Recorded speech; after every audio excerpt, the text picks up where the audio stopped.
Hmm. What is up, everybody? For the last time this week and for the last time in the month of April, assemble everyone. Reaper of Heroes, thank you for the very early prime. I appreciate that. And Europa Boy as well. Thank you for the 2 months. Appreciate you guys. How's everyone doing? How is everyone doing? I'm not gonna lie. Oh wait, it's the month of March. The month of March. Oh my god, delete the VOD. I meant March. I meant March. I meant March. Oh god. Okay. Anyways. I am not going to lie, I'm a little bit tired today. The week before a YCS is always stressful. The week before a YCS is always stressful, but yeah. Good morning, Napian. How's it going? I did I stayed up a little longer yesterday than usual because we were cooking like for the YCS and everything. It is stressful, but yeah, and then at 2 a.m. I was like, damn, I forgot to upload this YouTube video. And then I was like, oh, okay. Let me still do that. Um but yes. Anyways, that shall not stop us from having a good time today. That shall not stop us from having a good time today. So everyone, people arrive, everyone make yourself comfortable. It's gonna still be an enjoyable day, I am sure. Plan for today, I actually wasn't sure this morning what we were supposed to do today because I figured, like, I checked the spreadsheet this morning and I figured we had talked about most of these decks to pretty much the maximum extent that we could have. Like I don't know if I can add much more. Yeah, like I don't know. I thought a couple ideas that I had for today, which I think combined will make it for a pretty enjoyable time, is there is a couple things that we can talk about in terms of like tech cards and whatnot for the YCS. We also still have not done Diamond 1 in Master Duel, and this is, like I said, the last stream in March. So if we still want to make Diamond 1, we would have to do it today, which I realize is not TCG content, but I feel like, I mean, people can still ask me stuff for the TCG while I do it, so it wouldn't really, matter.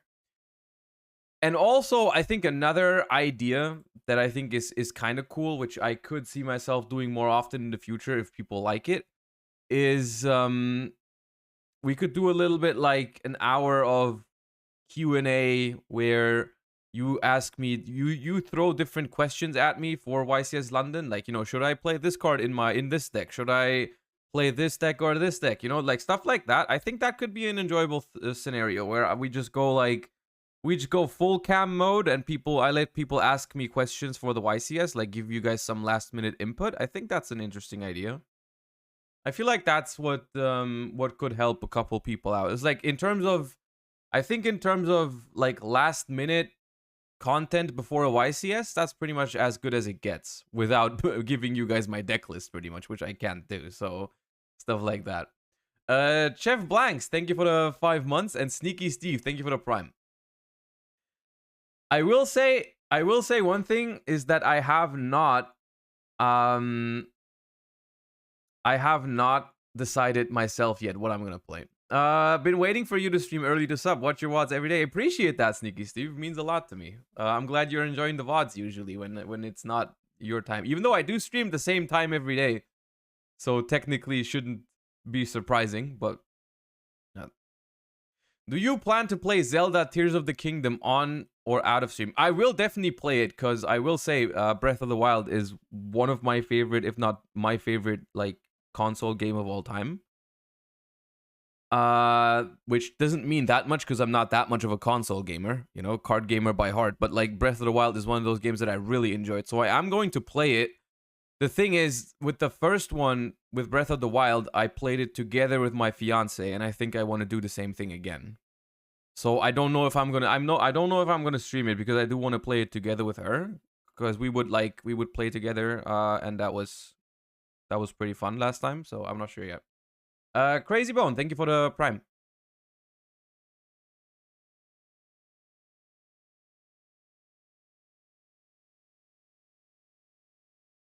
Have you played any other TCG? If so, which? I've played a couple. I've played a couple, but nothing as competitive as Yu-Gi-Oh. I've gotten pretty competitive in Legends of Runeterra. I've played a couple, a decent bit of Hearthstone back in the day. I've played a very little bit of Pokemon. I think that's it. Pretty sure that's it, unless I'm forgetting something. Anyways, let's do the warm up first. Like I said, we can do one of those. We can do one of those. We can do one of those Q&A things later for like stuff regarding the YCS and stuff regarding not the YCS. I'm down if you guys want. Card guesser first, shall we? Card guesser first, shall we? One more for Cursed Remix. You know what? You know what? There you go. It's free.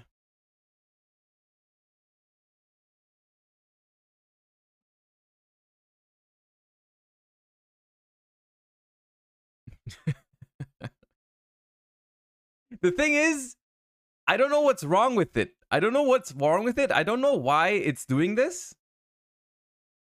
This is like twin-headed dragon or something.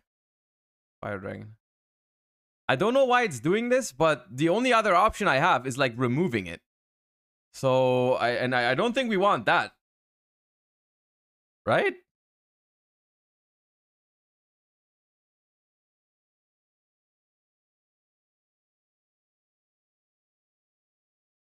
Re-upload the sound file, maybe. I could try that. That's actually not the worst idea in the world. It's not like I've tried to fix it. It's not like I've tried to fix it and it didn't work. It's just like I didn't know how to fix it. So is that Rasterliger? It is Rasterliger.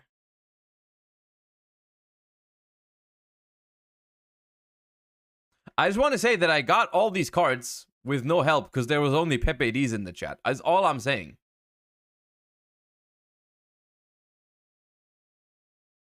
So far. This one I have never seen before. Oh, it's another appliancer, dude. This is some noble arm type of stuff. But no, it's Pendulum Rising. You are right. Well done. I thought it was Hedgeguard at first, but it's not Hedgeguard. Oh, it's the isn't this Pollutant Virus? No, it's one of those A cell Invader or something. Yeah. It was Invader.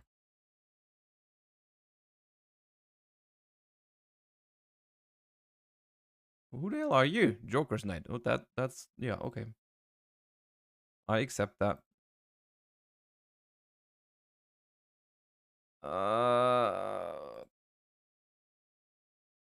Oh, that's some Therion stuff. What is that? Therion Charge? No, stand up. Oh, I think I know this one. Oh, please. Yes, no zoom. Fog. Those are the best ones.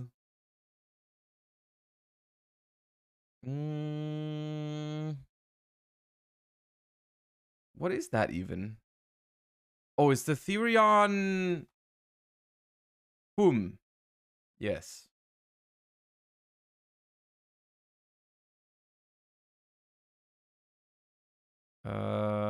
This is Recreate. Yeah.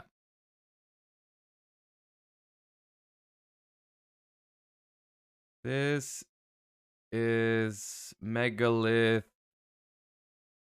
I don't know what. Portal.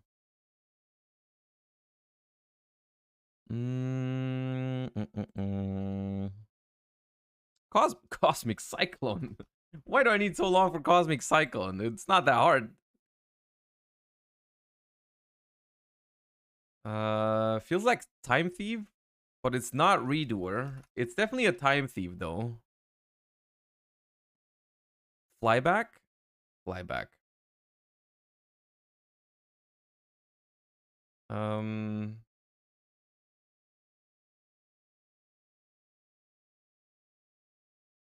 Harpoon Briefcase. Never heard of that card.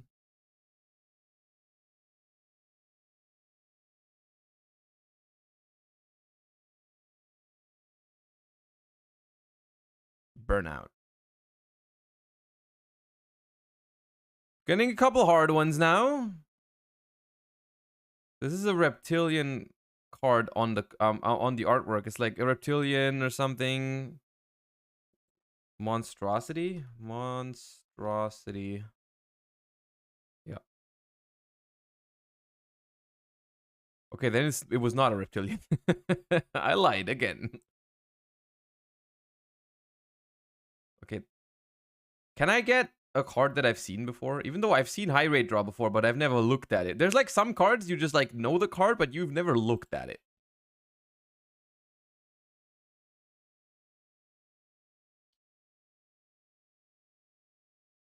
Oh god, this is like one of the petite angels. Or not. Light wave tuning? Yeah, this is what I said. That's what I meant. Hugin!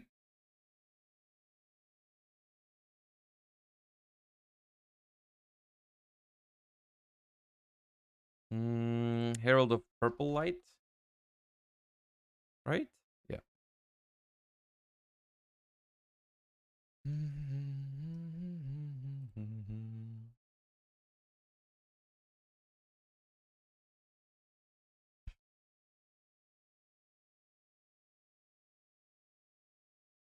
Okay, this is Iron Core stuff. It's not Iron Core. It's Quantal Ball? Wait, what? Diamond Core? No, prototype. We lost so much time on that. I think that's Scatter Fusion. Please be Scatter Fusion. Okay. That's a Fire Fist, I'm pretty sure, with the symbol, but I don't know which one that is. Is that a land again? We've had a land before, yeah.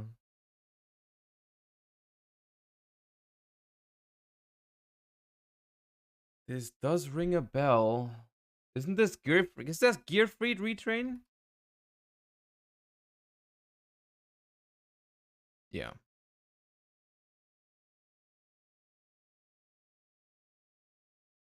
Oh, this is Boxer or something? Boxer? Yeah.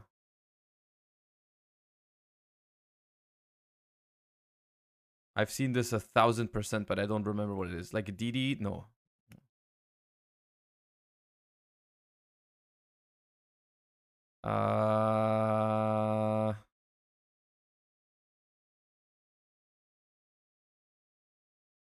This is not Toll, is it? This is not Toll. Humble Sentry. Oh! Oh! The all vanilla water monster. Root water. Yes. Yep.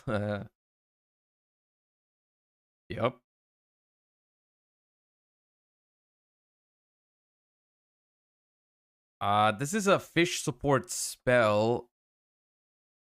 Fish and kicks, yes. Fish and kicks. It could be fish and swaps. No, it's fish and kicks.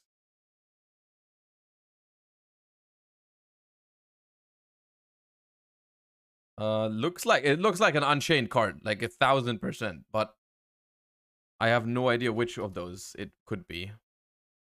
Soul of Rage? Is that the... No, it's not Soul of Rage. Soul of Disaster. Well, that's what it was.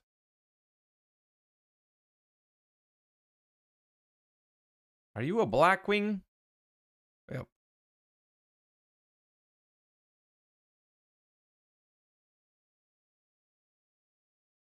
It feels... That's a Dynamist. The Stegosaurus. No? Spinos? Yeah, Spinos.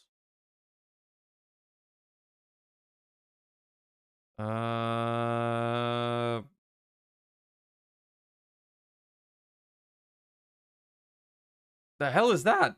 Guardian slime. Ooh, what are you? Oh, is that Chaos Rider Gustav? It is. This is Alien. Is it Kid? I think it's Kid. Yeah.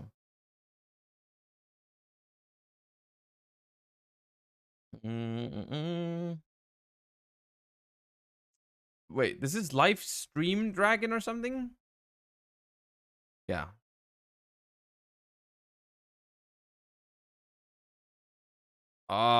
This is an Abyss actor. Evil Heel? See what you're saying? Okay, it is Evil Heel. Nice, nice. We're catching up. We're catching up. Not bad. That's Sanctuary in the Sky. No? Lost Sanctuary. Wait, what? No, that doesn't exist. Wait, how? Fallen Sanctuary? That's what it is. This looks familiar. Isn't this that Magistus Link one or Celine or something? It is Celine. I was thinking some spellcaster Link.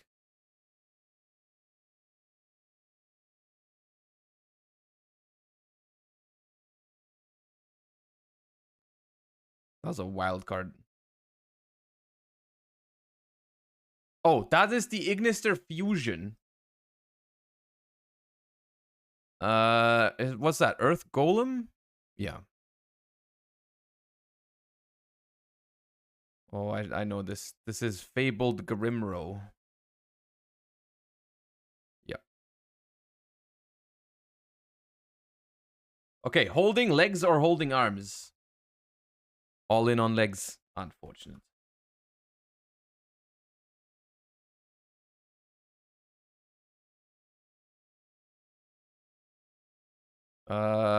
This is that Jasmine?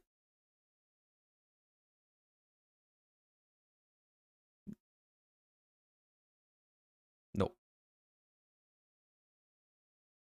Rosemary.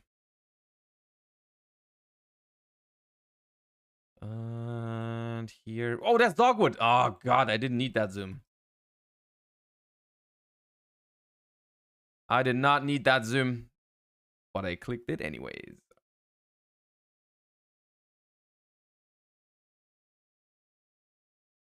Super crash bug, dude. Looks like a Reggie.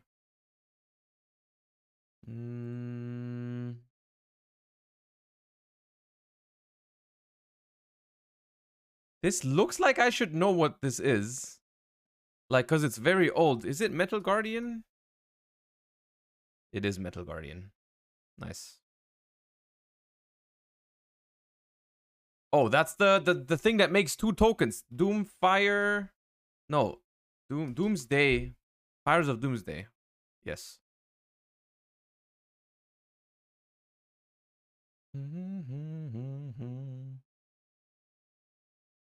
This is the Cursed Javelin, but I'm not going to type that for 2 points. That was not worth it.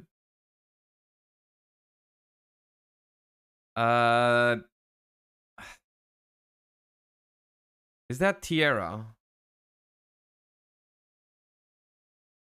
It's not Tierra. It's also not Towers, because Towers doesn't have the fire. Oh, it's the other Tierra. Okay. Never mind. You were probably right. Probably what you meant. I didn't know there was another Tierra. Is that this thing? Yeah. Cicada. Isn't that Double Dragon Lords? It is an Ancient Warrior, but it's not Double Dragon Lords. Unfortunate. Then I don't know which one. There's too many Ancient Warriors. Okay, yeah, it's not that. Okay.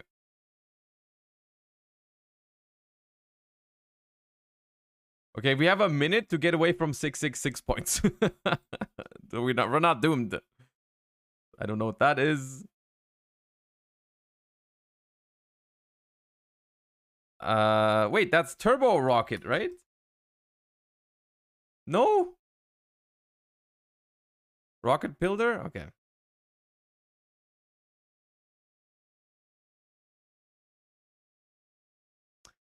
How are these called in English? I only know the German. Okay, Swamp Battle Guard.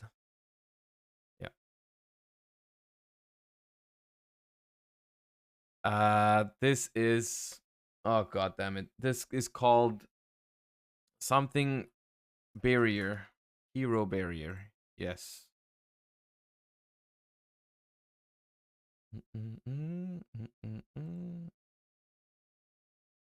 Let me quickly skip that. It's also some hero support. 3 seconds. There's no way. Yep. Okay. 7:31. It's all right. It's all right. He's okay. For not having slept as much, I'll accept it. I was not the fastest today with my guesses, but it's okay. Was it Hand of the Six Samurai? Nice. All right, now let me see how broken Rongo really is in this thingy. Come on, Rongo. Rongo is busted. I'm telling you. We've broken the code. We've broken the code. Rongo is insane. Okay, 1500 attack monster with higher than level 4. Isn't that kind of a giveaway? That's kind of weird. There's not that many monsters with like higher than level 4 but exactly 1500 attack. What could that mean? Use Dark Arm? Dark Arm doesn't make any sense because it's we know that the defense is higher than Dark Arm has 1000 defense. Vishuda for sure. Does Vishuda have 1500 attack? Oh, nice guess. Nice guess. It was not Vishuda though. Yeah, because it's old. Never mind. It was old. That was yeah, my bad.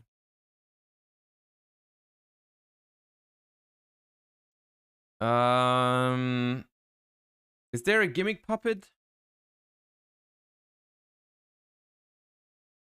Those are all level 4 or 8, or like most of them, and this is between 5 and 6.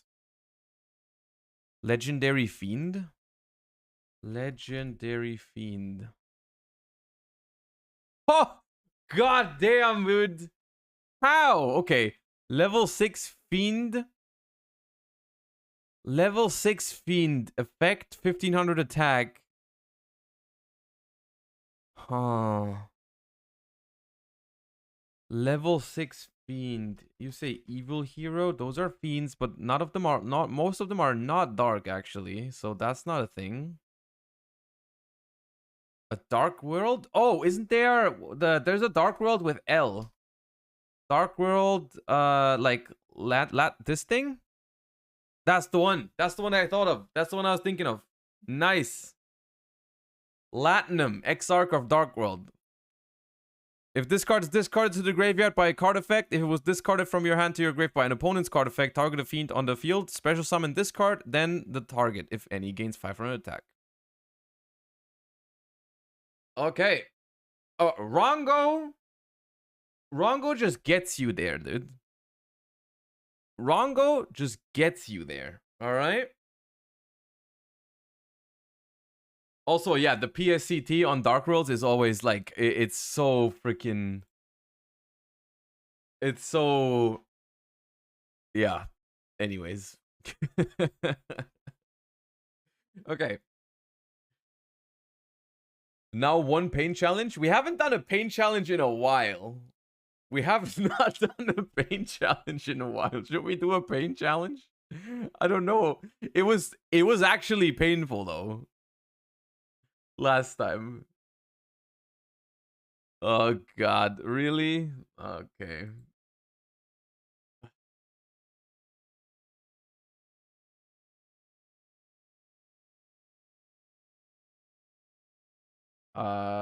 It's the Tri Brigade. Oh, okay. It's a trap from 2020, chat. It's a trap from 2020. Schism? Well, that's continuous. It can't be continuous, can it? No. Punishment. Ice Dragon's Prison. Nope. Relief. Nope.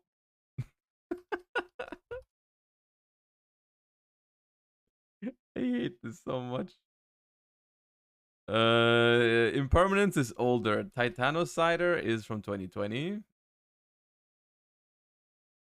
Red Rain.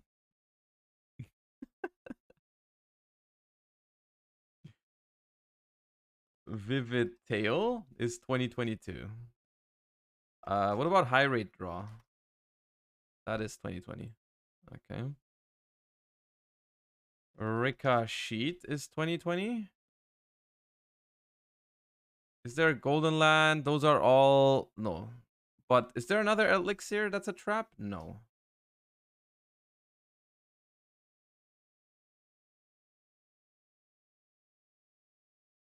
Dogmatica Encounter? Nope. We already did Sanguine. Amazement is all 2021. El Dorado Adelantado. Rika Tranquility. Nope. Mutant. Cry. Is there more mutant? Nope. Fry Brigade Oath? Nope. Fry Brigade. Nope. Melfi. Oops. Playhouse? Melfi. That's the only one. Chuche is not a normal trap. It's a normal trap. Phantom Knight Wings is like super old. Yeah, that's like 4 years before that. Infernity Trap. There's one Infernity Trap. Infernity Suppression. Horn of... Wait. Tidying? I'm pretty sure is older. Dragon Maid. Oh, Tidying is from 2020. Is there more Dragon Maid? Nope. Warning Point. I regret doing this already.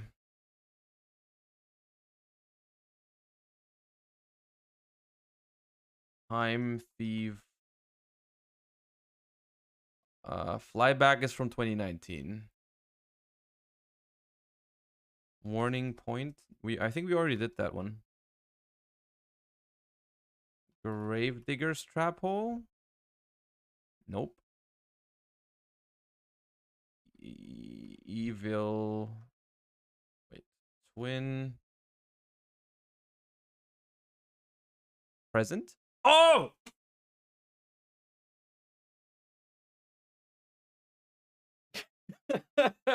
Okay. I just want to clarify. We got very lucky and we're not doing this again. We are not doing this again. 23 is insane. 23 is insane. I don't know. I don't think we've ever gotten it this fast. Not like we've done it very often, but like that is quick. That is quick. Okay, so today we learned that it's optimal to start with Shaddoll Fusion, obviously. Obviously, it was only because we started with Shaddoll Fusion and that was like perfect, right? The Shaddoll Fusion into Tri-Brigade Revolt, kind of broken. Do it again then? No. That's not how it works. That's not how it works. We leave it at a high note, chat. Look, this was already risky enough. I'm already happy that this didn't ruin the entire stream because it went on for like an hour, okay? We leave it here. We leave it here. Also, to yeah, we now okay. Now we hit the sub goal, which you technically already got it, but I'll give it to you again because I'm feeling generous today. I'm feeling generous. This was a high note. Yes, this was a high note. Yeah.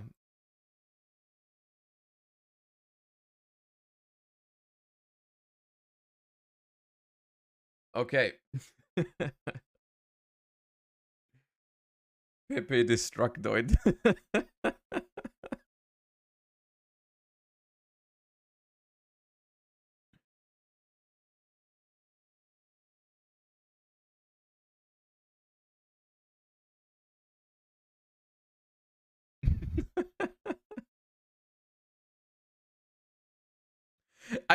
It's like, what I don't understand is that it sometimes is fine, but like sometimes it's not. It does not make any sense. It does not make any sense. It is what it is. Yeah, it's on different, it's in different portions each time as well. It's like never the same. It's different every time. I don't know what the reason is. I don't understand. Yeah, maybe it's just too fire for the universe to handle. It might be that.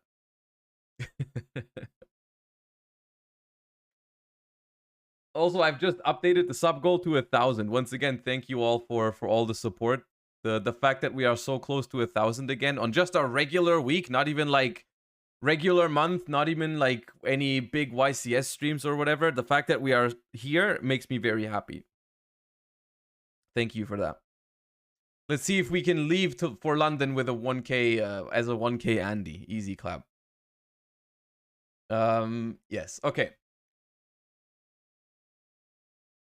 Chat, I will be playing the remix through a speaker at table 1247 at YCS London. That is awfully specific. All right.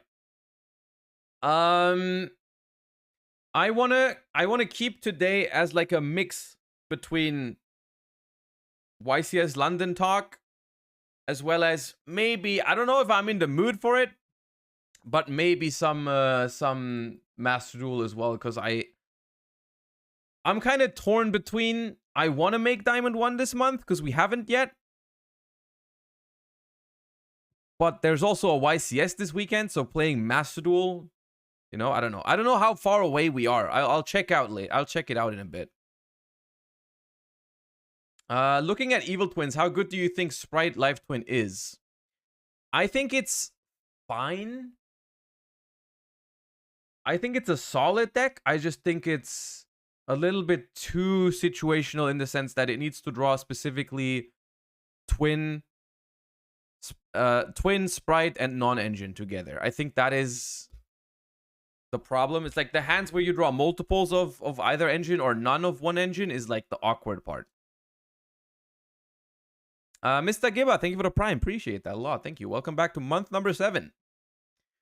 I was wondering if there was anything on here that we still need to talk about that we haven't covered yet on the recent streams, on the spreadsheet. I don't think there is anything, like, we've looked at all those decks. We've talked about all those decks. I don't think there is much that we need to look at here. Math Mech? I mean, we've talked about Math Mech as well. I am going to London, yes. I will be in London. Have you covered Marincess? I mean, we can look at the Marincess deck profile and see what makes it special if you want to. If there is, I think there is one. Marincess top 4. It's 4 minutes. Why not? It's 4 minutes. It can't hurt. What's up, guys? We're here with Sean. He got 4th place at this regionals. We're in Dartmouth regionals, you know, 2023. The what even is this? I forget. Chaos something. Chaos Angel's the good one next up. Yeah. What did you play today? I played pure Marincess. Let's go. No Big Sharks, no Adventure. Made some fun with it. All water. Any show to Isn't that what everyone's playing? Like, isn't that standard? Like, I don't see anyone playing Sharks in Marincess today. Shoutouts. Shout out to Strictly Singles. Oh, Locals we're going no. to. Oh no. Shout out to Connor for driving here with me, and honestly, shout out to been lots of people good posting good lists. Seahorse, 3 Spring Girl. That's your Marinta score. We're playing 2 Pascalis and 2 Mandarin. I'm just going 2 and 2. I max out on these if you do want to play Toad.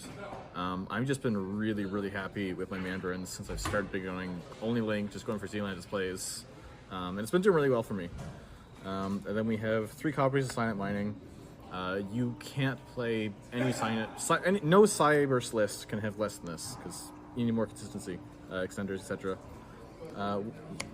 2 and 1, 2 dives, 1. It is legally not possible to have less than 3 Signet Mining, is what you're saying. Battle Ocean. It's just an extender. It's a field spell. You don't need any more than that. We're doing 2 waves. I've seen people on 3 waves. I don't like it. 2 waves is wild. I think it's fun to draw one and search the other one. I don't love even opening 1 going second, and opening 2 going second sounds really gross to me. And then I didn't understand the 3 waves in that other list that's been there. You remember we've looked at this one list that did well at the 3v3 YCS and then also topped the YCS in Peru, I think. Was it Peru? No, Lima. It was Lima. That is Peru. That is indeed Peru. Okay, yeah, it was Peru. They played 3, and I don't love the idea behind 3. using that extra slot. It's a driver. Because I'd rather drive a driver than wave because we get to play Gamma. And then we're just going all out. We're going Gamma. It's the best hand trap in this deck. 3 Ash. Need to play Nib. 3 Imperm. 3 Book of Eclipse. And 3 Veiler. Something about the way that the cards are being placed on the table throws me off. And 3 Veiler. Yeah, I don't know what it is. This is a Cyber deck, you know, all the hand traps. Yeah, so we just went completely for it. We're into the grind game. Then extra deck. I only went into the 3rd blue slug once, but it's really nice to have it. You could replace it with something else, but I really like being on 3. Only 15 hand traps. Yeah, kind of whack. Once. 2 Sea Angel. You don't need Paulo more is than that. punching a wall right now. You can search one of these. You might hit the other one off a blue tang, open it, and search both. Crystal Heart's really nice. It helps you play safer through Nib a lot, and for anything like Runic or Labyrinth or any kind of stun or control deck, it's really good to be able to make the beat stick unaffected. For 2 turns, it's Water Extender, goes through Nib. What is this? It's Splash Mage. What is that? Sorry about that. We were we got interrupted by some kids came kids. up and they were asking what we were playing, so we showed them. And I got my standards. All your water stuff, yeah. All the Marinta's cards. You play always one of these. Maybe cut this if you need to. You need to play this. This card's busted. You can do a lot of things with the rest of your deck. This is the card's best card in busted. Marinta's right now. You win games with this. You break back rows with this. You pop things. You clear boards. You kill. This is the best card. And then for our side deck today, we just played standard spell and trap removal. I played Gozen Match because I'm playing Marincess and there's a lot of Sword Soul and A lot of water stuff. Just Sword don't care. Soul, Math Mech. I'm playing Gozen Match because I'm playing Marincess. Kashtira, every other deck. This is just really generically good.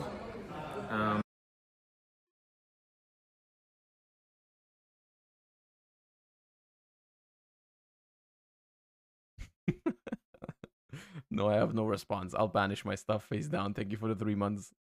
How do you feel about this with Cashier in the format? I just don't side with him for Kashtira. Makes sense. I know a lot of people were maining it beforehand. It just Yeah, of course not. How do you feel about this card with Kashira in the format? Brother, it's in the side deck. deals with a lot of generic things.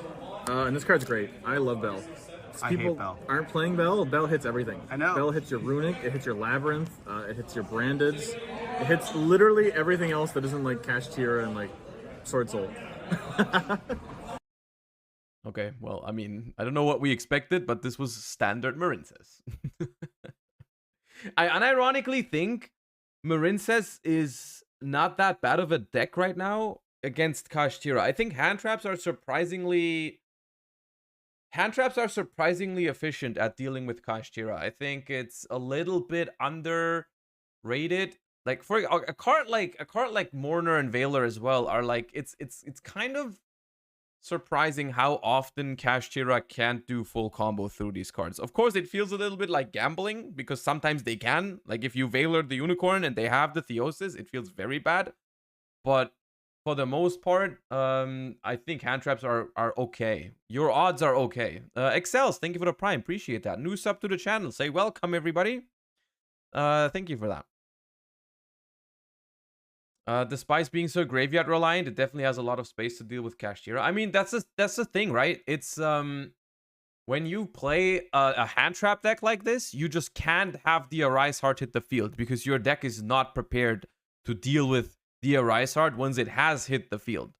So certain Kashtira hands, like the ones where you have Unicorn plus Theosis, for example, where it's almost impossible unless you have like Veiler plus Ash to stop the Arise Heart from coming out.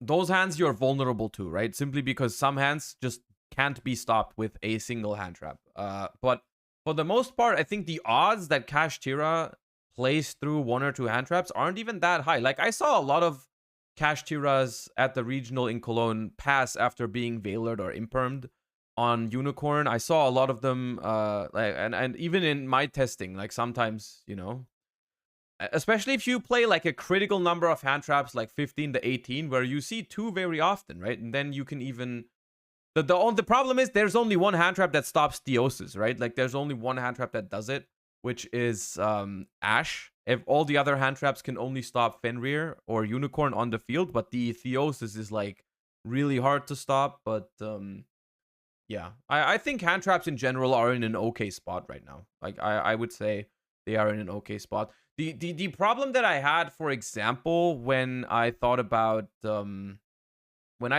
playing hand trap Sprite, one issue that I have with that is I think it's relatively easy to stop your opponent with one or two hand traps.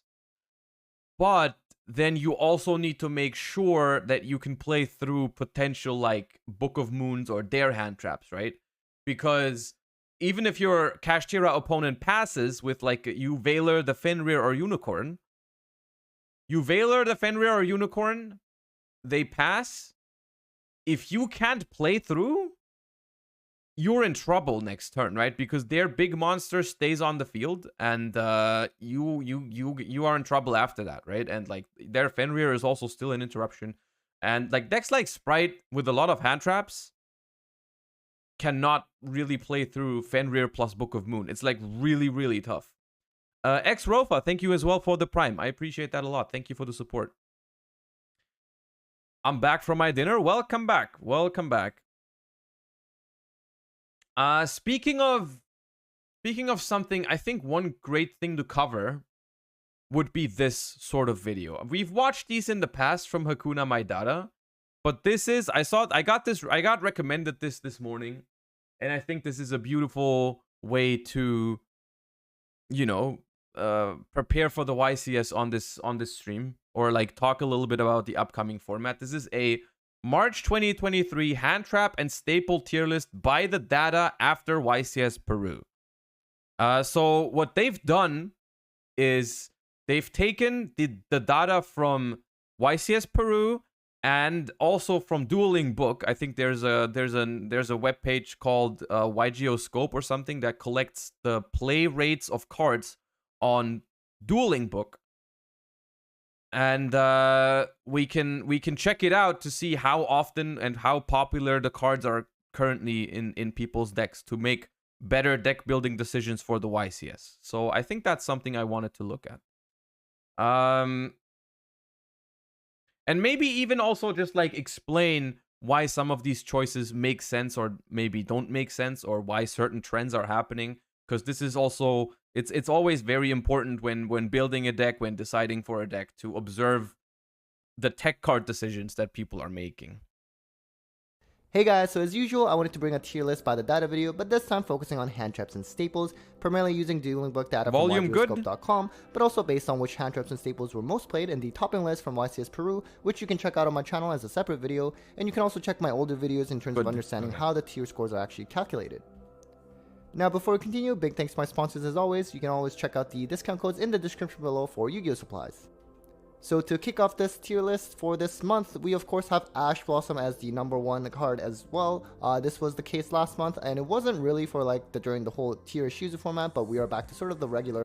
I don't really want to focus on the exact numbers. I don't want to focus on the exact numbers. We don't have to talk about, okay, this has this much play rate exactly. I just want to I want to see what kind of picture this paints. Ash Blossom being the most played staple card compared even with other staples, in my experience, makes a lot of sense.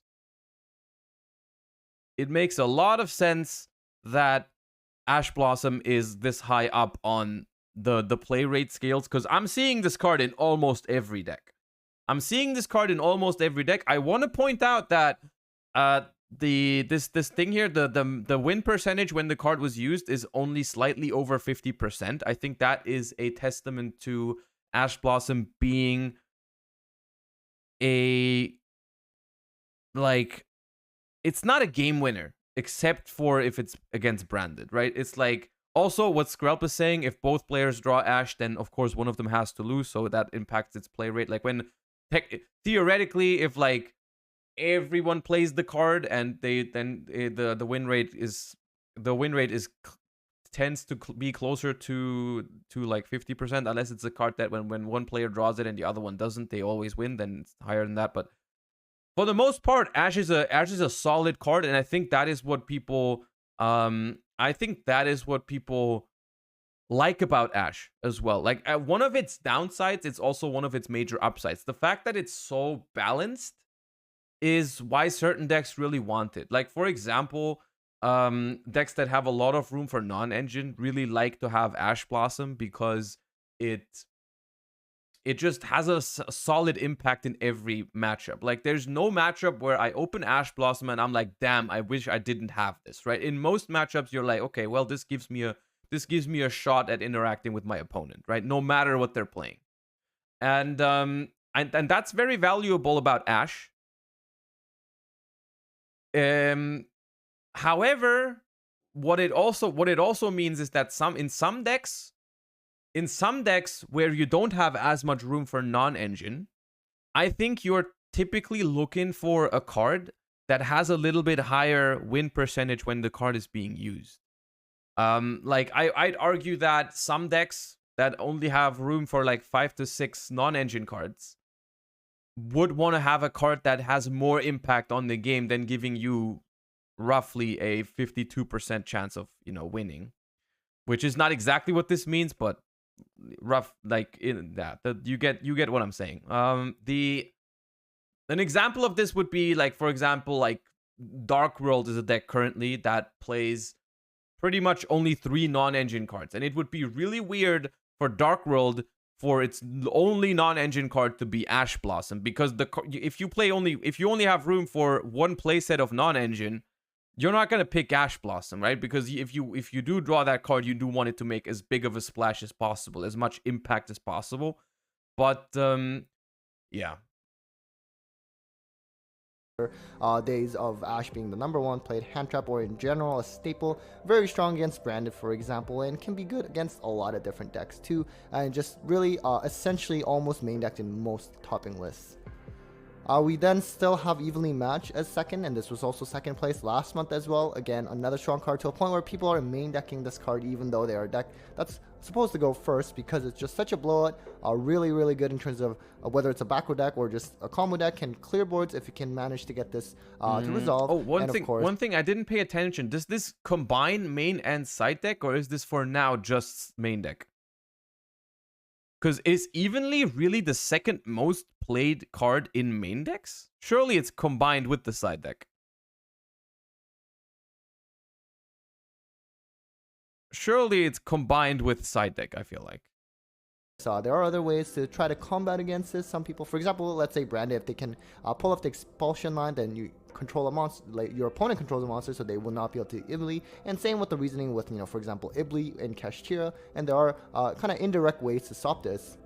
And then we have Harpy's Feather Duster. I mean, no drawbacks, not really too surprising. We have Labyrinth, we have Trap Tricks. Okay, this in is the mix definitely not as just one main of the deck. Okay, I think it factors multiple things into the calculation. I'm pretty sure, but decks, and certainly one of the best decks in the current format, so certainly not surprising to see this in the top tier. And we also have Nibiru here. I think this might actually start declining now because, for example, Kashtira, there are a lot of times ending on just, a Rise Hard Pass with some sets, just under 5 summons. Nibiru is in my opinion, probably the most interesting card to look at in this format. I think it's really interesting. Interesting typically is a good thing, but in the case of Nibiru, it can also feel a little bit.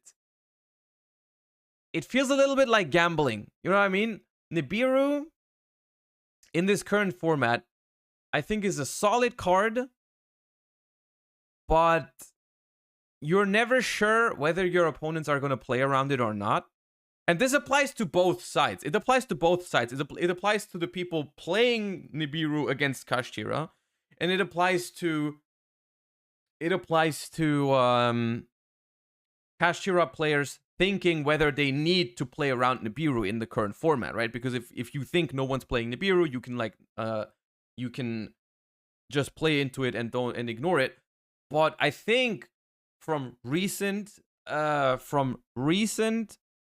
results, I think Nibiru has to be respected. Simply because currently people are still playing it. From the deck profiles that I've been seeing the last 2 weeks that we've reacted to on stream, I want to say the majority of people have still been on Nibiru. I'm pretty sure.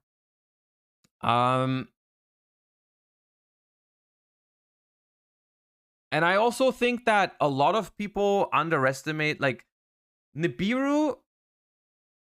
When you put Nibiru into your deck, you're not always looking at the situation as, like, you're not always going second and you're not always facing Kashtira, right? There's other matchups, and there's also the matchups where you go first, and Nibiru is, like, a really solid backup to any board in this format. Because the decks that can play around Nibiru typically can only play around Nibiru when they go first and they have, like, free range of decisions and full combos, right? When I go first and I set up some sort of board, it is almost impossible for any deck to play around Nibiru, right? If I just have one interaction against the Kashtira monster, suddenly there is no way anymore to get to a Rise Art without 5 summons. Because you need to put 3 level 7s onto the field and then summon a Rise Art. So if I remove one of your level 7s, that always has to be the 5th summon if you still want to get there. If you're playing Sprite and I'm preventing your Gigantic Sprite or your red to hit the field, or you need to use your red to negate one of my cards or whatever, you're never able to prevent that Nibiru. So I think Nibiru has a spot in this metagame, despite it not always being consistent when you go second, right? Sometimes it doesn't work when you go second. You have to accept that.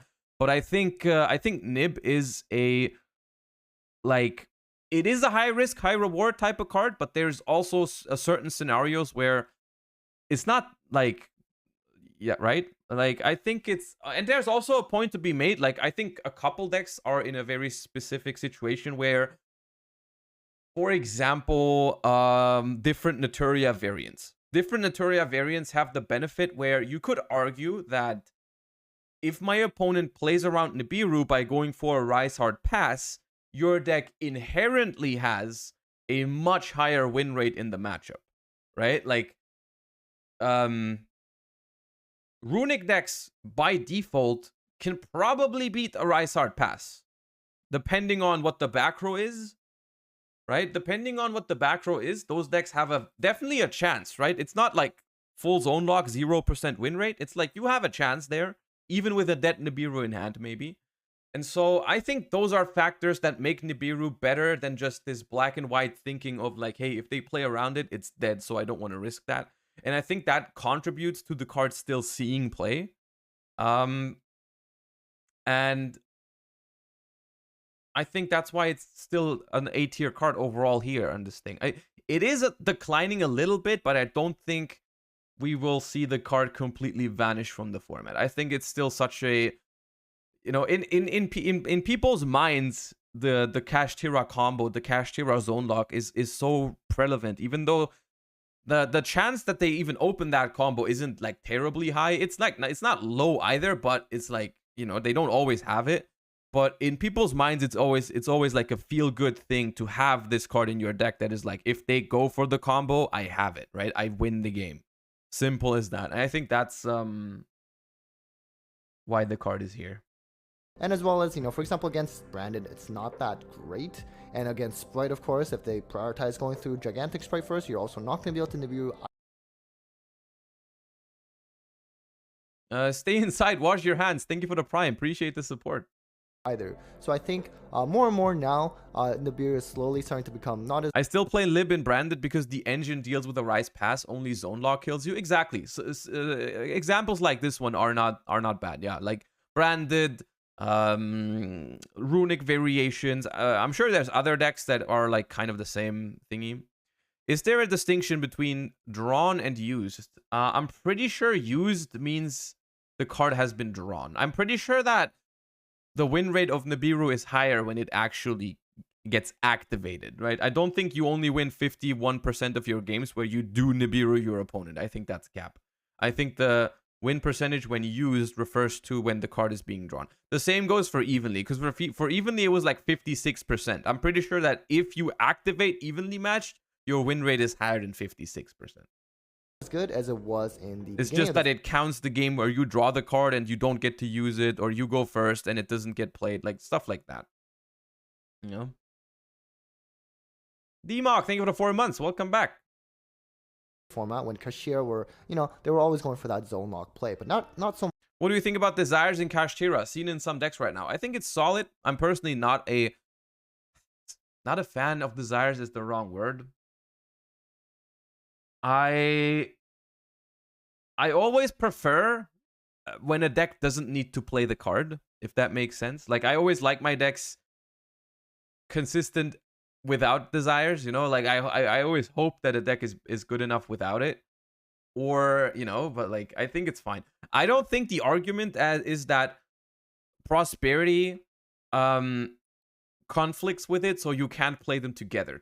Because there is no theory out there, there is no rule out there that you can never play two cards together that don't conflict. Because if you think about it, if you really think about that, Prosperity also conflicts with Prosperity, right? So why is the number of conflicting cards that you're willing to play exactly 3? Right? Why is it exactly 3 Prosperities and you're like, nah, I can't play anything that conflicts with that? Like, why can't you play 2 more, right? Because there's a decent amount of hands where you don't draw Prosperity. I do not think that the argument is Desires conflicts with Prosperity. I do not think that is at all the logic. I think you could very easily justify playing more consistency cards, you know? You would play 5 Prosperity if you could. Exactly, right? You would play more Prosperities if you could. I'm pretty sure. There's like a certain number.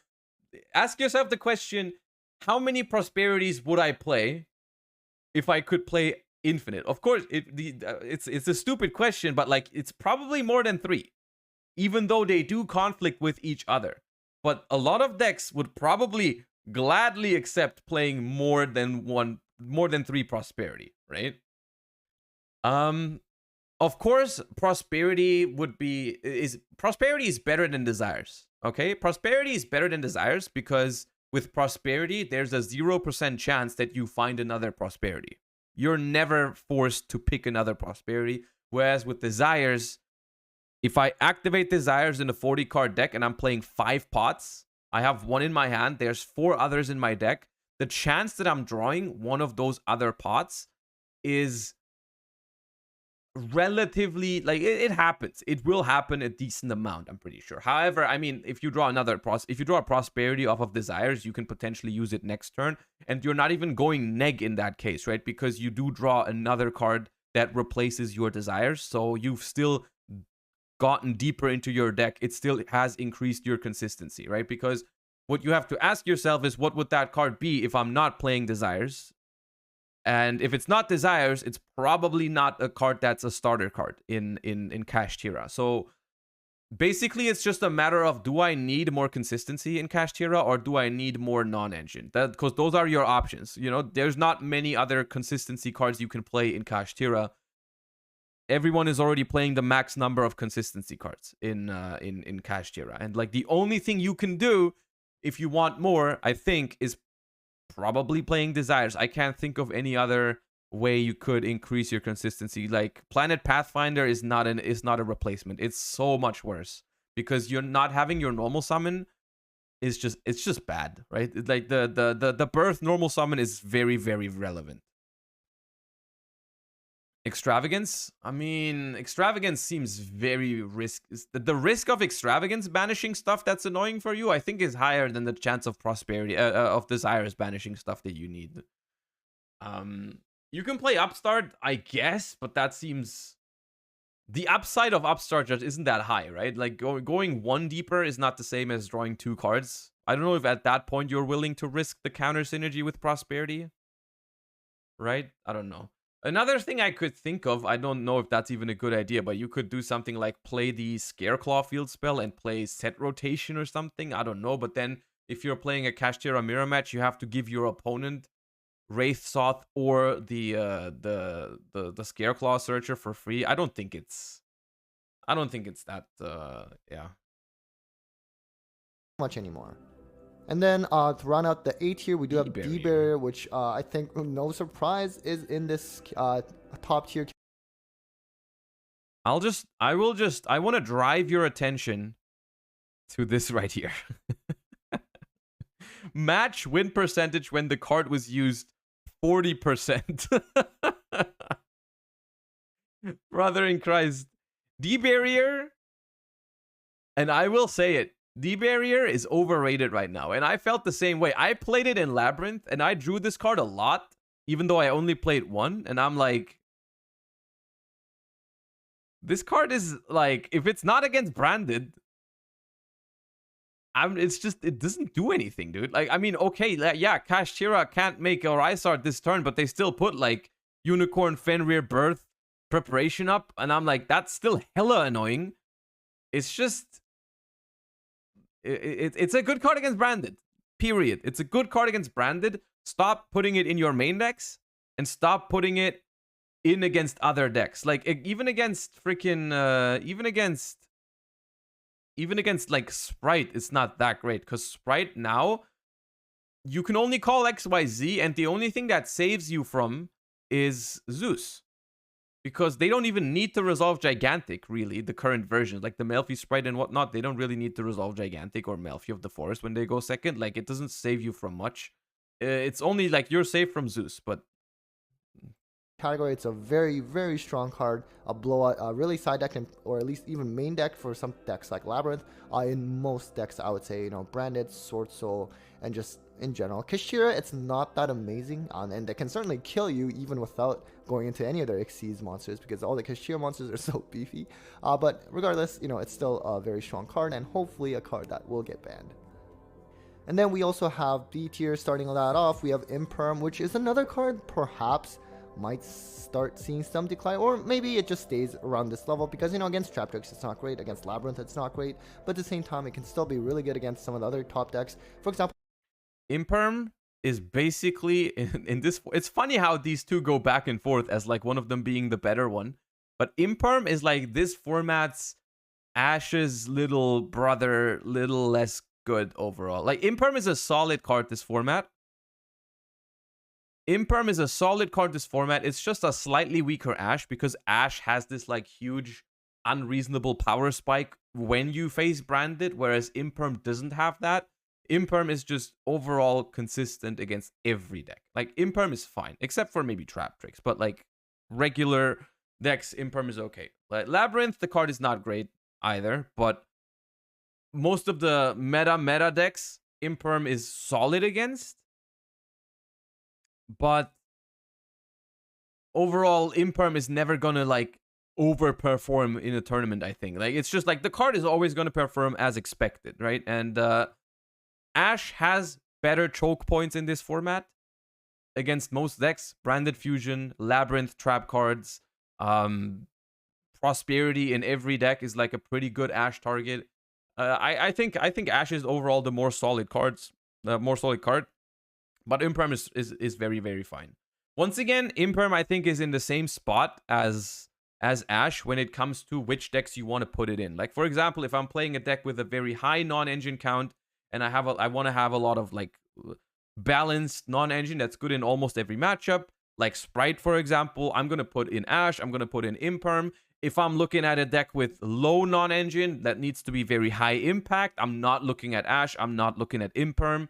I want those cards only in like solid strategies that can afford like balanced non-engine like that and draw multiples, right? Because these cards are really impactful when you draw them in multiples, right? There's a lot of Kashtira hands, or a decent number of Kashtira hands that play through one Ash or one Imperm. There's not many that play through Ash and Imperm, right? And this is why these cards make so much more sense in decks that can play a good number. Against Branded, as long as they don't have Cartesia up, you know, on Aluber, this can be pretty detrimental as well. And also, for example, Sprite, they're really starting to merge again as one of the best decks, and Imperm has always been great against Gigantic. Against Kashtira, I think it's okay. I think it really depends on their hand, to be honest with you, but nonetheless, still definitely useful in that matchup too.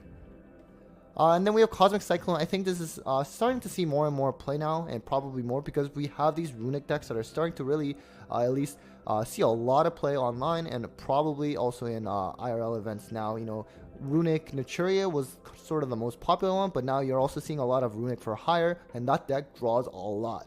And Runic Fountain, a lot of Runic for Hire, really. I've seen one. Limited maybe on the next list, probably not, but I think at some point in the future it might actually be worth consideration, considering the amount of draw power that it gives you. And who cares if you don't have a battle phase for that, whatever next turns, you know, you're gonna get a lot of resources. And also, what would you recommend if you can only run few non-engine books? I mean, that also, I don't think there is a generic answer that applies to every single deck, or even in the case where you say, okay, I have room for 3 non-engine, what should it be? Even that depends on your deck, also your expected metagame you're going up against, and also what you're trying to achieve with the non-engine. Like, for example, if your deck is very strong going first and doesn't care if it draws a dead card when it goes first, you can easily play a card like Kaiju's evenly matched, Duster, Lightning Storm, whatever you think is best as a high impact going second card, as long as your deck consistently wins going first. But if your deck would appreciate a little bit of help when it goes first, you could play something like books, for example, right? Like a Book of Eclipse, Book of Moon Angle, something like that. When you there's like multiple questions. It's not just like, okay, how much room for non-engine do you have? This number equals play these. It's not as simple. You need to like think about, does the card need to be good when I go first as well? Do I need the extra help from my non-engine when I go first? Or is my deck like insane when it goes first and doesn't care to draw a dead evenly or a dead whatever? You know, there's a lot more that goes into it. There's a lot more that goes into it. Like, for example, Dark World is another good example of it. Is a good example of a deck that doesn't play much non-engine, but they tend to play Kaijus, for example, because the deck is very combo heavy and sometimes needs all of the cards in their hand when they go first to do something. And a Kaiju can work with like something like an Allure of Darkness or the Gates of Dark World. When like there's ways you can use that card, which is why Dark World uses that card and not like evenly matched, which is why specifically that makes sense, right? And so this will always differ depending on what deck you're playing. Like, there's no like, I have room for 3, that needs to be this card. It always is very, very different. Also, what your problematic matchups are. Like Dark World, once again, Dark World needs to be the Rysard, so it only makes sense that their chosen non-engine outs a Rysard every time. So like evenly wouldn't make sense, because then evenly they keep a Rise Art, so you're like, okay. But in other decks that don't really care that much about a Rise Art, or that can beat it with their engine, maybe evenly is better, right? You just evenly everything else, and then you take care of the Rise Art in main phase 2, and then you're good to go. Like that, it depends. So kind of deck out your opponent in the meantime.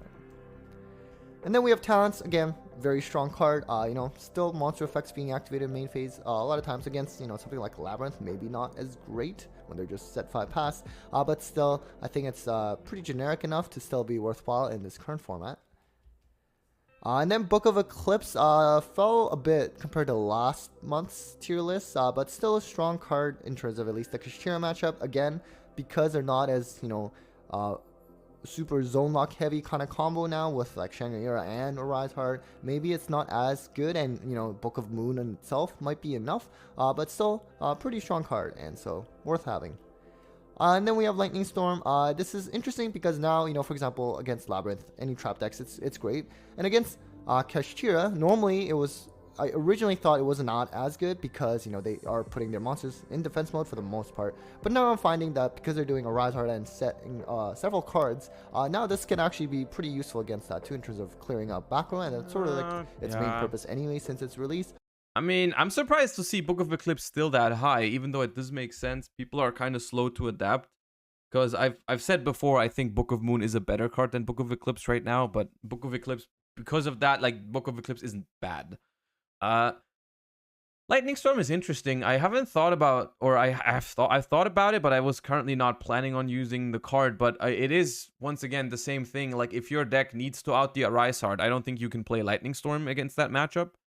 But if your deck has ways to deal with a Rise Heart, like, I don't know what a good example of that would be. Like, maybe Melfi Sprite can, like, deal with the Rise Heart, because if you have Nimble Beaver and a Sprite monster, you probably play through that card easily. You can just Lightning Storm the back row, make sure you get rid of, like, Book of Moons, Imperms, and whatnot, and then start playing into the Rise Heart. Or, like, yeah, Branded can probably also do it. Like, Branded can do that.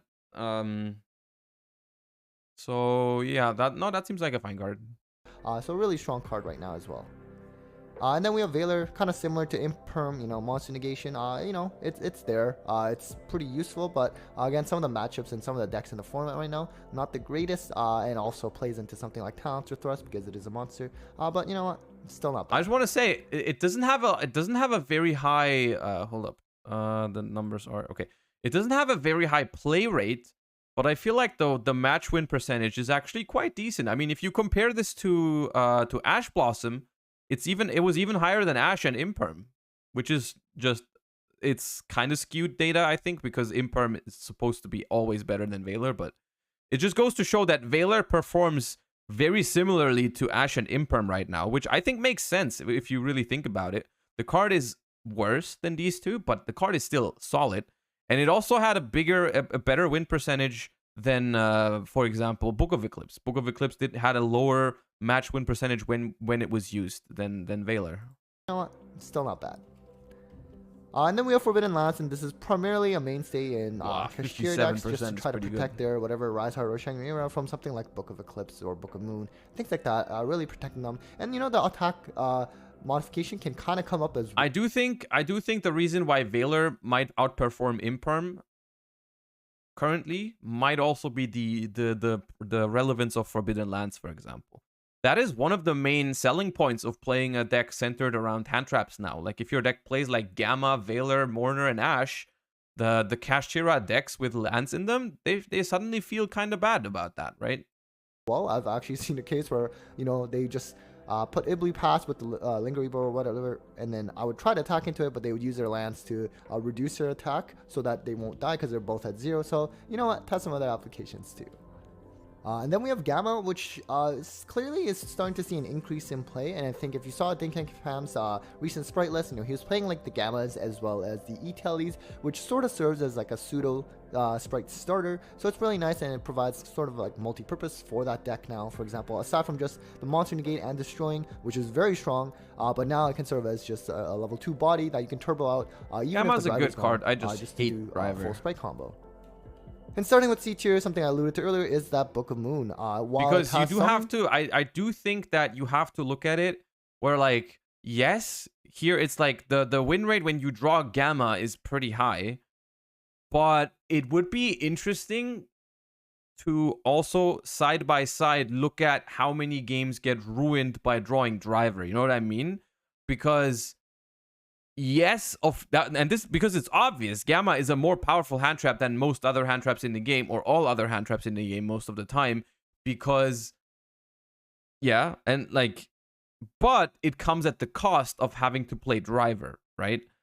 And if I have a card that if I draw it, I have like 60% chance to win almost. That's pretty good off of that one card alone. But if I have to play another card that has like a super low win rate when drawn, like if the number for Driver is like, hey, if I draw Driver 4-card hand, that roughly wins like 30% of games, you'd have to think about it differently than just by looking at the mere stats of Gamma, because you don't play Gamma alone. I would actually think you should just combine the 2 cards in one stat. Just like 4 cards. What is my overall win rate if I include those 4 cards in my deck, right? Because sometimes I draw Gamma, I have a high win rate. Sometimes I draw Driver, I have a low win rate. What is the combined impact of the Frame package? That's what I would like to see, instead of just seeing Gamma. Because that, just looking at Gamma will always have the impression of like, yeah, this card's crazy, but, you know, level 2 body that you can you get turbo what I'm out, saying, right? even if the Driver's gone, just to do full Sprite combo. And starting with C tier, something I alluded to earlier is that Book of Moon. While it has some Book of Moon has like 5% more Eclipse win rate than Book of Eclipse. in terms of, you know, it targets and it can only target one, but at least it has no other cons of, you know, for example, like Book of Eclipse where your opponent can draw after. And so, and especially in a format where, you know, a lot of the Criteria players seems to be going towards, you know, Rise Hard Pass in a lot of instances, Book of Moon might just be enough, and, you know, pretty good going first or second as well, so it's really nice. And then we have Gamma Steel. This was Would you Book of Moon or Book of Eclipse? If I'm playing one book, it's always Book of Moon, I think. I can't think of a single deck right now where if I'm playing one book, it's Book of Eclipse. The only reason I see to play Book of Eclipse is if you already play Book of Moon and you want to play more, you can play Book of Eclipse. Play YCS Peru, and rightfully so. You know, it's for the most part something you can't really stop, and really strong outing against something like a Rise Hard. If your deck has decent discards, would you play Lunar Eclipse over regular Eclipse to play better around Ash? No, I would not. Book of Lunar Eclipse, I think, is a good card in general, or like it's a solid card, but not this format. The reason why Lunar Eclipse sucks is because it doesn't cover very many like things. When you go first and they special summon their first Kashtira, ideally you wanna book that immediately. There's no reason to give them the free cards and then discard a card just to book more later. As well as when you go second and they make a Rise Hard Pass, because Lunar Eclipse unfortunately has to target 2 monsters. You cannot Lunar Eclipse just 1. It's not up to 2. You have to target 2. So if they only make a Rise Hard, you can't use it. As well as you saying your deck has good discards, it doesn't matter, because under a Rise Hard, your stuff gets banished anyway. So it would only ever matter against like other decks. But I don't think Lunar Eclipse just hits the spot this format. But other tower-like monsters that you otherwise might not be able to out in your deck, something like Psychic and Punisher, or something like a Rival. Am I right in thinking that you can Book of Moon your own monster to avoid an impermanence? Yes, you can. You can Book of Moon your own monsters, and they will not be negated if you respond to Effect Veiler, impermanence, stuff like that. To have right now. And then we have Ghost Spell, which again has slowly started to see a bit more play now, especially something against like Branded can be useful. Against Sprite, perhaps not as good anymore, because for example, Sprite Elf is gone. A lot of Sprite players are no longer on Toad anymore. Bell is a card that I believe to be strictly a side deck card. I don't think you can main deck Bell at all. I think it's quite frankly like it's just not. I would not advise you to main deck Bell, simply because the card is too polarized in its matchups. Like card is pretty solid against Branded. Card is pretty solid against Mathmech. Card is pretty solid against it's okay against Labyrinth because it can stop big welcome Labyrinth. It's all right against Runic, even though I would be careful with saying it's good against Runic, because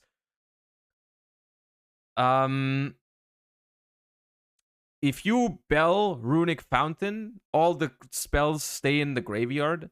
So if you don't win this turn, the next turn they will still just draw more cards with Fountain. So this is not very advisable. The same goes for Ash against Runic Fountain. But Ash is better against Runic because you can Ash the Hugin and then they don't get Fountain. And then it doesn't matter that the stuff is in the graveyard. Because if they can't get Fountain, you see the difference, right?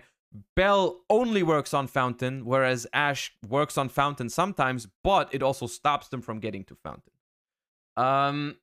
Bell stopping Blessing is like, okay. You know, I wouldn't say that's a good card in the matchup because it stops the Naturia Blessing spell. Like, I think if you side it, if you have it in your side deck already, you can think about siding it depending on what stuff you want to take out of your main deck. I don't think it's terrible to side in the Bells if you have something you want to side out, sure.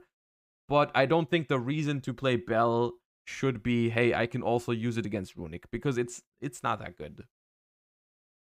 And Bell can hit Toad if Toad was trying to do a monster negate, but all in all, Bell still has a lot of applications in the current format, and it's really a slept-on hand trap.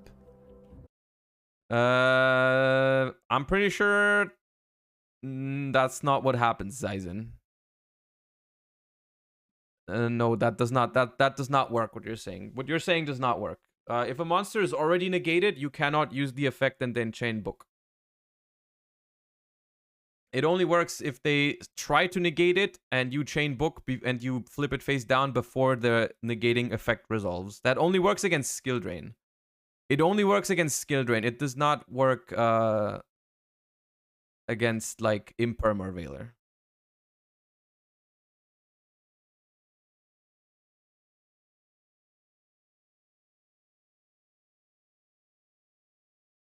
It does?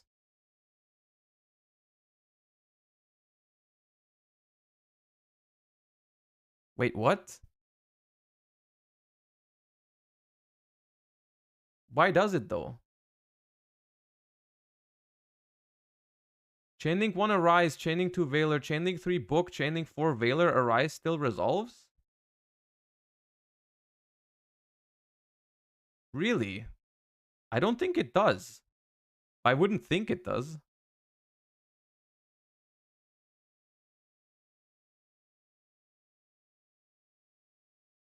Yeah, okay, Veiler doesn't work against the Rysar, then let it be Imperm, who cares?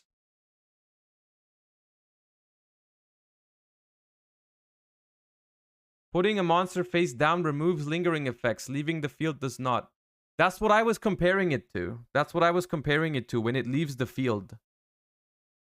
So, is booking different then from like leaving the field? I guess it is then.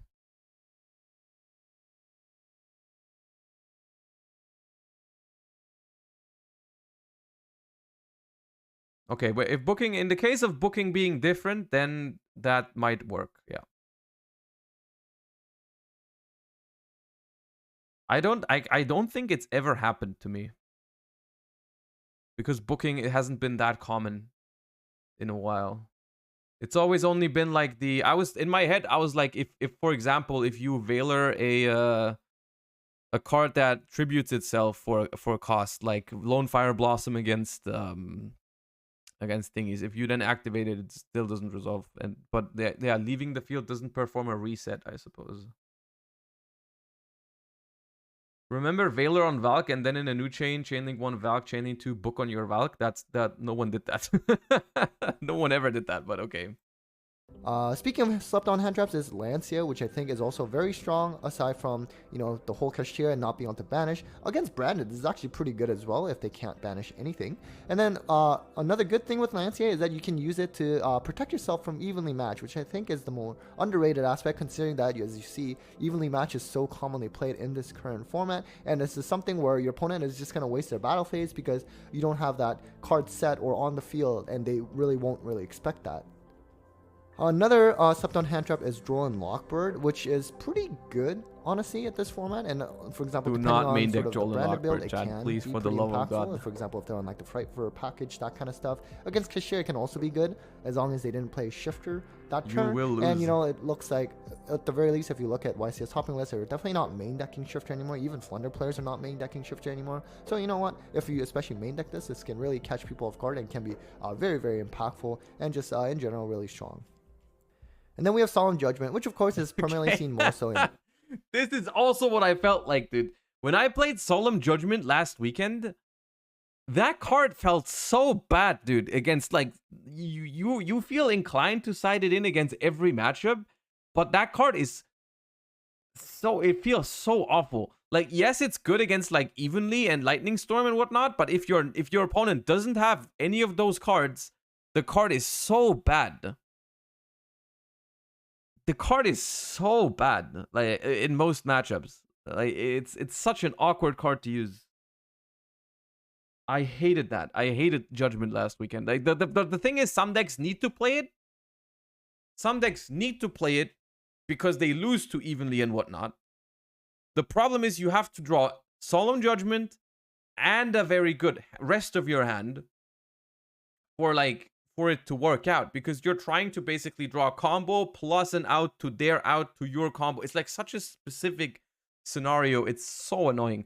I think it's just a matter of, if your deck cannot handle freaking like evenly match and whatnot, you either have to play a different deck or just accept the fact that you're gonna lose to it sometimes. Because like I don't know. I mean, you probably still play it in a deck like Labyrinth, but it just doesn't feel great to play a deck that needs it. I think.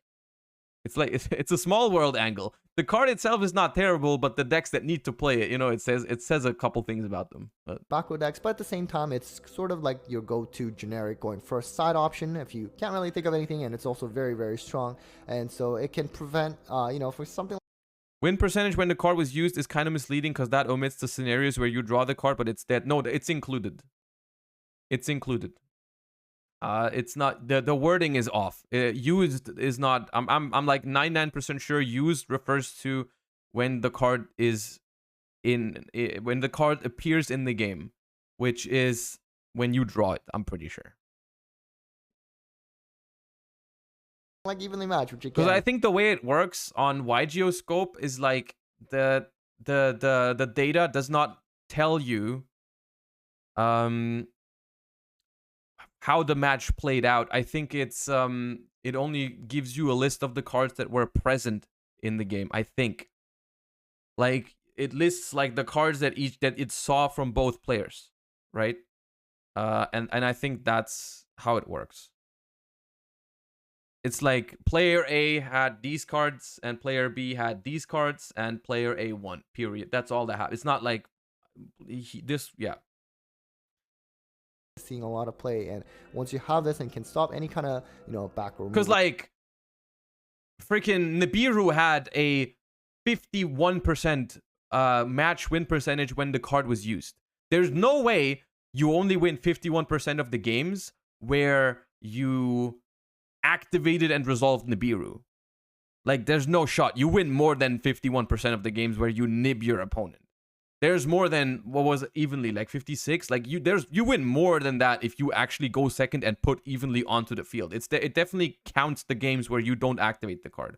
It also does include the games where the card gets like discarded or milled or some random stuff like that. I'm not sure if it would count banished face down off the top of your deck. I don't think it would. I don't think it would count that because I'm pretty sure it only looks at the face up cards, but yeah. Board right removal, like, it's your opponent's gonna have a really hard time, and I'm honestly surprised that this is still at 3 with, you know, something like Red Reboot gone. And then we have Dimension Shifter, which is a hand trap that's now slowly sort of declining in terms of, you know, for example, in terms of main deck play, it really... Don't forget it's match win percentage, not game win percentage. Yes, but it translates, right? Because if you win one game with the card, you are more likely to not lose both of the other games. Like, of course, there's games where you nib them once and then you lose the other 2 games. But if you're ahead by 1 game in a best of 3, like, it's likely that you win the match. Like, it's not like 100%, but I think it transfers quite well. Magronach, thank you for the 2 months. Appreciate that. Thank you. become totally absent compared to what we saw last round where tier 11 was the best deck. So you have all these decks, it's primarily Thunder, but other decks like Crystal Beast or even like Weather Painters, just all these rogue strategies that are just main decking Shifter to combat that. But now it's just become the complete inverse, and we're just not seeing much of Shifter. But still, against a lot of decks out there, this card can still win you games. And then we have Thrust, which certainly decreased in terms of ranking compared to last month. I mean, there's several reasons to that. Maybe there was a lot of hype with Thrust on the first initial release, but at the same time, I think it's still a very strong card, and I think we should just give it a bit more time. I think it can climb its way back up the ranks as well. Again, very strong, especially if you're going playing a going second deck, then really can help you get whatever card you need for the most part. And even if you're going first and you have to set it, you can set something like D-Barrier, and that probably will win you the game anyways.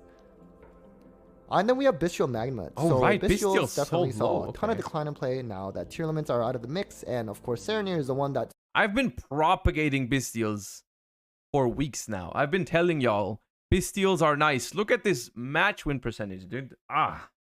sees a lot of play in it just because it actually enables branded combos. But I'm seeing a slow resurgence in Bestials as well, especially in branded lists, of course. Just because, for example, something like Bestials are just nice. They're not main deckable, but they're still nice. Stop that. And just in general, if there's more branded in the format, then it's better to have Bestials. But it is a little iffy. But I think definitely seen other people side it at least. And then moving on to the final tier, we have Call by the Grave, which has used to be really one of the best, most played staples in general. But now, lately in this format has been not seeing too much. Of course, if you're playing branded, you're probably going to play this to stop that Ash. But against something, let's say, like against Kashira, everything's getting banished anyways. You're not really Called by the Graving anything. So, it's still a good card to have, but certainly not expected out of everyone's deck list anymore. And then we have Floodgate Trap Hole, which admittedly, realistically, probably only made it to this list because there's so many Traptrix players and they're all playing Floodgate Trap Hole. But you know what? You have to give this trap card some credit. It's a really strong card in terms of being able to permanent Book of Mooning. Really, really cool that, there are actual, trap decks that are doing well. And at least with Traptrix, it's not primarily, Eradicator Turbo or D-Barrier Turbo. It's got some cool interaction. And then finally, we have Lava Golem. This one's interesting. It saw a ton of decline in play now compared to last month. Yeah. Initially, at the start of this format, you saw a lot of Lava Golem being played in the side or even in the main in decks like Ashira and Branded where they don't really need their normal summon. But this Lava Golem, it is still considered as a special summon. It's kind of interesting that it's seeing a lot of decline in play. It might have to do with the fact that, Kashira, they're just ending on Arise Heart, so you can't Lava Golem them. Or maybe, and Ibli, initially that would also prevent from being Lava Golem, but ironically enough, Ibli has also saw a decline in play a lot as well among Kashira lists that you would have noticed in YCS Peru. So all in all, I think it's decent, but certainly seeing a lot of decline in play, and you're probably better off and safer to play just the Kaijus. Alright, so that was it for the monthly tier list for hand traps and staples. Link to the video, I missed the first half. I will link you. Bop. Bop. There you go. That was interesting. Overall, let me slide over to the left so you can see the full thingy. For the most part, I agree with most of those things. Is the Joshua Schmidt Plus channel run by you? Well, I own it, but my editor does the things. Why? No sphere mode. I am surprised by that. I feel like I've seen more sphere modes than lava golems recently.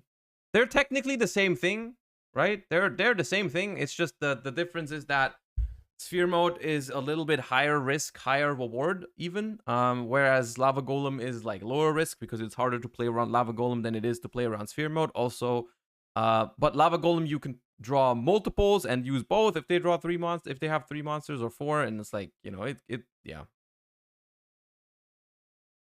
You can look at YuGiOh scope to see deck win percentage and also archetypal card win percentage. Okay, hold up. How do I do that? YuGiOh scope. I'll look at it in a second. What makes DB meta different from other TCG places? What do you mean? It's the same game, unless you're talking Master Duel. Master Duel is a different game. I think most of this does make sense. I think Bestials are underrated. as a side deck card.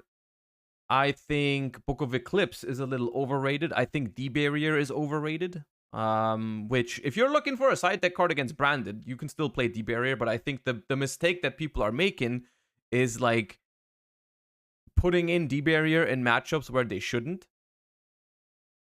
And it ends up being a game where, like, Kashtira has a bunch of hand traps. You go first, you get hand trapped by Kashtira. If you can't play through, setting a D-Barrier will not help you, because they will still set up, like, Fenrir, Unicorn, attack you, look at your extra deck, pass. You still need to play through Fenrir, Unicorn, more non-engine. You still lose the game. The only deck where D-Barrier just actively wins you the game is Branded, because Branded literally does nothing. Branded literally does nothing under D-Barrier.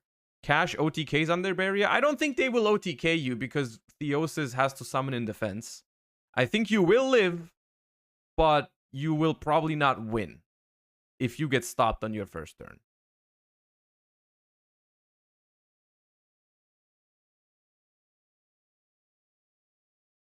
Kashtira can still OTK under Barrier. I mean, it can if you have, like, special one Kashtira, normal summon one with Birth. Special Rise Art Banish, Revive with Birth. You can. Theosis can summon Scareclaw. Yeah, if you have nothing, you might die. But I'm like, you know, if your board is, like, not that great because they've hand trapped you, I think D-Barrier just doesn't do anything. Scrooge, thank you for the 3 months. Appreciate the Prime. Thank you for the support. Yeah. Where's Moonlit Chill? It's just not popular enough to make the cut. But I think, like I said earlier, I think hand traps are okay this format. I think an approach where you play a lot of hand traps, like Ash, Imperm, Valor, Mourner, or something like that, is a valid approach. I think that's fine.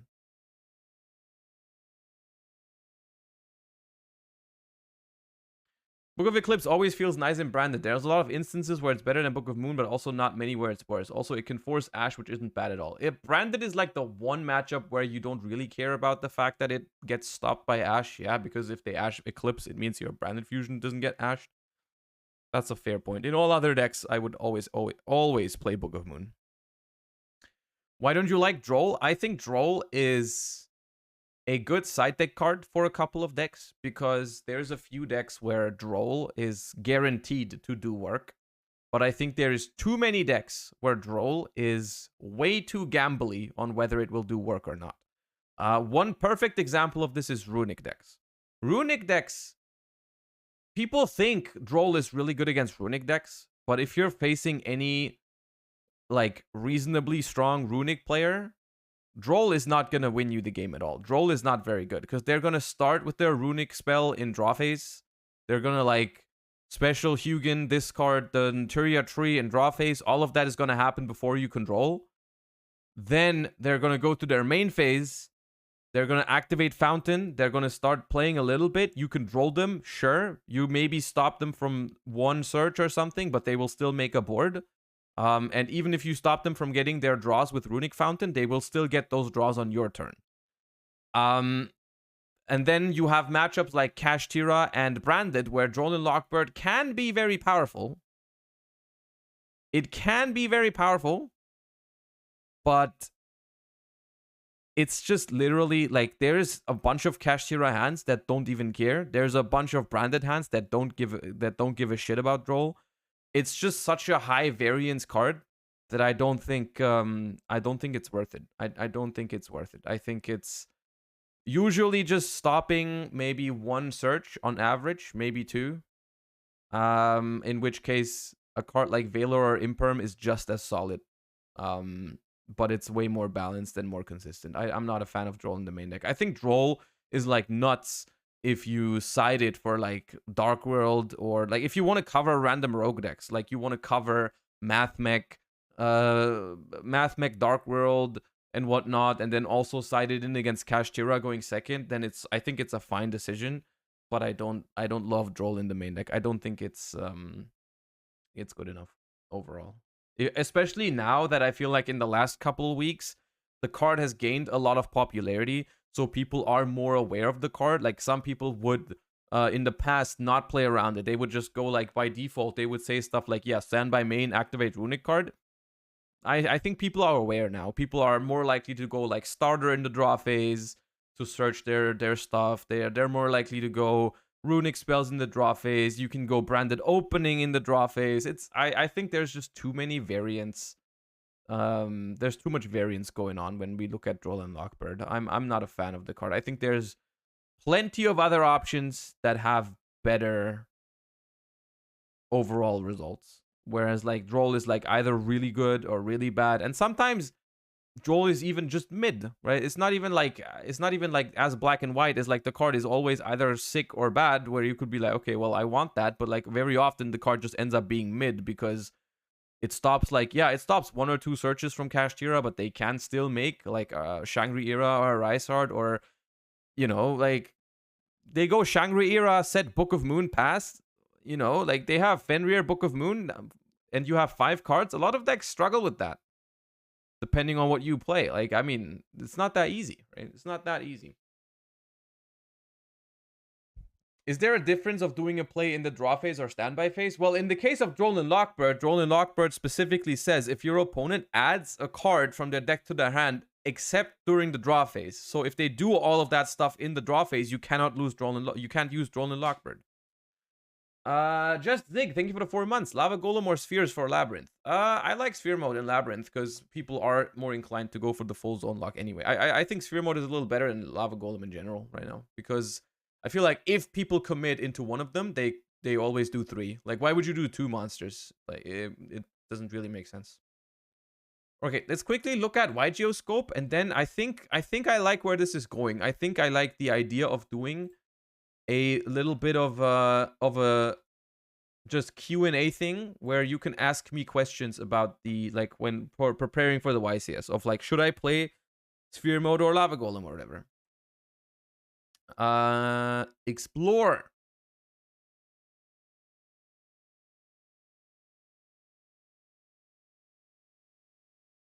Okay. Explore. Current format data. It does not load.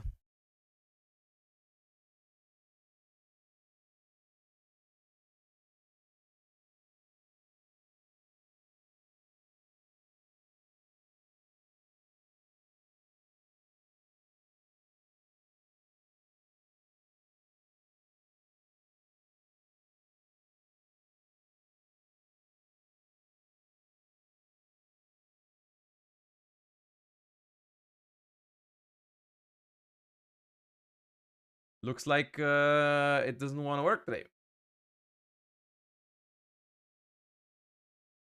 It'll get there. Give it like a solid 90 seconds. Really? Why? Why is it so slow? Does it fetch new data every time you load it?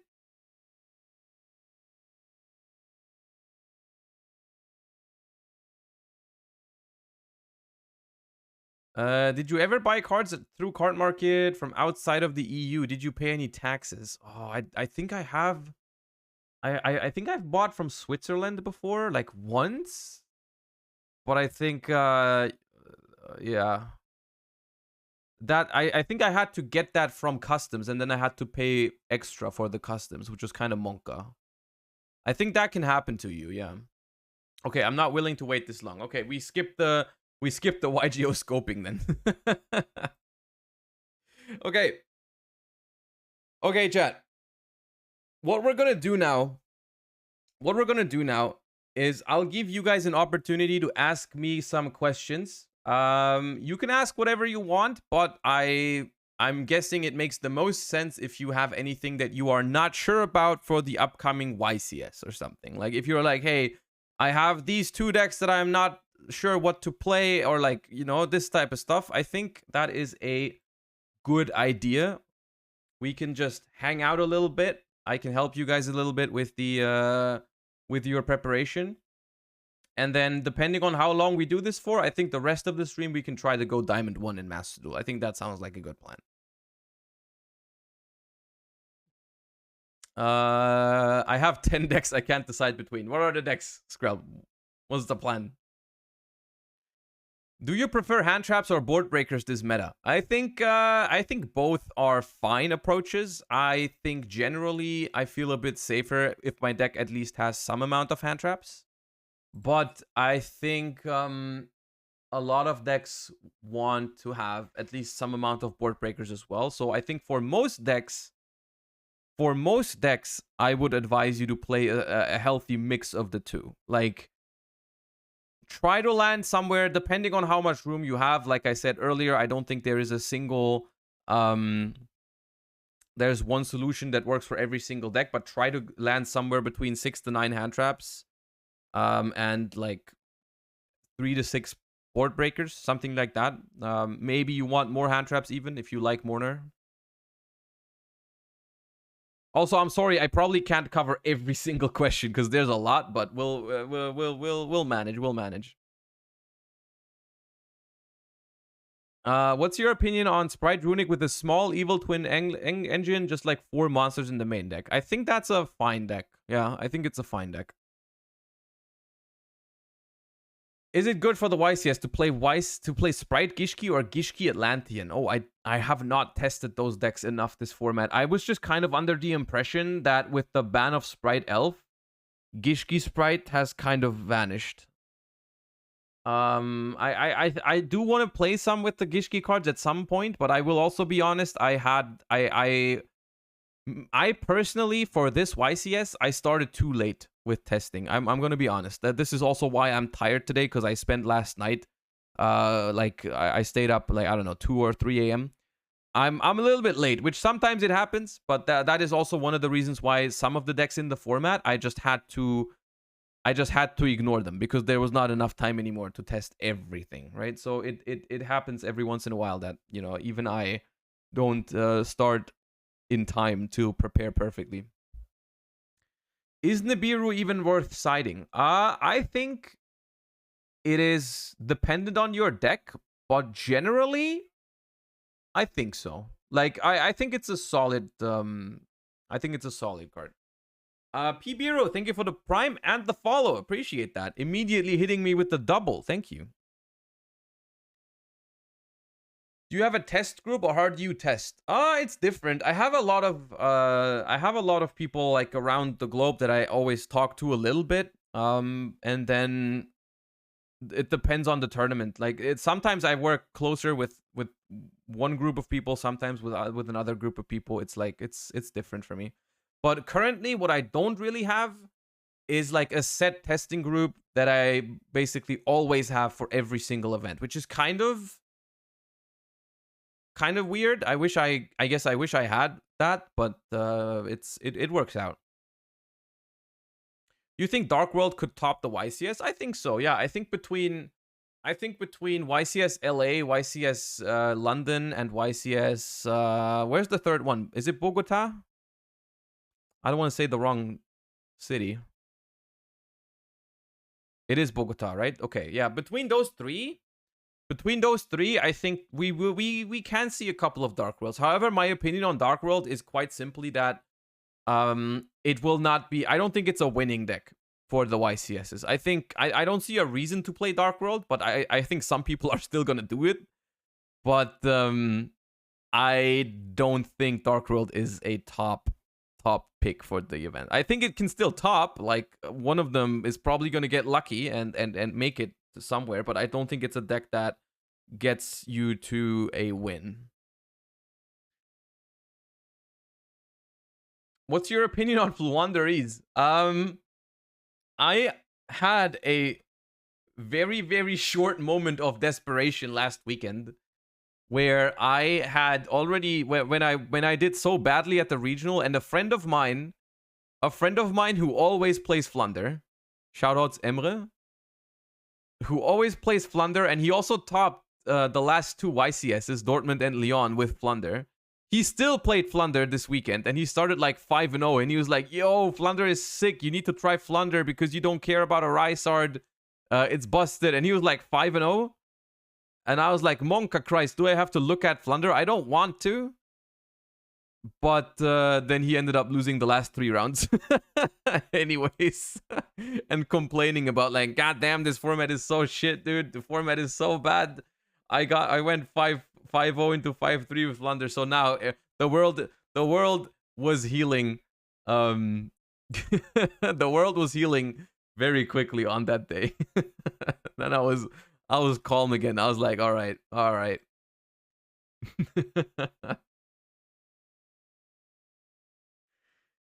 I almost had to think about it. So I think to give you an answer, I think Flunder is unironically not even that bad because I think the Kashtira matchup is not that bad for Flunder, but the problem is Flunder still bricks, right? And that just caps at how well it can do, right? Did you say sorry for you or just left? The funny story is I was gone already, dude. I left after round 6. I dropped and went home. So I was not in the position to make fun of anyone. Bro, I was already at home when round 8 finished. Never mind. I already had dinner. So there's that. I had no business laughing at anyone. Doesn't Cash have the same problem? Cash, interestingly enough, does have that problem a little bit, where the deck does actually brick a decent amount of times, because it's like if your opening hand doesn't have Unicorn, or like the cards that find Unicorn, there's not that many one-card combos. Like, I mean, Fenrir is not even a one-card combo. Fenrir needs like Birth on top of it, or something else.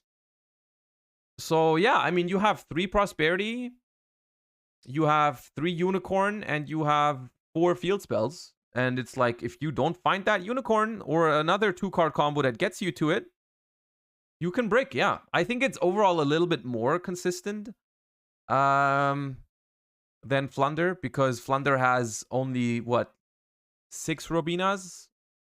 But it has duality. I don't know exactly. Oh, Yomi, thank you for the Prime. Appreciate you. But I think like the thing about, I think the difference between the consistency of Flunder and Kashtira is that Kashtira has more 2-card combos that get you there, whereas Flu is like, if I don't have the Robina, it's like it's almost impossible to replace Robina, right? There's no way you can replace Robina, I think. Where exactly Icentrix, yeah. Like there's hands that can play without Unicorn, like I don't know, Fenrir, what's an example? Like Fenrir, Ricehard, I don't know. There's hands, right? And a Flunder brick is a Flunder brick, right? A Flunder brick is nothing. And so I think that is a difference in terms of win rate. I'm deciding between Sprite and Sword Soul. Obviously, Sprite is a better deck, but I feel much more confident playing Sword Soul. Should I prioritize the better deck or the one I play better? That's always a tough question. That is one that no one can answer except for yourself. Because I don't know how bad your Sprite gameplay is, right? I don't know how cracked you are with Sword Soul and how that compares to your skills with Sprite. If you are playing both decks equally well, I think you have better chances with Sprite. If you are slightly better with Sword Soul, I think you still have a better chance to perform well with Sprite. But if the gap between the skill level of the 2 decks for you is like super wide, then go with Sword Soul. Like if you are actually so unexperienced with Sprite to the point where you feel super uncomfortable playing it, then play Sword Soul. But that is something that you need to know for yourself. I personally am always a fan of taking a challenge in that moment. Like, of course, you don't want to make a YCS your testing ground, but if you think Sprite is the better deck, then just like spend these next couple days practicing it. Make sure you're comfortable, because you're not gonna get better if you always stay in your comfort zone, right? If like Sword Soul is your comfort pick, and you already know what's up, you know, like you're gonna improve more if you're playing Sprite. But of course, if you really care about having a good result in that moment, maybe you still want to go with your comfort pick. It depends how uncomfortable you are with Sprite, basically. What if my comfort zone is Evil Swarm? Then you're probably just weird.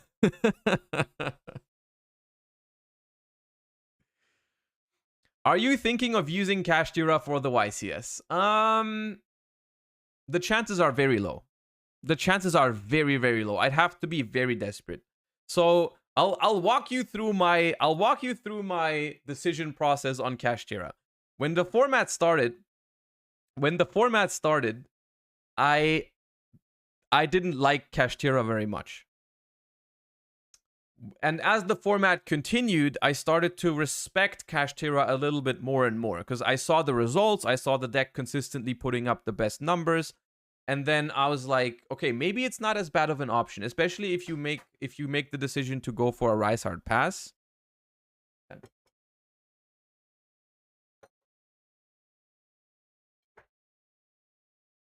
If you always go for a Rise Hard pass, I think it's a more skillful environment.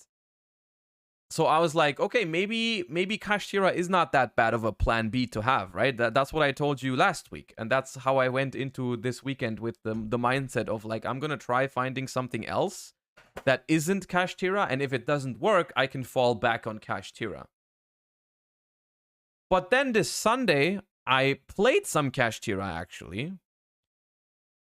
And I just didn't like it. I noticed that, hey, I have a lot of hands where I just brick, or I have a lot of hands where I draw my combo, but I draw almost no non-engine. And I'm like, I have to commit into the full zone lock here because my Arise Hard pass with no non-engine is not going to cut it. And as it turns out, the deck just draws awkward hands a decent amount. Right? And currently, I am not considering Cash Tira as my backup plan for the YCS.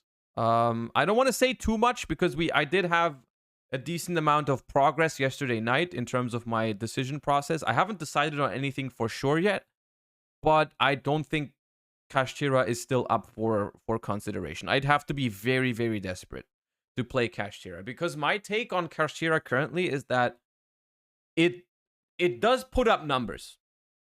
It does put up numbers. It is a good deck. My problem with it is I feel like it puts up those numbers because of its play rate feels very, very high.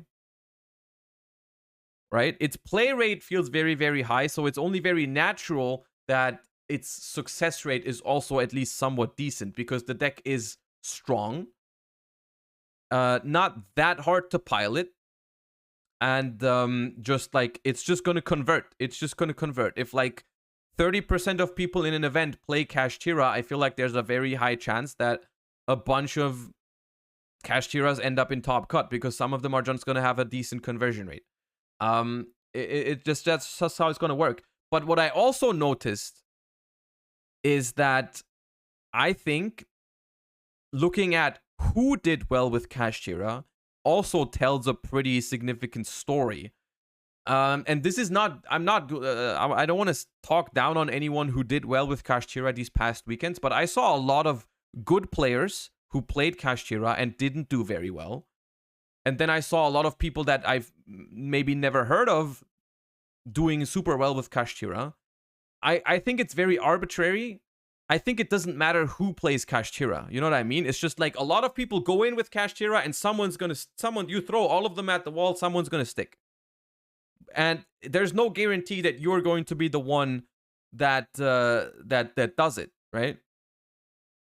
So I just don't see myself playing Cash Tira with that because I don't have that mindset. I don't have the mindset currently of like, hey, I just want to top and then I don't care.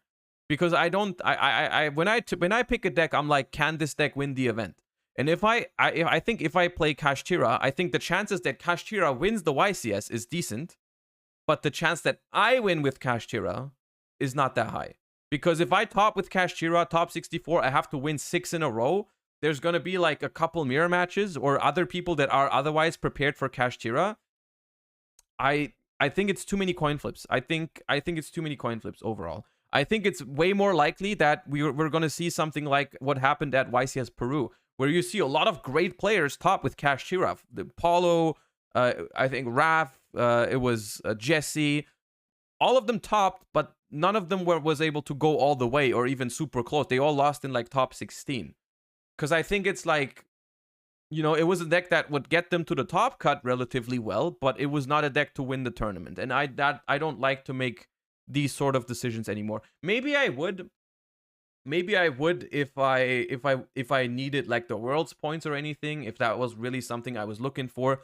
But realistically, for world's points, I'm currently in first place, and there's only one YCS, one nationals anymore for the world's points race. I'm not worried. All you have to do is top 16 in the world's points, and I'm first currently.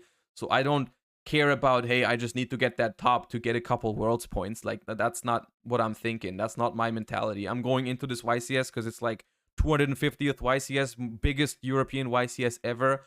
I want to play a deck that I think can win the event, and I don't think I have the best chances with Kashtira. Legend of Nutch, thank you for the 9 months. Welcome back. Also, Poke Joshinator. I don't know if I said that, but thank you for the tier 1.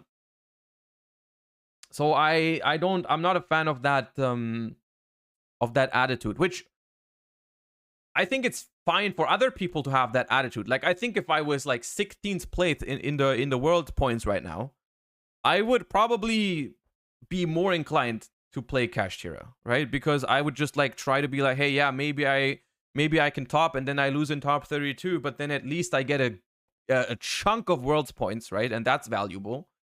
But it's like it's a very good point to actually ask yourself what your goal is, right? Maybe if someone has never topped the YCS and is like really keen on finally doing that, you know, maybe you want to pick the more consistent or like a more balanced strategy. You know, is there an EU leaderboard? There's no official leaderboard. But I think people have been keeping track of it. I don't know if it's 100% accurate, but I can show you. There's like a Google Doc that they're updating. They're updating. I can show you if you're interested. It's like, what? Yeah. I don't know if it's 100% accurate. This is what it currently is like.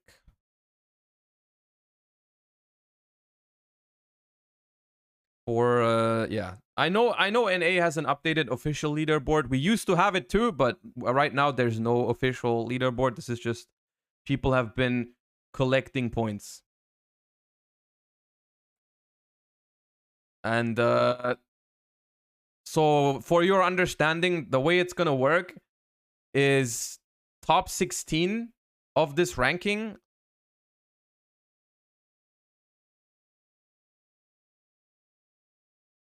Apo G1, thank you for the 3 months. I prefer not to say which of the decks are in closer contention for me right now. I've given you my opinion on most decks. You can probably figure it out what I'm thinking about which decks, but it's also not been decided yet. So how it's gonna work is top 16 are gonna have the opportunity to play for a Worlds invite. At the Friday of the European Championship, there's going to be a playoff between 16 players off the list, the first 16 players, and three players will get an invite to the World Championship out of these 16. But actually not out of these 16, because they're going to be combined with the top 16 from 2020, because 2020 they canceled Worlds. Normally it would just be 16 players, but this year it's going to be 32 because they have to give something to the people from 2020. So from 2020, the people that were top 16 back then are also going to be in the playoffs. So it's going to be 32 people. Which is why Ding Kang Pham and Gabriel Susi are technically not on the list because they are already qualified. I think it's only 2. Jordan just said 3, but I think it's only 2. Who else is qualified? Anthony? I don't think so. I talked to Anthony this weekend and he was talking about points and stuff. I don't think so. But you might be right. But they all said top 18 basically. Did Dinka Bui stop playing? Wasn't he at the top a few months ago? I mean, I think Dinka Bui is in a similar situation as I am, where he currently doesn't play that many regionals. His points are mainly from the YCSs, right? Mine are also mainly from the YCS. Like this entire season, I've played like what, 4 regionals, maybe 5, since like, yeah, I've played like 5 regionals in like 6 months. Not that many.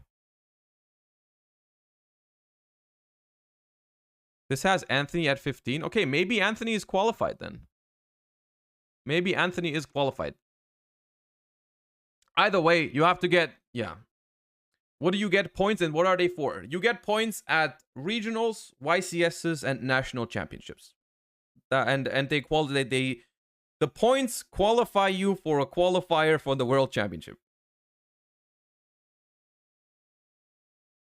Do you ever go to local tournaments? I don't really have locals that are close to me, sadly. So I wish I could. I actually would go like to weekly locals if I had any, but where I live, there's like the closest locals I can go to is like an hour away by train, which is, it wouldn't even be that bad, but like the train is like $20 one way. So it's like I'd have to pay like $40 to go to locals, which doesn't really add up. You break even if you pull an ulti. It's like not that great. Not the greatest lookout, you know? Yeah, with they're making a ticket. They're making a ticket next month where you can drive, you can use trains unlimited amount of times. With that, I'd probably go to locals more often. Yeah.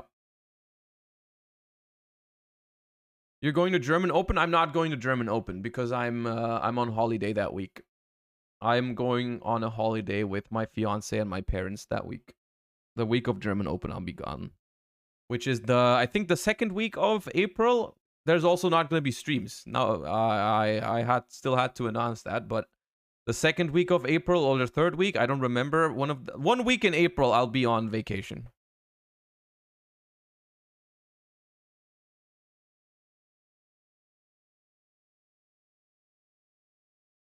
Just drive. Nope. No, thank you. All right. My food is getting cold again. Why don't we react to Jesse Cotton today? I thought to myself this morning. When I sat here, I saw Jesse Cotton upload. I was like, I could just watch it, or we could just watch it on stream together. Why not? Also, forgot to have not subbed yet. Okay, let's go. Hey guys, and welcome back to the channel. Today I have a deck profile for you and a bit of a combo video. Why don't you like driving? I don't drive for environmental reasons for them. It's like I have a license. I could probably get a car, but I don't want to. I prefer using the train when I can. About one of the upcoming decks in Cybernetic Access, I think it's called. It is involving Super Heavy Samurais. One of the most asked questions I've been getting so far between videos and my streaming is, what do I think of those cards? Well, it shouldn't come as a surprise when I say they have a lot of potential and they'll probably be good in the future. However, how good is the question? I'm going to show you guys what I think may be one of the best ways to use those cards, and it involves sprites. Hopefully over the next couple months, I will showcase a couple other ways to utilize these cards in interesting fashions, and explain a little more in depth about the options you have when playing these cards. So hopefully more to come. Now before I continue, please make sure to like, subscribe, and leave a comment down below if you enjoyed this type of video and what else you'd like to see in the future. Also, please check out TSX. Have you seen the Dutch Open LOB deck that went 3-5? What do you mean LOB deck? One.com and use the code potato10 10% off on your sleeves. I've been appreciating non-stop, great quality sleeves, so definitely worth a look. Alright, so let me get into it. So this is what the deck looks like right now. I guess in the combo, I will show you guys, or I'll explain what each of the cards do. The basic end field is...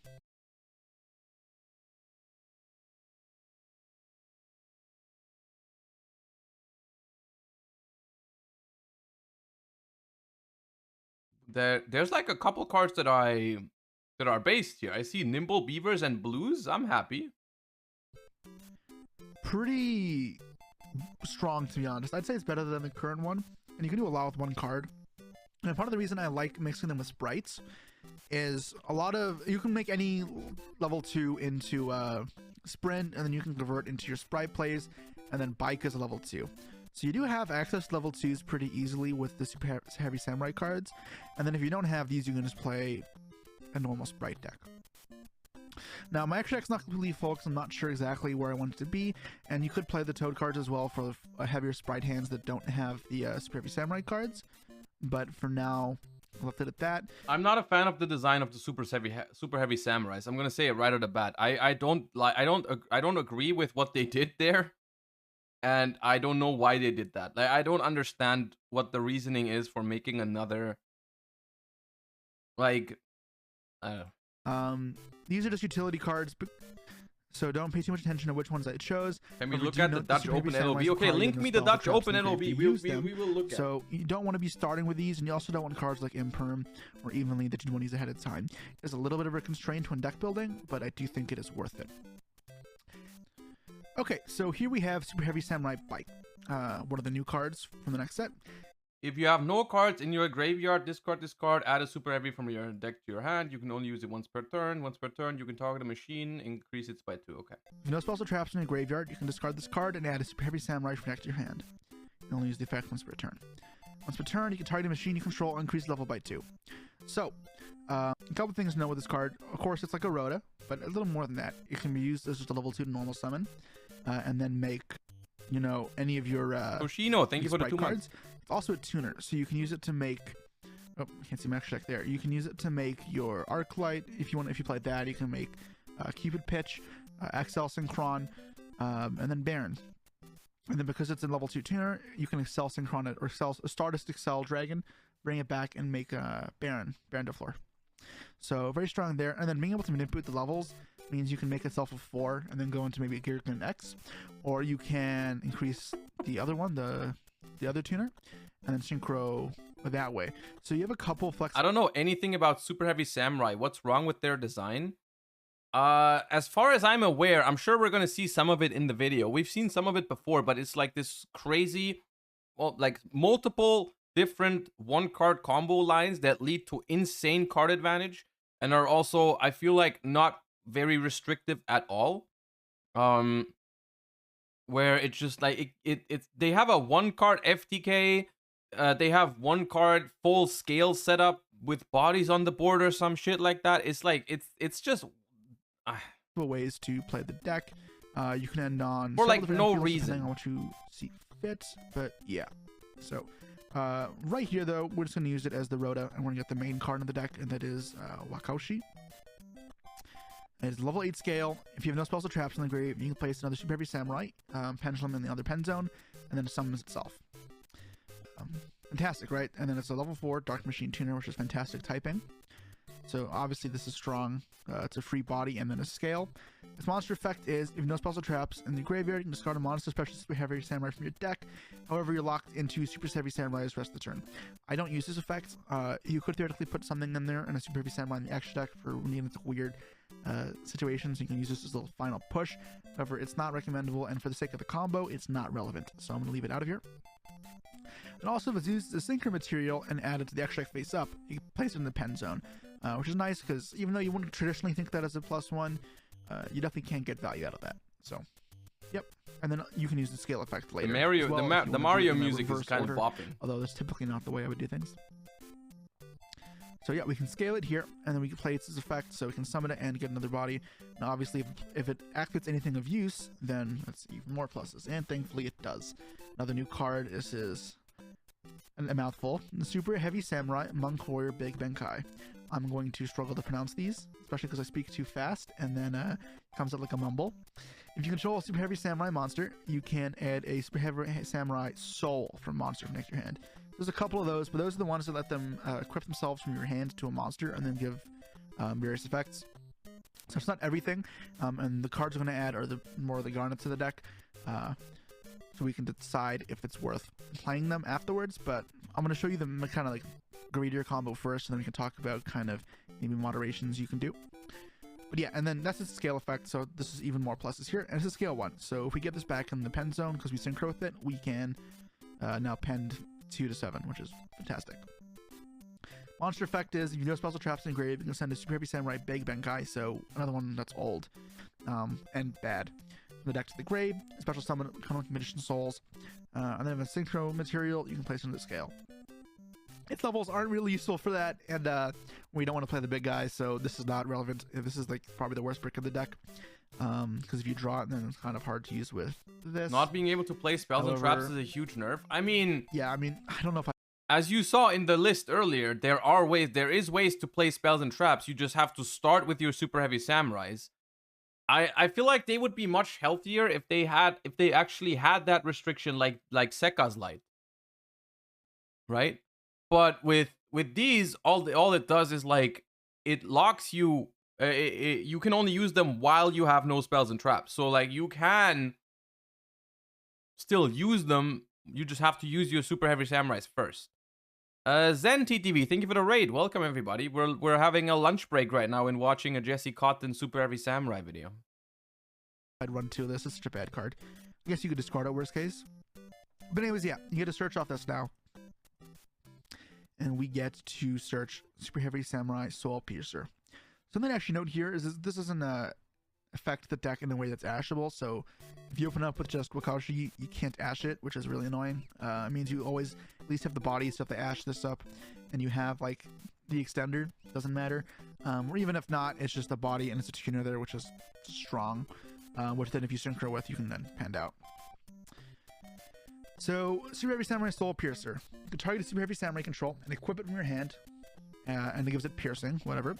And if this card is sent from the field to the grave, you can add a Super Heavy Samurai monster from your deck to your hand, and this one is any Super Heavy Samurai. It is also not once per turn, so we can use it to search multiple times. So we can equip it here just to get it into play. And now we are going to link off for the Super Heavy Samurai Link 1 monster. Scarecrow, sorry. So it's a Link 1, Link 1 Samurai, and it cannot be used as Link material. This is a little annoying, however, pretty easy to get around. You can Baron pop it, or you can play one of the other cards that clears it as well, which I'll show you in a second. You take no battle damage when you have no spells and traps, whatever. But then also, if you have no spells and traps in your grave, you can discard a card, anything, or sorry, discard a monster, but that's kind of in theme. And target Super Heavy Samurai in your grave and special summon and defense position to the zone this points do. I don't know if I actually did that. I may have put it somewhere else, but it's just me being fast forwarding and being lazy. So you get Soul Peacemaker here, which is another soul monster, so you clear it off this. So target Super Heavy Samurai. Someone said last time we looked at these that there's over 50 super heavy samurai monsters. You can equip it hand to the field, that target. And I'm pretty sure the combo equipped, like your opponent cannot attack monsters except equipped, which is nice because they can't do bad damage or whatever.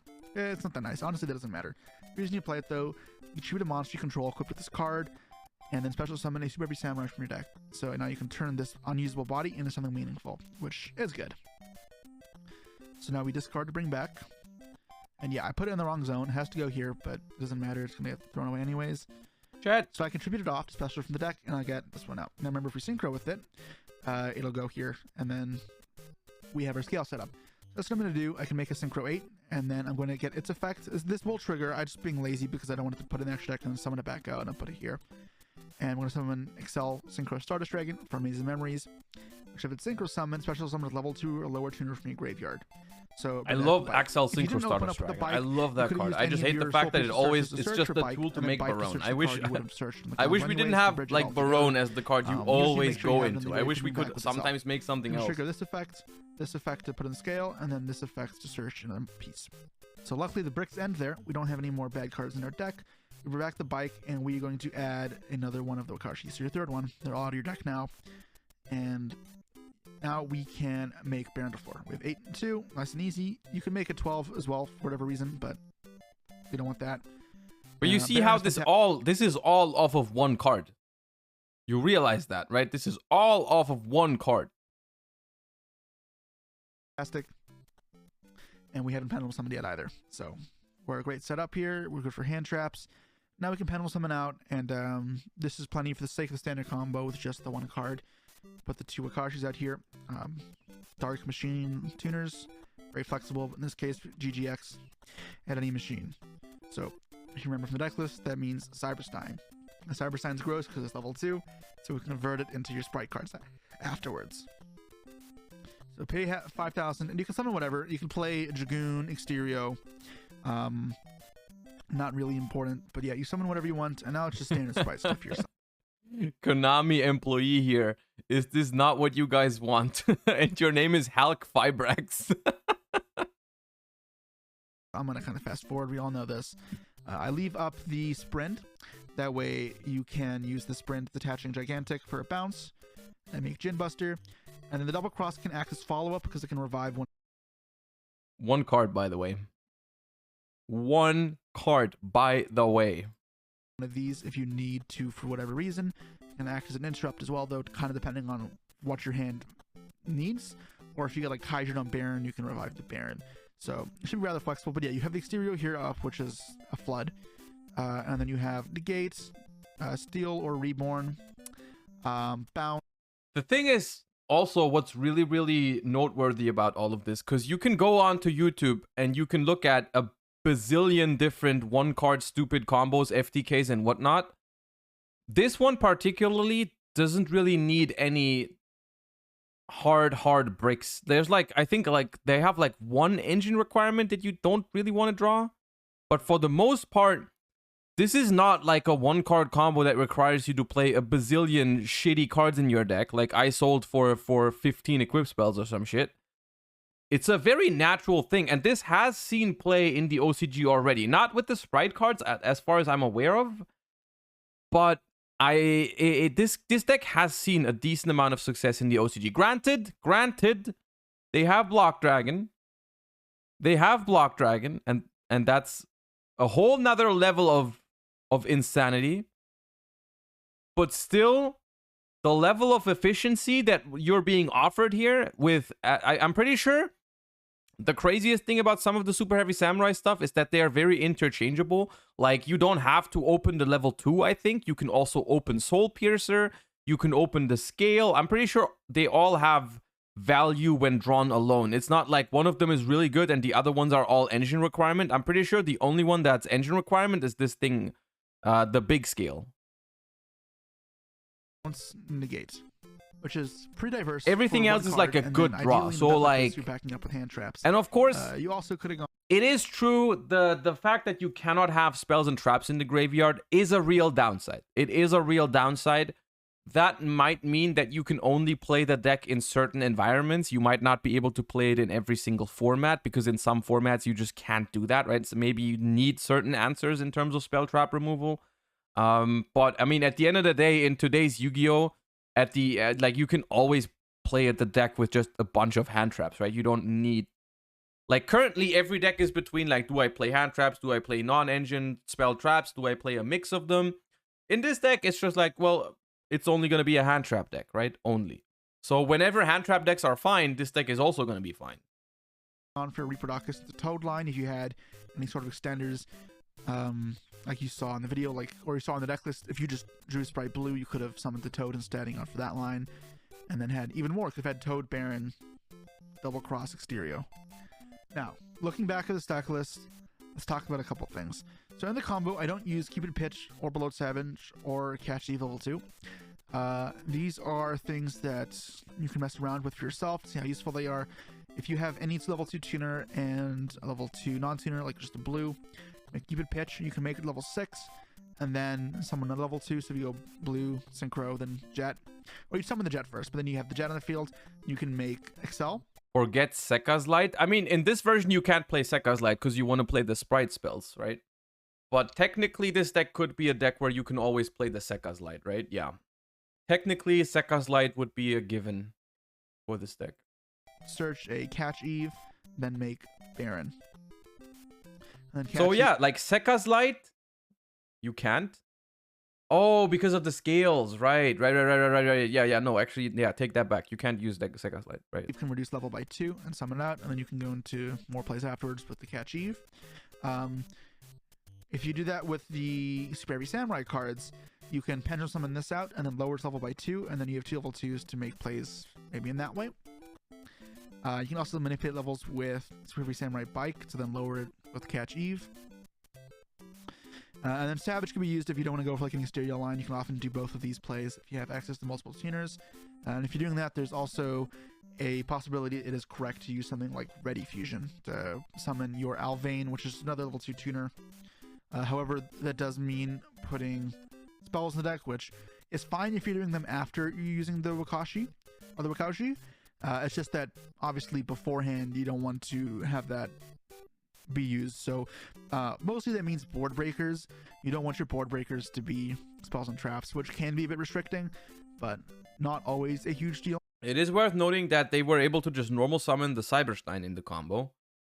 So like, you can play cards like Sphere Mode, Lava Golem in this, and probably be fine when you go second. Like, the amount of like non-engine options in the monster card territory that you have these days is pretty impressive, right? Like, you have enough options. You can play solid hand traps in almost every matchup. You can have board breakers in the form of Nibiru, Sphere Mode, Lava Golem. You can have Kaijus. There's plenty. There's really plenty for in terms of non-engine when it comes to monsters. There's even back row removal as like Archfiend Eccentric or something. Like, if you really need it, like, you can do it. Denko Sekka, because you don't need your normal summon. Like, you have things, right? There is things. You have options. So that's that. And sometimes you can use these as board breakers, and then maybe that's what the rest of your extra deck is used for. Now, if you don't play Soulmate Peacemaker, you can still do a lot with this deck. You can either pick between the Exterior or the Baron, or if you have a good enough hand, you can still do both. It just depends if you have to use a normal summon. I'd argue that may be worth it. However, again, it's going to be deciding and refining the deck to the point where Kinetic Puppeteer, you can play the least amount of bricks possible and make the deck as consistent as possible. You're just enough to win the games you go first, and then play as little bricks. So finding that balance is going to be hard, and it's not something I can provide complete info on at the moment, because it depends very much on the format of how many negates you have to set up or how much gas you need. But right now, this is kind of up in the air. Yeah, and since you set up scales, you can even do stupid stuff like pendulum summoning Jinzo or some shit like that, I guess. Soul Piercer is another weird one. I am playing one right now, but theoretically, if you normal summon it and make the link 1 and get the search for Wakashi, you can actually do a lot with it. However, into a field, it is not great, and it also uses your normal summon, so your plays are a little more limited. It forces you out of the line with Stein. What you'd have to do in those cases is use your last Soul Piercer search to search the level 2 bike, and then pen summon out the bike to go into sprint, which is still fine, but it is like Baron plus standard combo, which is solid for just one card. Like, it's still better than a Deep Sea Devo as before. That being said, I don't love how it acts into fields, and there's normal summoning this is weaker to hand traps because you can't go wide by playing sprites afterwards. It's level 4. It's kind of icky. So I think for now I wouldn't play more than one Soul Piercer, but it's again something to consider, and I want you guys to be as knowledgeable as possible. That way you can make decisions on your own. I don't ever want to spoon feed you everything, but I give you the tools to make decisions for yourself. Anyways, this is going to be it for the first Super Heavy. Okay. So yeah, I mean, the one card combo is impressive, and it's like, as you can see on the screen, it does fit into a shell, even as just the first version that's like at least somewhat okay, right? I mean, that's at least right. I mean, I still think Soul Piercer is probably too good of a card to not play 3, because it is another starter, right? Worst case. So yeah, but there's that. Okay. All right, we have 2 options, chat, and I will just let you guys decide. I think we have 2 options. The first option is we continue what we did before the lunch break, which is talking about the YCS, and I give you guys answers to your questions for like deck building and deck decisions in the current format, or stuff in general, or we move to Master Duel. Oh yeah, the LOB deck profile. Oh god, I forgot.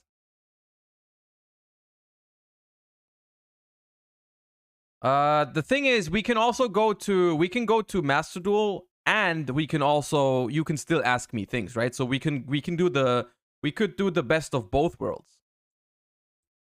You know what I mean? But yeah. I brought this deck to the Dutch Open, and it has YuGiOh, Skull Redbird, Hein, and Tyhone in the thumbnail. What the hell? Welcome back, people. So yesterday was Dutch Open in Holland, and I brought this deck with me. And yes, I did win some games, and I will tell you all about it. I will tell you all about the went. But let me first. How did you win games? Let me just show. Also, what is the quality of the camera, dude? It's like you recorded this profile when these cards actually came out, and you just kept it for 20 years in the future. Show you the deck that I brought, why, and how it why is your Dark works. Magician Gold Ray? Or, well, not really works, but I did got some really wins. So first off, we play. Well, first let me tell you about the deck. The deck is a full Legend of Blue Eyes deck. So every card in this deck is only made of with cards of the Legend of Blue Eyes set. So for instance, Skull Redbird. How does this win any games? All these cards are so shit. LOB is garbage. Did you put the 5 Exodia pieces and draw them twice against someone? It's one of the highest deck monsters. How do you win 3 out of 8 rounds? Can get over 1850. And this card, yes, it killed some monsters. The thing is, so it says he went 3 and 5. And you can only get 1 buy in a tournament. So surely he had 1 buy. What is that? No shows? 3 Skull Redbirds because it's just the biggest monster there is in this set. Next up is the second biggest monster, and that is YuGiOh. So we have a kind of a Winged Beast dinosaur package. Because we have Winged Beast dinosaur package. What do you mean? Because then these are the biggest beaters you can make. So next up we have Celtic Guardian. I put Celtic Guardian in because of the reason that I have Fiend Reflection number 2, and that card is 1100. With the buff, it becomes 1400. So why just not run Celtic Guardian? So you have still a resource in your hand instead of making a Celtic Guardian that is probably worse. And this card actually dealt like how much damage? 4,200 damage to the opponents yesterday. So yes, it was very fun to summon Celtic Guardian and attack. So next up we have 3 Tyhone. Tyhone against again a Winged Beast. It's 1200 attack with a buff. It's 1500. It is something. Which buff? This card actually dealt damage to my opponent too. It attacked I think 3 times. This can't be real. You can't go 3 and 5 with this. And even it attacked it into defense and took 600 damage. Bro, I won 3 games at my regionals. I play 1 Fiend Reflection number 2. This will probably be swapped around for something else, like maybe another Celtic Guardian or a Many the Bug or something else. Next up are 2 Mammoth Graveyard. This is the last attacker. Mammoth Graveyard is a dinosaur card that you can buff with the spell card to make him a 1500 beater if you have something to draw. You see that we have a lot of monsters, and that's the bad thing about the deck. If you draw too many monsters in your opening hand, you're dead. Oh, that's the bad thing about the deck. Okay. Gotta have some downsides. I was wondering what the downside was. I was wondering what the downside was. Next up, we have some effect monsters. We have 3 Hein-Hains. I played 3 Hein-Hains, and this card did so much things. This card won me the match, and this card also almost won me my final 8th round match. This card is very good. This card, it says when this card is flipped, target a monster on your opponent controls and return it to the owner's hand. So this card is very good. It's in the slower matches, it's crazy. Yeah, which slower matchups, dude? What do you mean crazy? How is this real? It sounds weird, but this card actually just rocks. I also played 1 Many-to Bug. This card, I played 3 Many-to-Bugs, but because this card says destroy and a lot of things have protection nowadays of destruction, this card. Yeah, Many-to-Bug has been kind of power crept. I get what you're saying. Yeah. I would also rather play a Celtic Guardian because that's way better at outing things that can't be destroyed by card effect. Yep. It's not that great, and you can you rather want. Yeah, if they attach Infinitrack Goliath to their Arise card, you can't pop it with Maneater Buck. So you like Hein is just better these days. Yeah. So you gotta deal with the power creep at some point. You know, like some people are just living in the past and they still keep on playing these old cards, but like you gotta move on, chat. You gotta move on. You gotta realize there is power creep. So for now, you gotta admit it. Hein is better than Maneater Bug now, so we're down to 1 Maneater Bug. I understand it, yes. Then we have 2 monsters left. Those are Giant Soldier of Stone, a 2k defense card. Sadly, this card got bounced way too many times to my hand, but this card also won me the game because of his 1300 attack thing. I just swapped into attack and battled the opponent. And the last monster is actually a monster I have to swap out, and that is Aquamador. Aquamador is in here also because it's a 2k beater or a 2k defense guy. But you can rather play 2 Giant Soldier of Stone because budget reasons, probably. Budget reasons. 100 more attack. Then we go to the spells where these cards are the thing you can actually win. Of course, there are 3 Raigeki because Raigeki is legal at 3, and it is played in the it is an LLB card. What you want to do is you always want to go second, and you actually want to have a god opening hand, which happens a decent a lot because Raigeki destroys all your opponent's monsters. So the next card does the same thing, but is a little bit worse. But not if you're going second, and that is Dark Hole. Dark Hole destroys all monsters on the field, so not only your opponents. This can actually hurt when you're in the stall game, because you do not want to set too many cards, but you do not also want to set too less of cards. Because of my game 3, I couldn't set too less cards and not too many cards. But Dark Hole is a card you want to see in your opening hand, because this card won me games. Yes, it won me games. Let me tell you. Next up is 3 Fissure, the only other destroy card you have. There you go. Arise Heart pass. You Fissure the Arise Heart. At the LOB set, this card just destroys the face-up lowest attack position monster your opponent controls. This card got rid of Reflesia so many times, like 3 times yesterday at locals, or not locals, at the Dutch Open. Next up are 3 Swords of Revealing Lights. If this card can work, this card is Mystic Mind, dude. This Mystic Mind at home. It's crazy. It's so cool. In my last round, I stopped my opponent for 7 turns with this card because he was a Traptrix play and he just couldn't find his Traptrix card. His special summons pops a back row. Traptrix Omega lol. So this card, it makes your opponent unable to attack for 3 turns. So it was very funny to see them struggle. And this card, sadly, it didn't stick a long time on the field because everybody just could banish it easy. Oh, and for the last actually good spell, it's Monster Reborn. Won me the first ever round. I will tell you everything about how it went. Yes, it won me actually. This won me my first round I could have. The next up are just some. Okay,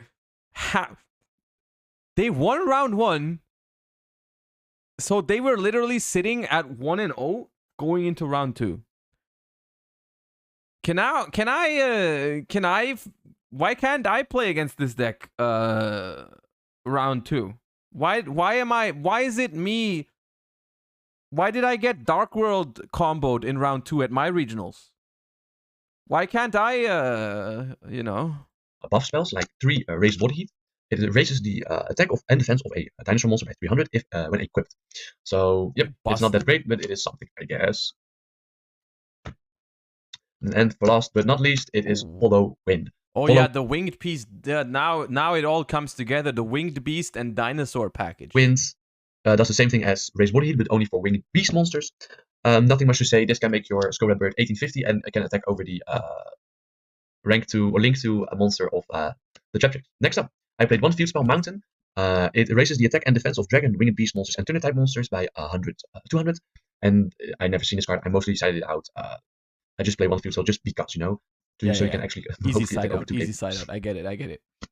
And last but not least, I played 3 Treble, the only interesting card that maybe can see play, but sadly Treble I could never use this card. And sadly, Traptrix monsters can't be affected by Treble. Even if you use the French card Trappe, it's not a Treble. It's still a Treble card, sadly. But this card it never came up. But I was also always happy to see the card in my opening hand. So we do not have an extra deck because of Kashtira. Because if you have an extra deck, Kashtira can because of Kashtira, they can block your whole board, and that's not what you want. So let's just go straight into my tokens. You have an actual chance against Kashtira. I love how are you serious throughout all of this? How are you applying serious theory to this? How are you telling me, yeah, Kashtira will otherwise full zone lock me, so I have no chance against Kashtira? So I'm like, nah. I'm being baited, right? This is not real. This does not happen. They're lying, right? I was fighting to my opponent. I said, here are tokens. If you need them, just take them. Don't ask. You can just. They're lying, right? But, yes, tokens. And last but not least, the side deck. The side deck needs to be changed a bit, and I will tell you all about it. Yeah. For Finzies, because I had 1 spot left, I played 1 Dark Magician. Never sided it in. I could have sided it in, but it's just way too hard of a brick. But it was just here for fun. Next up, we have a very interesting card in this meta, and definitely in this deck. It's card. Look at the one in the middle, dude. Nostalgia rare, dude. Select 1 trap on the field and destroy it. If the selected card is set, pick up and see the card. If it is a trap card, it is destroyed. If it is a spell card, return it to its original position. 1930 defense. Pog. The Reaper of the Cards. This card is a tribute summon monster, and yes, I tribute summon this card twice. And when this card is flipped, target 1 face down or set spell and trap card and flip it face up. If it is a trap, destroy it. If it's not, just return it face down. So this card actually won me the game against the Trap Tricks opponent. And I will tell you. There's no way you beat Trap Tricks. There's no way you beat Trap Tricks. It's not possible. How do you beat Trap Tricks? That can't be real. All on it a bit later, but this is only here just for trap decks. That can't be real. Next up is the first ever skill drain Dragon Link in shambles card. It's the Dragon Capture Jar. This card makes it that if your opponent plays a dragon deck, all dragon cards are put to defense position. So it is something. It will probably never come up, but sure, right? Why not? Everybody loves the first ever flood. Then we have two remove trap. This card just destroys one phase of trap card on the field, so it's more for Eldritch players or people that play floodgates. It doesn't really do much else, but it is something. Bro, which floodgate are you afraid of? Skill drain? What do you mean? Next up, we have one stop defense. Yeah. Stop defense is a card you probably want to play 2 of, so you probably can cut the Dark Magician. But I just couldn't see me. It was just not possible to buy a stop defense before the tournament started. It was nowhere to be found. And actually, I do not want to buy it yet because the LOB set is coming out in July, and I would really want to just pull it from that set. Yeah. Same goes for Final Flame. I played these cards because I didn't have 3 Final Flame, but you also always want to play 3 Final Flame because this card deals 600 damage to your opponent. This own Sparks only does 200, and Hinotama only does 500. So Final Flame does. Timeout cards. But how is your deck gonna get to timeout? How do you get there, dude? You die in 30 seconds. Just 100 more than Hinotama, and it just helps really, really good. And the last card in the side deck is Gravedigger's Ghoul. I've never seen the card, but it's an interesting card to have. You select 2 monsters in your opponent's graveyard and then remove them from play. That means banish, by the way. It is a card you can play. I sided it in against every Trap Tricks opponent that I had because it is a card you can play. That is a true statement. You can just banish some monsters that they can reuse to pop some back row or get rid of some other cards, maybe some monsters, or get them some more advantages like Dianea. But I sadly never seen it and never could make use of the cards. So this was the whole deck. I had so much fun because I won 3 rounds with this deck. Yes, How? Actually, I got 3-5 with this at the Dutch Open. How? So let me tell you about all the games that I had. So the first game that I had, so game 1 was against a full punk deck. This was my opening hand, so this was a strong opening hand, but I only had one problem, and that one problem was I have no non-summon monster, but I have some defense. So my opponent wins the dice roll, and he goes first. So my opponent just goes first, and he does his thing, and he just builds a kind of an interesting board. So he built a board which I had to read his card. Wait, he played against Punk? And he won round. How did actually? But I didn't. So I draw for turn, and I draw for turn my Urabi. So I have this monster. So keep in mind, Punk always stops with 5,000 life points. So I only have to do 5,000 life points left. So what I play is a Fissure. It destroys the slowest monster on the field. Then I play Dark Hole because Dark Hole is way better to use when you have no monsters because it destroys all monsters, and always monsters are. Why did you Fissure and then Dark Hole? What do you mean? Why did you do that? Why did you? So I just normal summon Urabi and attack for 1500 and wait, this wasn't a raised board heat. It was a triple. Oh, nuts! And I set my triple. Boom. So he flips one of his face downs to pop my back row, and he pops my triple. Unfortunate. He draws for turn. He had nothing left, and he just sets a random card. He sets a random card, and he has one more back row. So I draw for turn, and I draw Monster Reborn. So I activate Raigeki. I destroy his. It was an Ash Blossom. I destroy his Ash Blossom that he set. I look at his graveyard. I activate Monster Reborn, targeting his 3,000 monster, and he said, "Yep, that's game." So yes, I won the first round with this deck that I could ever play. It was crazy round. So the next 2 rounds, he won against game 1 against me because he let me go first, and I was like, "Yep, that's my downfall. I just can't go first." I didn't see. I only set I think I only set one raised body heat and a a giant soldier of stone, but he just got rid of it and he won that way. Okay, and so game 2, I didn't open anything. I couldn't destroy his board. I opened 1 Fissure and 4 normal monsters, and that's game. Yep, couldn't do anything about it. Round 2 was against Kashira, which I had a decent opening hand. I had 2 Fissures. Let me look for it. I had 2 Fissures and just a bunch of normal monsters and nothing else. I had 2 normal monsters and a triple, and I drew another normal monster for turn. So he builds his board. It's only one Rise Heart set to pass. So I activate a Fissure on his Rise Heart, but he protects it, and I couldn't do anything else. I just set a monster and passed turn, and he just clapped me. I could have used Triple, so I actually used it once, but that's it. There wasn't much more. And game 2, he owned me too, and we had so much fun playing against my deck. Everybody that I played with was like, "What are you playing?" And they loved it very much. But sadly, I lost games 1 and 2, and I didn't get any round wins. But it is what it is, you know. And after that, we just played some more Go duels, and because I brought my Go deck with me, I was like, you know, I will probably play 3 matches, and the 4th match, my opponent will probably don't show up. I just drop and then go to the Go side defense. But I had a lot of opponents. So game 3 was against, I don't know, game 3 was the most amazing game I had, because of the fact that my opponent didn't knew. He was playing Trap Tricks, and he didn't know what his deck did. So I just played his deck for him. I didn't see his hand, but I just said things like, okay, so your normal summon, I think Marmello is it, to search the trap. Do you have Volotea in hand? He said yes. I said so you search another trap card that you want to discard and get back later. So he searched that trap card. Then I said you make Trap Tricks, the Sarah. Then you set Volotea, activate Volotea, special summon Dionea, set back the card you had, and I just played his deck for him, and he just beat me 2-0 because I played for him. So I actually won, but I won against myself. Okay.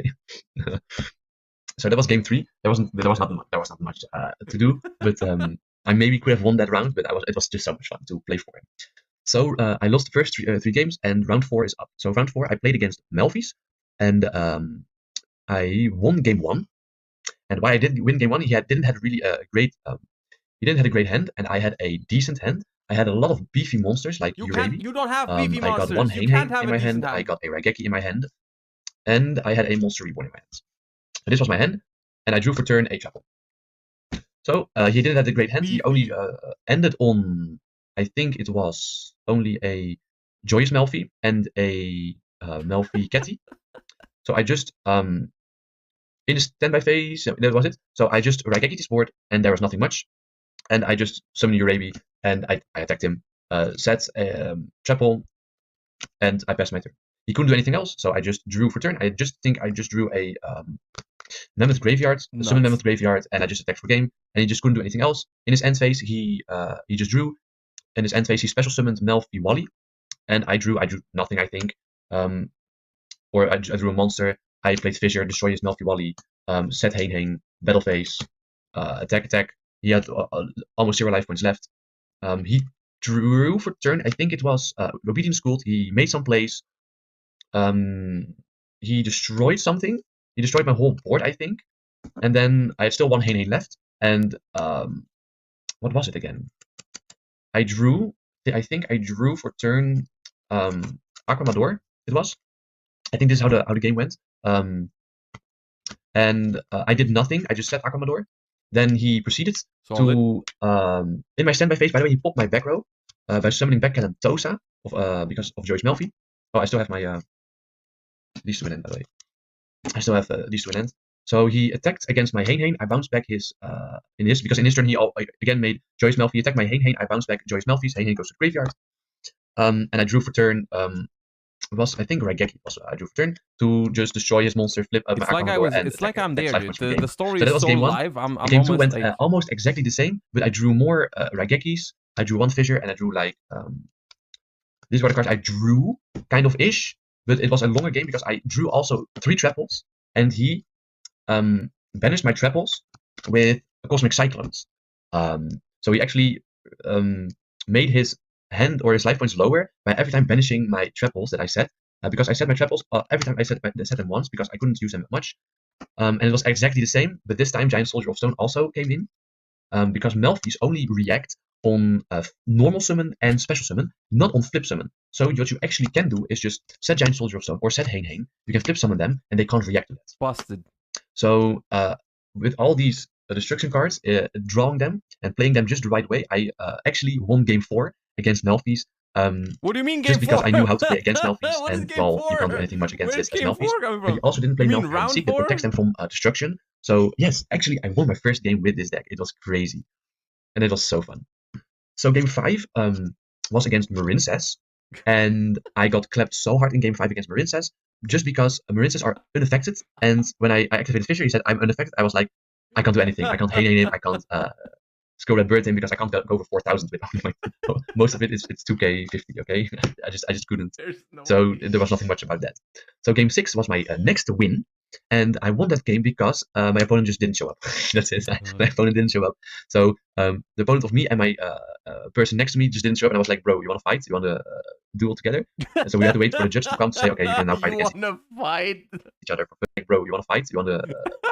I love it when, and I don't mean this in a bad way, but I love it when like they just don't know like the Yu-Gi-Oh terminology, right? When you can clearly tell they're not a Yu-Gi-Oh player, it's just like it cracks me up.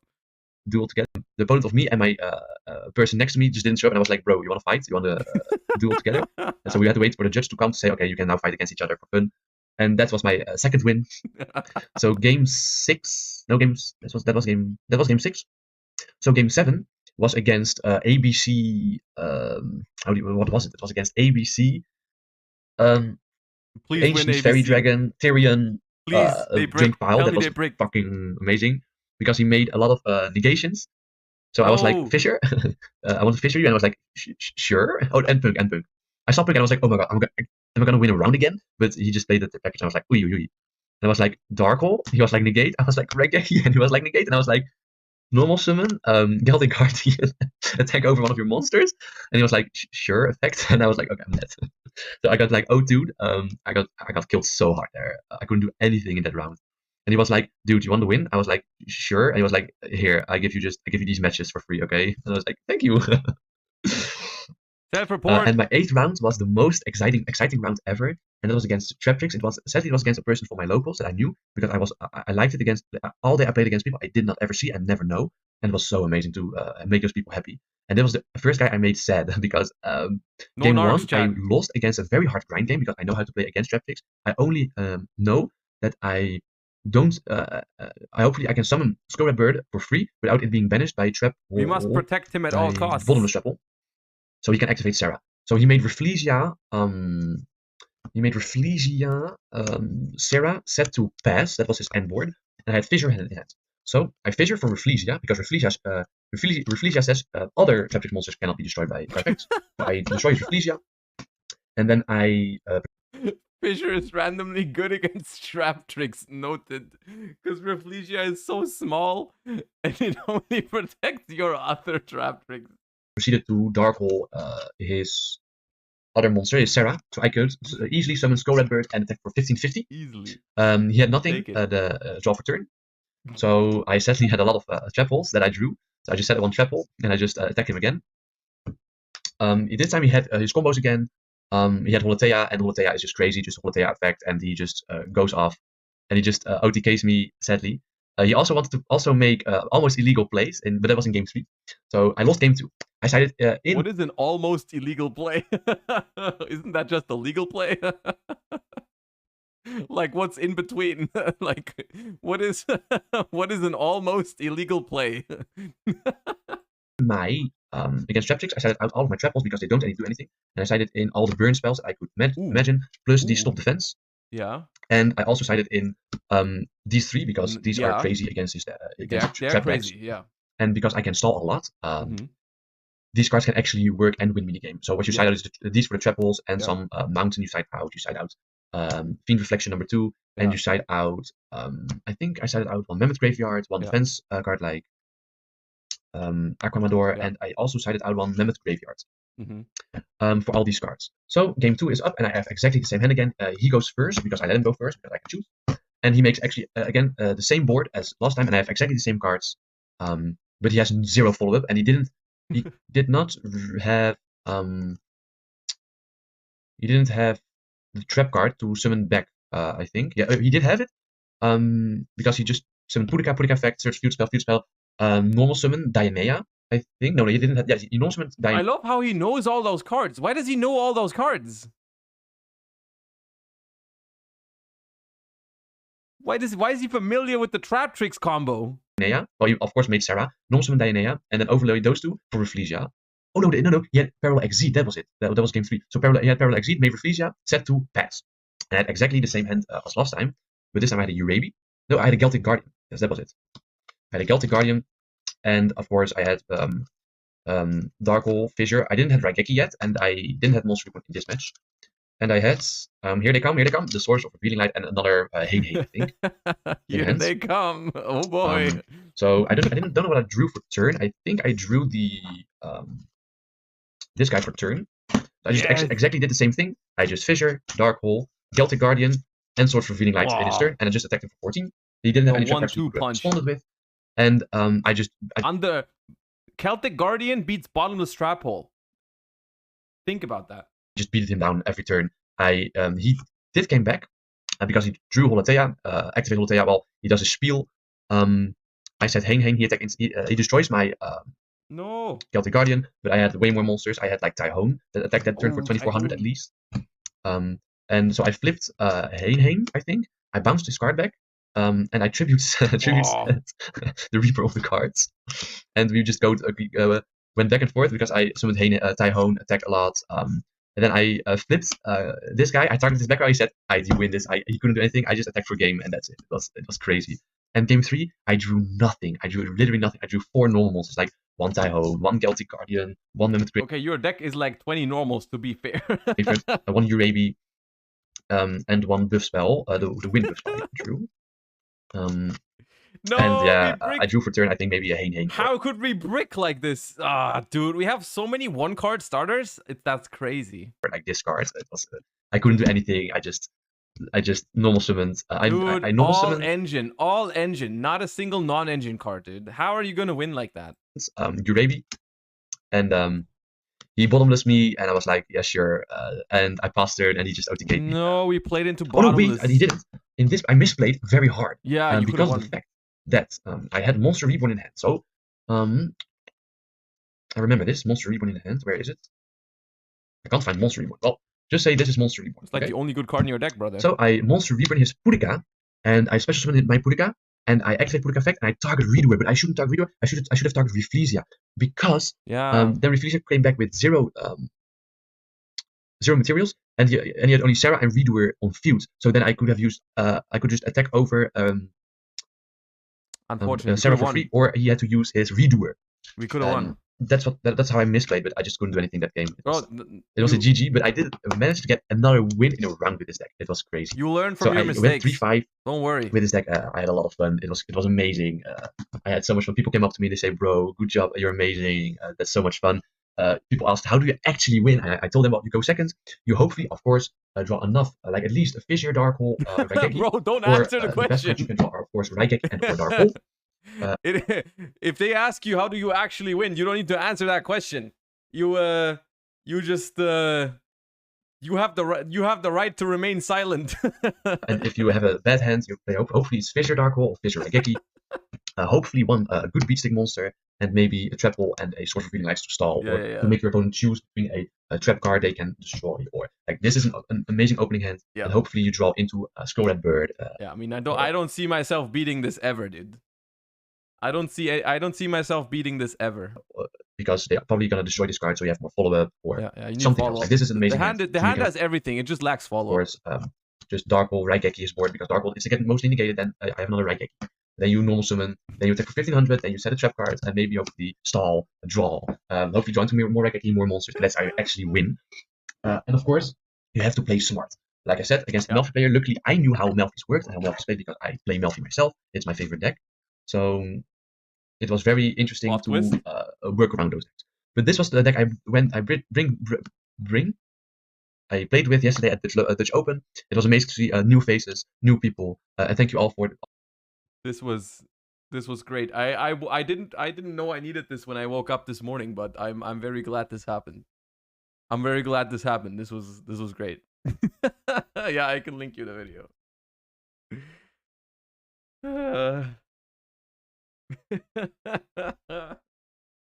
Okay, so to summarize, they went 3-5.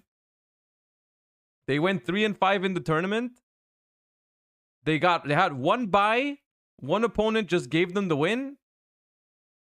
But they did beat 1 opponent. One of them, they Melfi, whatever, lost to this.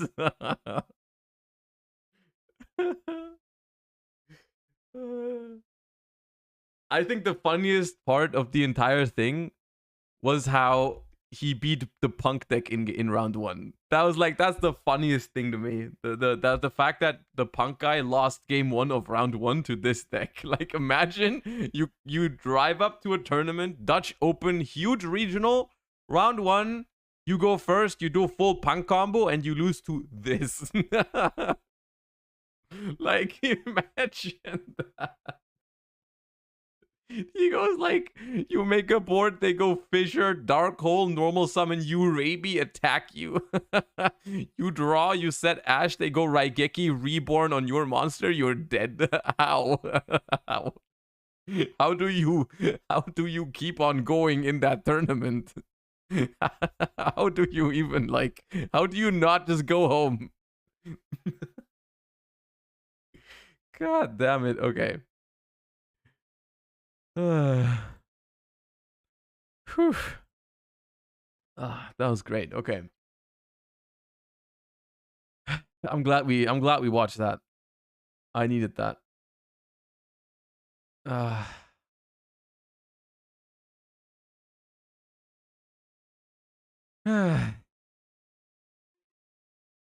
Anko, thank you for the 2 months. I appreciate that a lot. Thank you. All right. We have about like 2 hours left. Do we attempt Diamond 1? Or do we just chat about the YCS? I shall make a poll. New poll. What do? Chatting. Diamonding.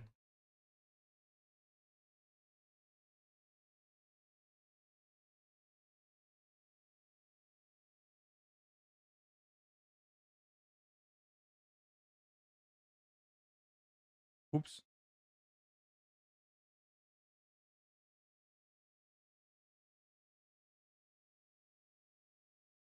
Chatting or diamonding, chat?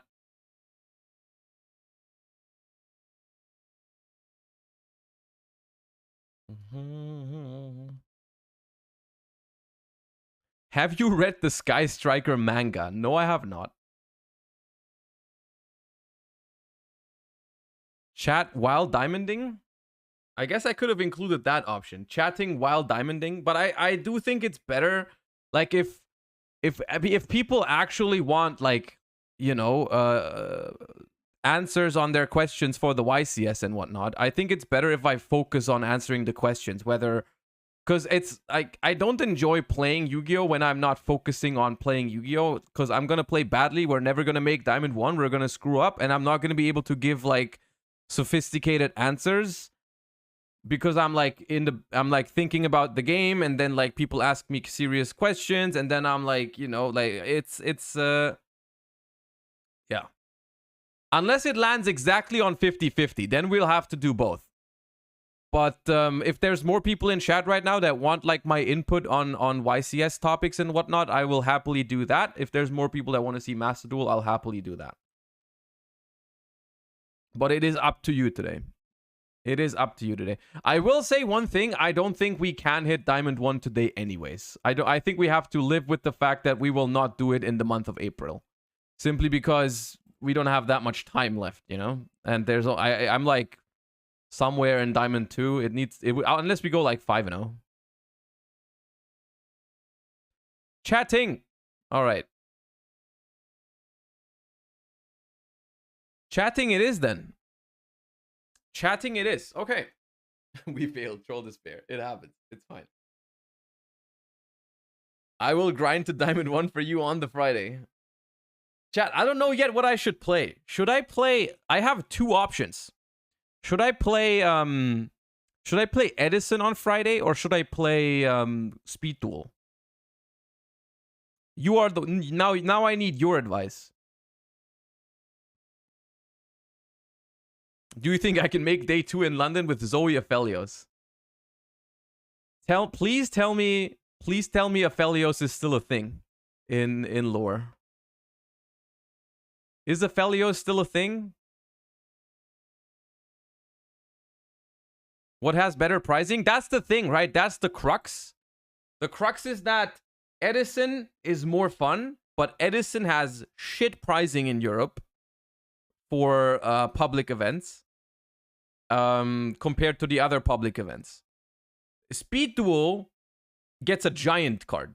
So that's Pog, right? That's one of them things, right? And it's a giant card. It's that sizing. It's an actual giant card, and like that's kind of hype. On the other hand, Edison is more fun, but what I could also do is I could also just bring some Edison decks, and I'll find people to play with outside of the side event anyways on the Friday. Like I can play the Speed Duel event and then play some Edison after. Like that also kind of works, right? It's like I'll see. I also don't think I've not played much Speed Duel, but I don't think it's gonna be like terrible. I think I'm also gonna enjoy that. You know what I mean? I feel like I can also enjoy that maybe. The only thing is I would have to build a deck and that. You're not doing the 3v3? I'm never playing the 3v3 on the Friday. I don't like it. Because I don't like playing, basically I don't like playing the deck I want to play for the main event. I don't want to show it in the side events. And I don't want to play anything else because I think that's a waste of time. It's like I don't want to practice a different deck on the day before. Even though the 3v3 prices are also pretty sick. The 3v3 prices are also pretty sick, but yeah.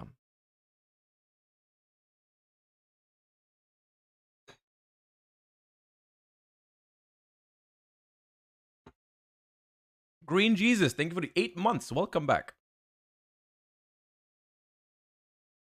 Won't the new Speed Duel box be legal for the weekend? I think so, yeah. It is. It's releasing this week. It's releasing this week, yeah. But I don't know what's even in there. I don't even know what's in there, if anything matters. Is Speed Duel just the GOAT copy? No, Speed Duel is a Duel Links copy, basically. It's the same format as Speed... Like, it's not the same... It's the same rules as Speed Duel. The same rules as Duel Links, I mean. Thoughts on Mana Dome Scareclaw once they will drop? I am on mixed opinions of that because I remember when I read the Mana Dome cards for the first time, I was like, that stuff's good. But then it didn't actually take off in the OCG, so I'm not sure if maybe I misjudged the cards when I read them first, but I kind of like the cards, you know?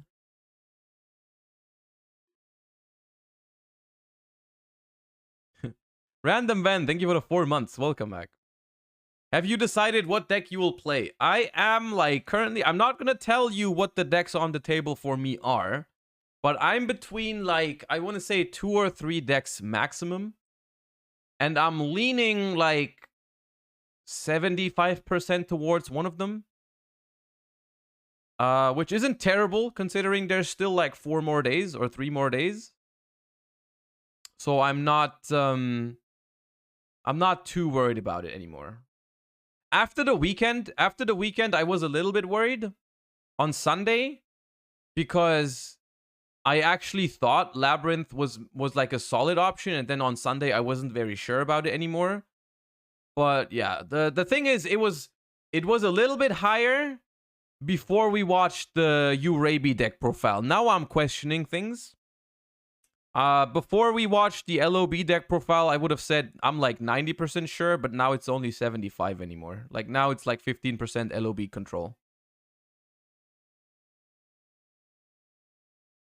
How do you approach deck building and testing for such a big event?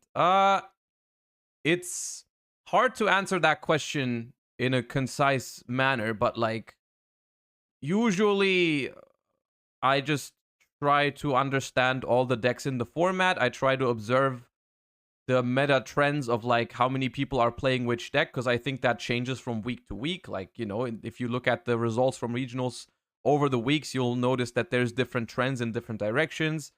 And just try to find something that performs well in that meta. Like, it can be one of those top tier decks.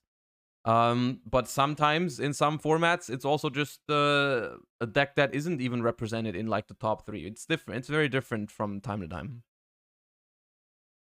And then I usually, I'm gonna be honest, I keep my options open.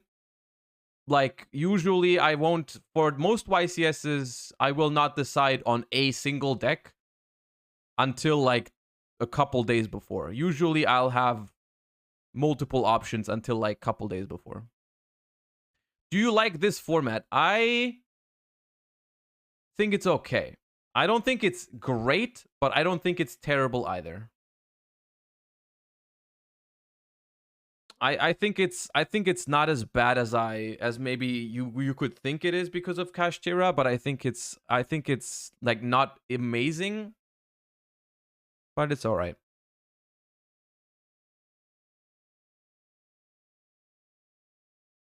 How do you stay so consistent? I mean, I think it's a matter of, I think it's just a matter of dedication, honestly. I mean, like, surely it has something to do with my ability of like I'm good at the game and I have a lot of dedication for it, so I keep trying. And I've been doing it since, like, I'm playing tournaments since like 15 or more years now. Like, it's, I don't know. There's nothing special or crazy I'm doing. It's just I've never stopped playing.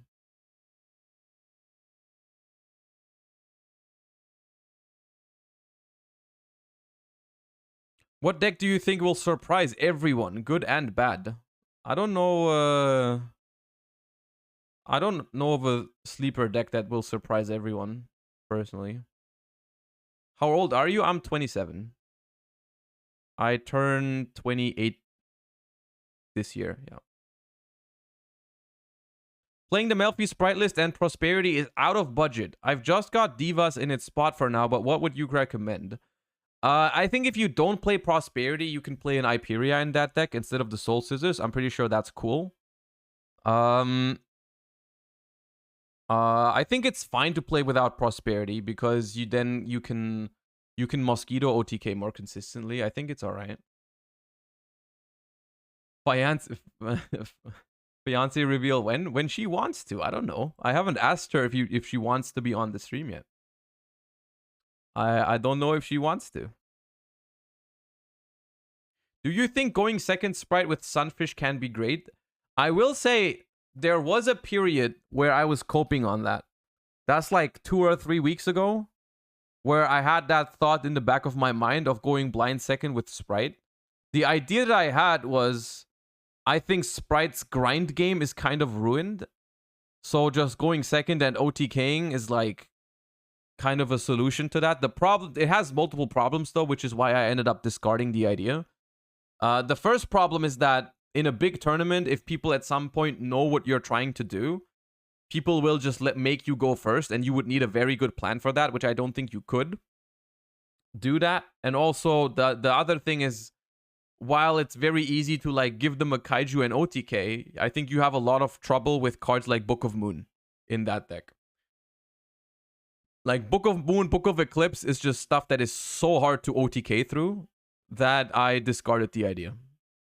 But for like locals and regionals, I think it could be something. It could be a funny idea to like have a solid run at regionals, like go second, Sunfish, OTK people. I think it could work. But for a big tournament, I discarded the idea relatively quickly. But yeah.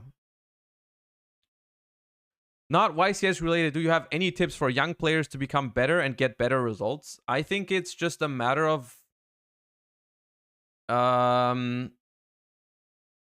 there's like a lot of things you can do, honestly, but everything comes down to just like being passionate about it, where like that is the way you don't get discouraged. That's the way you keep going, because there's nothing that replaces, like, it's just something that happens over time. There's nothing you can do today to be an like incredibly amazing player tomorrow, right? If you're just like average today, it's just something that happens over time. Like trying to work on your own logical thinking and whatnot. But the problem is all these things sound incredibly boring. Like, you know, be interested in like statistics and logical thinking and whatnot. That's not something you can just do. That is something that happens if you're passionate. then you'll start caring about these things. You can't force yourself to care about it, I think. Beast of the Pharaoh or Ill Blood Zombies for Edison Publix in London. Those both sound great. I'm a sucker for Ill Blood. That card is cool. Are you thinking about going to the regionals in Mössingen? I don't even know how far that is for me, but I currently not know. You can start by not blaming the game for your losses. Sometimes, yeah, but you also need to... It's very important to know when you could have done something about it and when to not question yourself. You know what I mean? Like, as much as I see people blaming luck and variance and whatnot when it's not actually that, you see people just as often being discouraged or like blaming themselves when they shouldn't. It's like, yeah, sometimes it's just like, sometimes you lose. You're not meant to win every single game, right? You lose, and sometimes it's okay that you just lost. Sometimes it's just like, you know, I'm not supposed to win every single one of my matches, right? Like, sometimes I just have a tournament where I look back at it and I'm like, I think I played this fine. I think my deck decisions was fine. I think I reasonably would bring the same deck again, but I still didn't do well because, you know, maybe that day my opponents were really good. Maybe that day my opponents just had better hands. Maybe I was unlucky. Sometimes that happens. Usually it's a bit of both worlds, right? Sometimes if you don't do well in a tournament, there's like one loss you could have prevented, some other losses you couldn't have prevented. But like, for the most part, it's very important learning how to evaluate wins and losses the right way, right? Not only your losses, even your wins. Because sometimes you win and you definitely should have played differently. And only because you didn't get punished for it doesn't mean that it was correct what you did, right? It's just like, in general, learning to deal with like results-oriented thinking of like, I won, so I must have done it correctly, or I lost, this is why I must have done something wrong, is also not a good way to go about it. Sir Gnooby, thank you for the Prime. I appreciate that.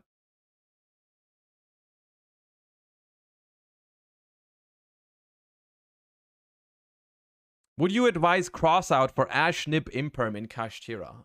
Would I advise it?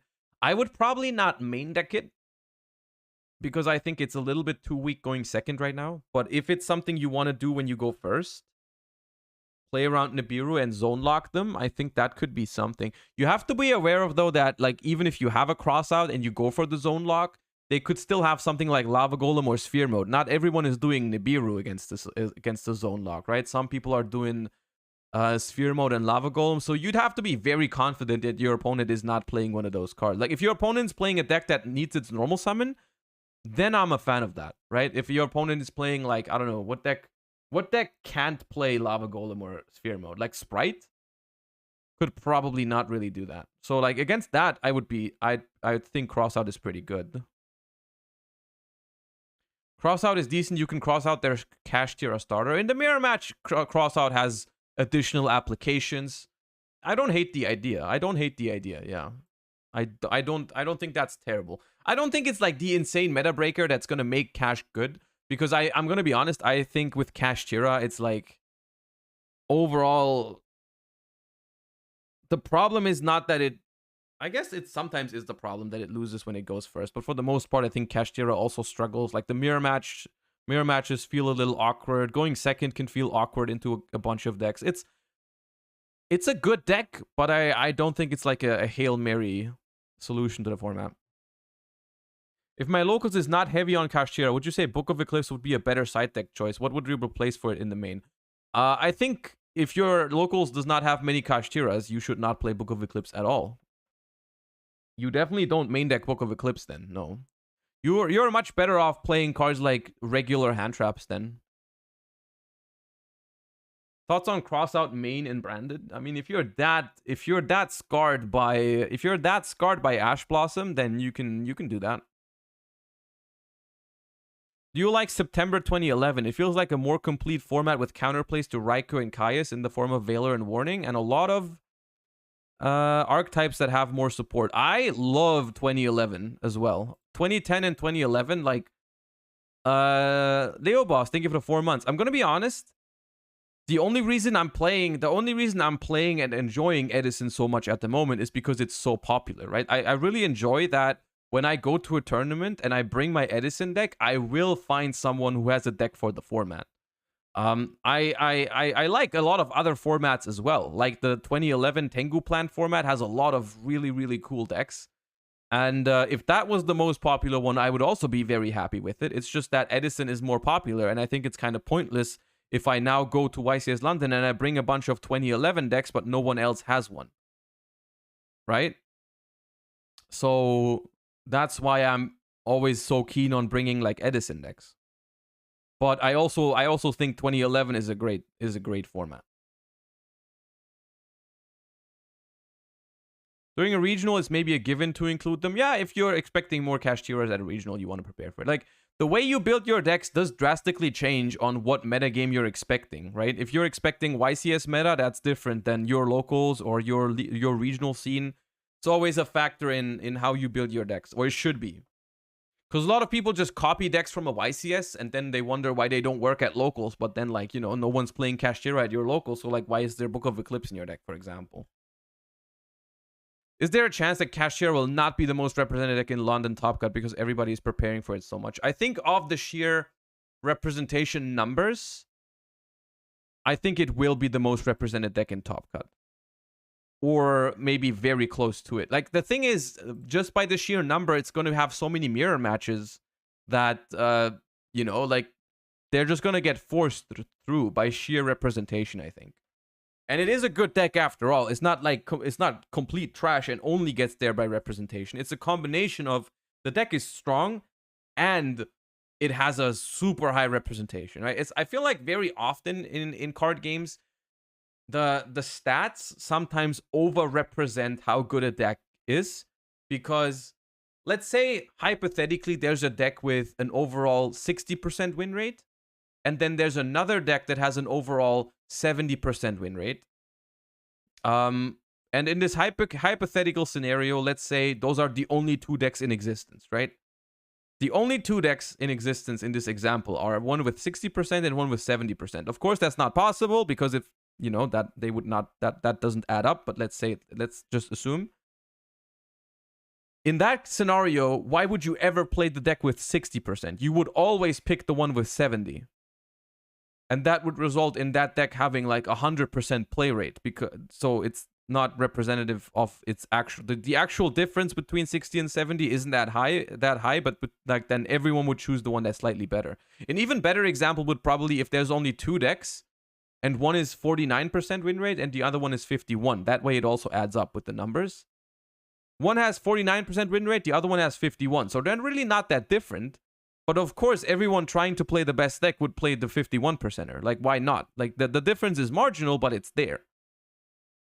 So in that, like, game theory, everyone would pick the 51% deck. And then that deck would have a 100% play rate, even if it only has a 51% win rate. You know what I mean? And, like, also a higher top rate than it should technically have, right? And I think that's what's happening with Kashtira. Like, Kashtira is a good deck, and it's perceived as the best deck. And this is why way more people are playing it than just, you know, the people that actually think it's like a great solution. Like, people are just playing it because they think it's like the best they have. And that can lead to a higher representation in Top Cut than it should have, maybe, if you just go by raw power level.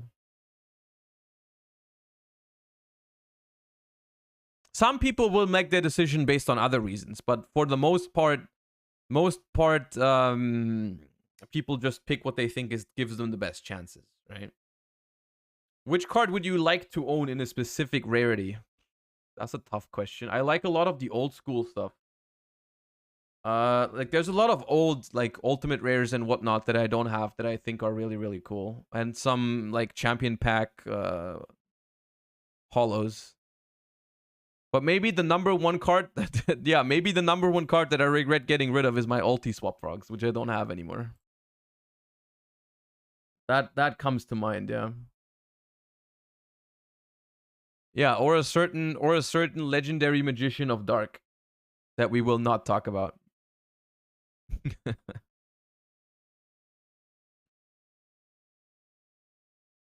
Plunder Runic opinion, I think it's based. I think it's a solid deck. I think Plunder Runic and Plunder Naturia are almost the same deck in terms of what they do and what I expect of them. I think Plunder Runic is not worse than Runic Naturia. Like, they're pretty similar in terms of what they try to do. Have you tested any kind of Keeper of the Dragon magic in Branded? It feels really good. I have not. I have not. I have. Yeah, I think Branded is solid, but I've voiced my opinion a lot on why I think Branded isn't the best pick for the upcoming events. And I can tell you, I'm currently not considering Branded for the YCS. By simple, I think I've ruled out Branded by simple representation of Ash Blossom, which sounds so like. It sounds like such a simplistic thing to say, but we're playing 12 rounds of Swiss, and you can realistically expect all of your 12 opponents to run Ash Blossom. And I just think it's not realistic to go 10-2 or better when 12 of your opponents are maining Ash Blossom. I just think that's a thing that that Branded doesn't offer you. Like, it just doesn't do that, I think. Like, even if you have... Yeah, you get ashed 1 out of 3 games. So let's say you have 12 rounds of Swiss, and let's say everything goes for 3 games. That's 36 games. And if everyone plays Ash Blossom, then you get ashed in 12 out of 36 games. And even if you can win like half of your games where you get ashed, which I think is already a stretch. I think that's already a stretch. Beating half of the games where you get ashed, you can still win. Is like, you still lose 6 games out of 36 just to Ash. So with that way of thinking, even if you win most of your other matches where you don't get ashed, I still think overall the math in a format where everyone plays Ash, it doesn't add up. I think it doesn't add up. It's, yeah. Because, yeah, I think when you're playing Branded, you're basically asking for, like, an outlier experience. Like, you want to try and shoot for... You want to try and get lucky. You're just trying not to get ashed that often. Or maybe always have called by or cross out or whatever.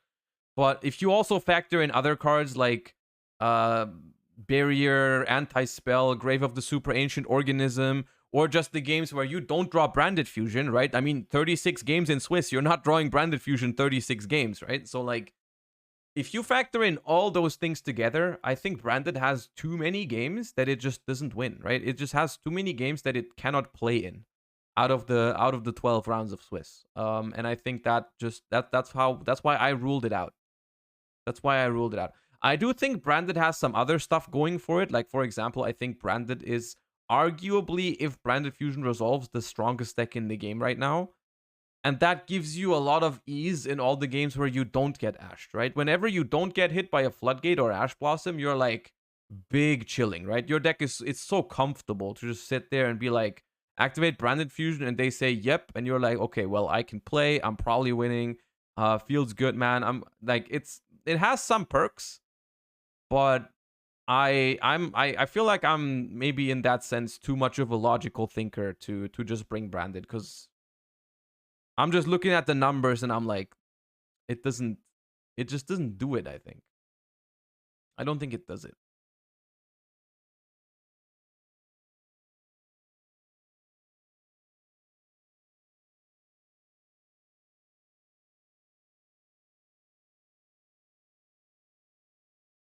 The thing is, it will still top, right? But it's still, it's like this angle of, I don't know what representation Branded will have. Like, I don't know, 10% out of 4,000 people. That's going to be like 400 Branded players.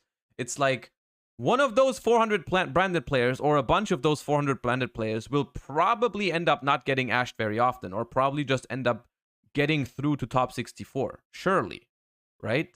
But it's so arbitrary, right? It's so arbitrary that, like, I don't think it doesn't matter that much, I think. like some of them are gonna make it, but I don't see myself consistently being one of them to get to top 64. And then even all throughout top 64, I mean, imagine how often you go to game 3, right? Almost every match these days in Yu-Gi-Oh goes to game 3. And even if you just look at the game 3s, dude, if everyone is playing Ash and you sit in top 64 and you try to go all the way to win the thing, and you're like, all these game 3s, I'm just like struggling to not get Ash. Even if I've gone through game 1 and 2, like, and then game 3 I can go first. And then like, you know, I just think a deck with such an important choke point like Branded Fusion, just it's just tough. Don't know if it's worth buying Labyrinth now. What do you think? I think Labyrinth, I don't know what the prices are for Labyrinth right now. I think it's a solid deck for this format. I still don't hate it, even after my experience last weekend. I still think it's a good deck. But I think it is certainly a case of right now, I think the relation between what it costs and what you get for your money is probably not like crazy good on Labyrinth, right? Because it's still like a decently expensive deck, and now that people are preparing for it, it doesn't feel like a great meta call anymore. So that's that. Yeah, I don't know. I mean, if you really like it, then I think it's fine, because I do think the cards have gone down a little bit. So if you really want to, you can get it. Luke at 21, thank you for the 2 months. Welcome back. Appreciate the support. Thoughts on Ibli in Twin Sprite? I think Ibli is somewhat okay. I do think there's like still a bunch of people that have the Linguribo in their deck, just to make sure they don't die to Ibli from Kashtira. And it's always kind of iffy to play Ibli when there's another deck in the format that also plays Ibli. Although I think there's not that many like players that play Ibli anymore, but it's the question is just, is it necessary, right? Like, because Ibli is a thing that in Sprite decks only matters when you go first and resolve your combo stuff and you're gigantic and whatnot. And I think it's arguable that most Sprite variations, if they get to go first and pull off their full combo, they probably win either way, unless your deck is super vulnerable to like evenly. Have you cooked Runic for Hire? I actually looked at it yesterday night a little bit, but I don't, for Runic for Hire, I do not see the advantage over the other Runic versions. Like I said earlier, I think Plunder Runic as well as Naturia Runic have similar power levels. And that is because I think Naturia Runic has more starters, and that makes it a little bit more consistent in how it's going off. But the Runic Naturia deck has, in my opinion, a little bit better resource management, as well as it doesn't really play any bricks. Whereas in the Naturia deck, you have the Sunflower, which you really can't afford to draw, or it's really bad to draw.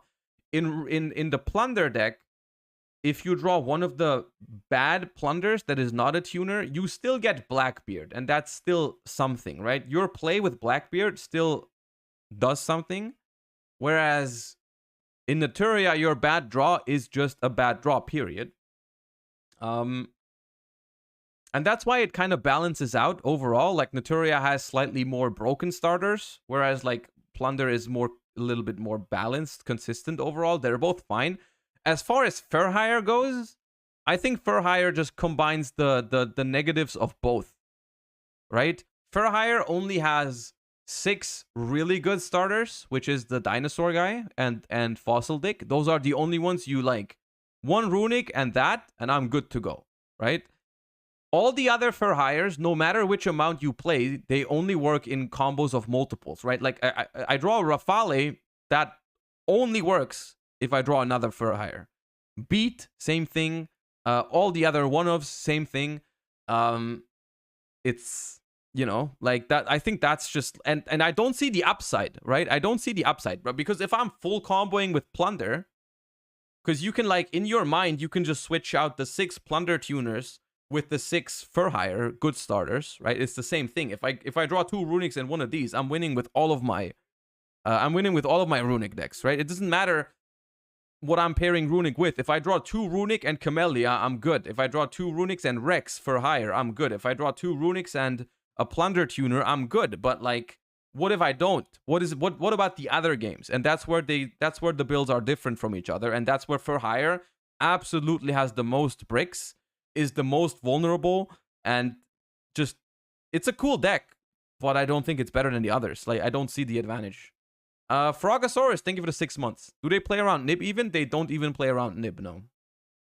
The standard 2-card combo does play into Nib for hire. Unless you have multiple for hire cards. Sprite Melfi, Sprite Twin, or Sprite Melfi Twin, which do you think is best placed? I haven't tried any Sprite Melfi Twin yet. Don't know if you need them. I feel like if you're playing Sprite Melfi, no, I think if you play Twins, you don't need the Melfis. I think the Sprite Melfi deck is slightly better, but Sprite Twin also has some things going for it. Like, Sprite Twin is also good. Like, the thing is, Sprite Twin is probably the best Sprite version when it opens a Twin and a Sprite card, one of each. Like, in that case, it's busted. The problem is the games where you draw multiples of one engine or 0 of one of the engines. Then it becomes really hard, and that's where Melfis are good. Like, Melfis are nice if you don't need to draw the Melfis, right? So, yeah. Does Plunder play around Droll? In your videos, you said Naturia plays around Droll pretty well. I mean, every runic deck that is aware of Droll with most hands can just use stuff like Hugin and Tip in the draw phase. And that's, for the most part, just good enough to beat Droll with a runic deck. Because then you can either make it so that your fountain draw is the first action in your main phase to just draw 2 or 3 cards, and then you don't care if you get drolled. Or you can simply do your main engine searches and then droll. That you get drolled and you just use your fountain on your opponent's turn. I think Naturia Runic is the best one besides Sprite because you can play around Lava Golem evenly, auto win buttons, etc. Kind of, yeah. You've got to be careful playing a Melfi package, as the LOB second deck pilot knows that matchup very well. That is true. Yeah, you need to be careful of that deck. That matchup is apparently pretty hard. That matchup's apparently pretty damn hard.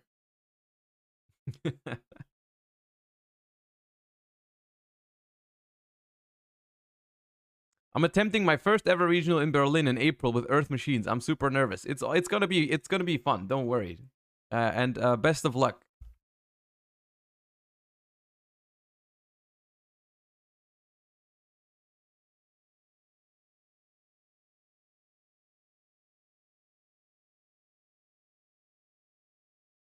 All right, you know what? You know what, chat?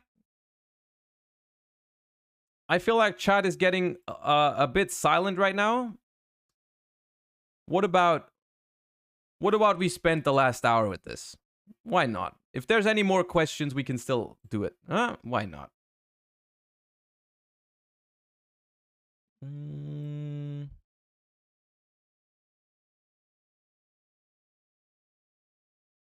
Surely we're gonna have fun, right? Surely. Also, I have like 1,400 gems. Is there anything I can waste these on? Oh, there's a bundle. Oh, we're bundling. Surely that's worth it. I already have 3 nips. I just want to open packs. Let go. I forgot to make a Gamba. Now it's too late.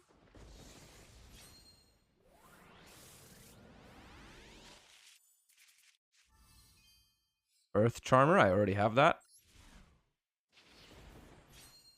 I got 0 URs from this. Unfortunate. Oh. Farm Girl.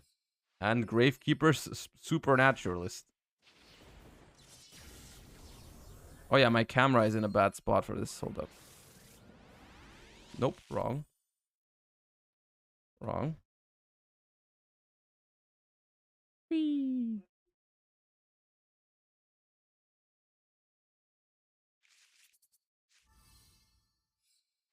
Mr. Greenskull, thank you for the 3 months. Welcome back. Oh no, I clicked skip. Oh, well, there was nothing anyways.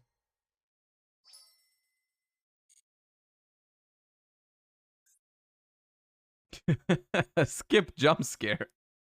Okay.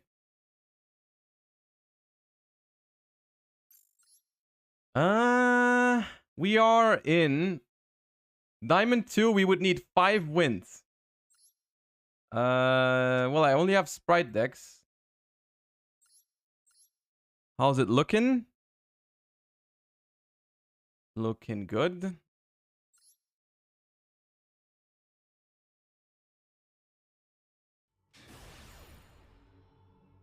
Don't say have fun, smile. See, I win the dice roll. I'm not getting max seed. It's great. I'm having a great time. I'm not bricking. It's going to be great today.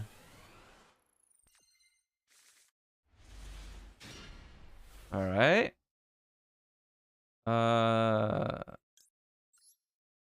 We only have 1 runic. That's kind of concerning.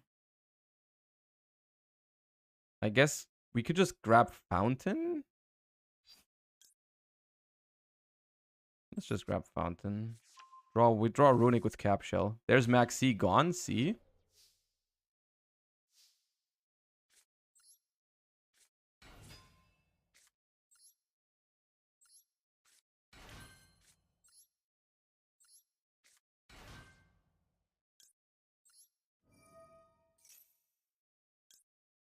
Easy clappers. Oh, also we get to summon Elf. That makes me happy. Starter for Carrot or Smasher?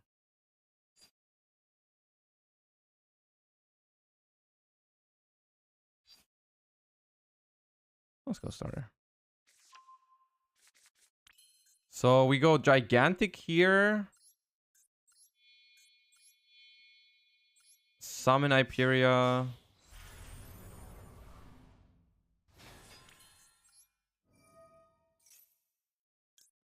I guess you could have started for Carrot first. I don't want to draw Carrot.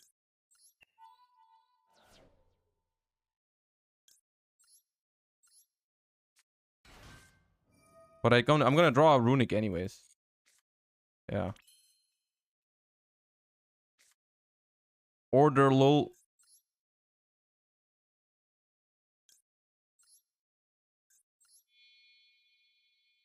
Yeah.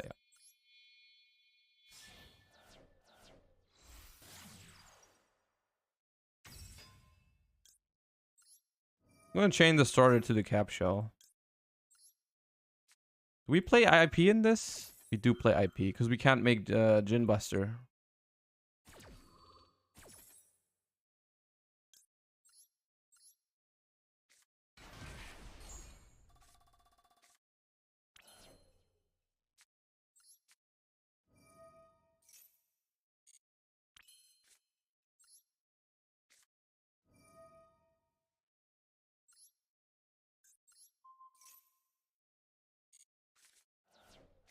Oh, they play evenly matched. It's Sword Soul. Good thing we have Carrot.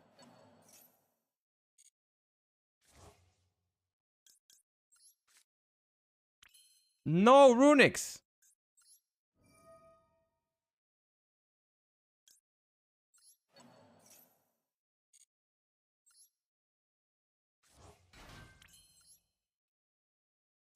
IP. Excuse me.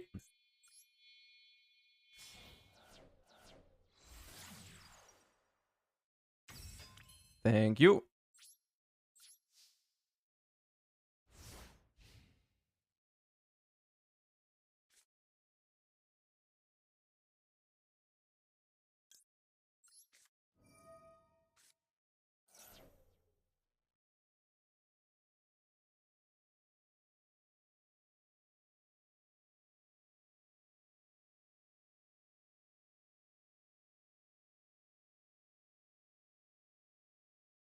You should build your slash draw deck from 2018 in Master Duel. It's at 3. But not everything is legal, right? We have like most of the dangers. We have only one Saryuja, don't we? We don't have 3 Saryujas. That seems like a problem for that deck.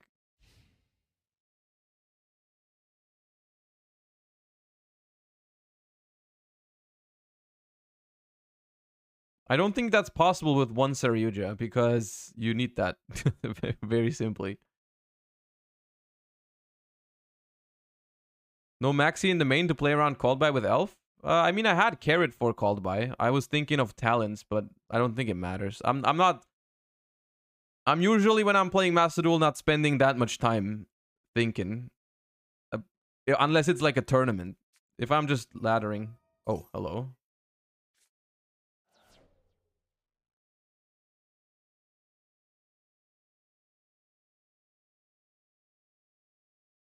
I mean, Maxi is active, chat.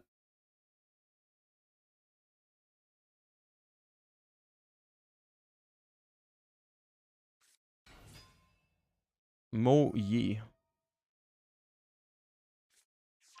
Long Yan. This is going to be so annoying. The fact that it's always going to ask me for these 3. Can I draw Runix? Runix mod check?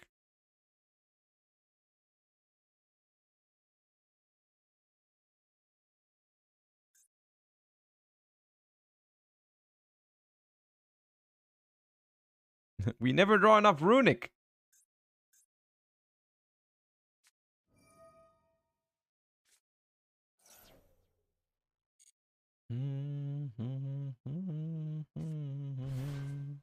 There we go.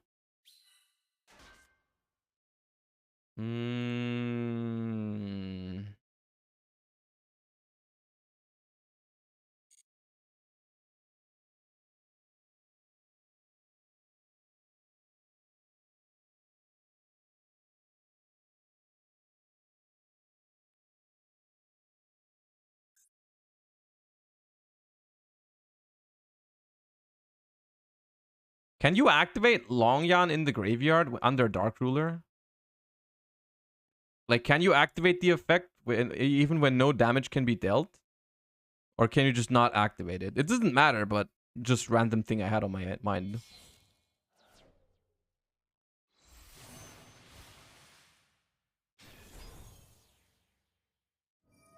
You can.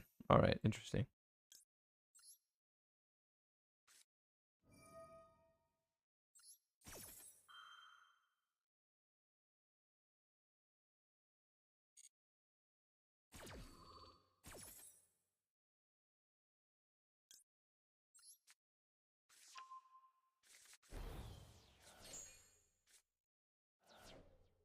I do need to Freezing Curses the Chengus.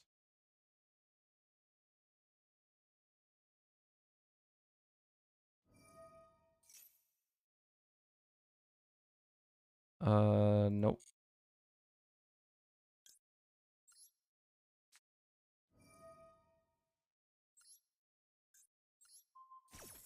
I mean, that's the crux with Dark Ruler, is like they can't kill us, so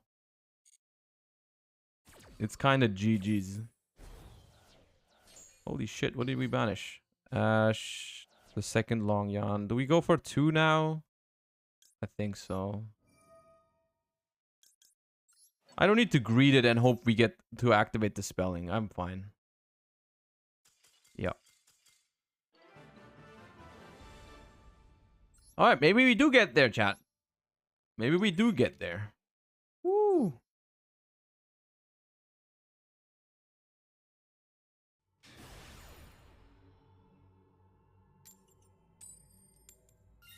We just win all them coin flips. We never get max seed.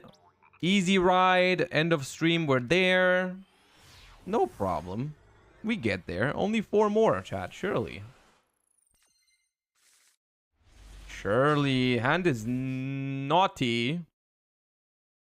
I guess let's play around roll in the draw phase.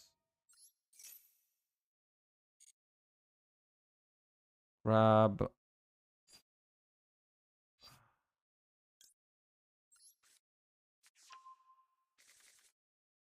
We got rid of their only pixies. They're playing 58 cards. That is optimal.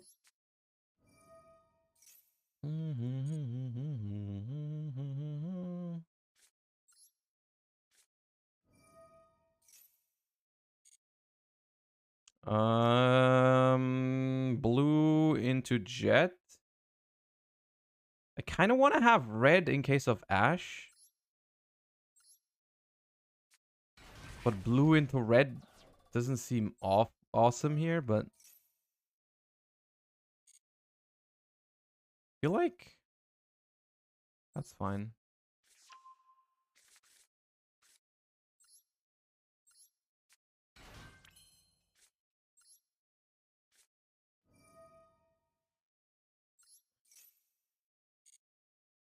We're not going to chain block the fountain here because we went for the red. So we're going to greet it. We're going to go chainlink 1 Hugin, chainlink 2 fountain to target all 3. The only bad thing about this, quote unquote, is if we draw into fountain with fountain. But at this point, that's okay.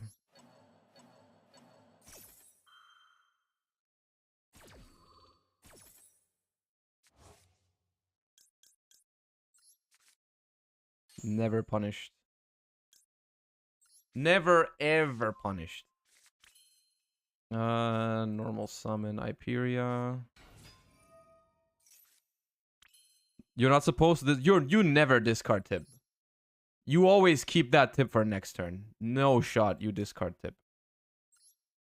That's against the law.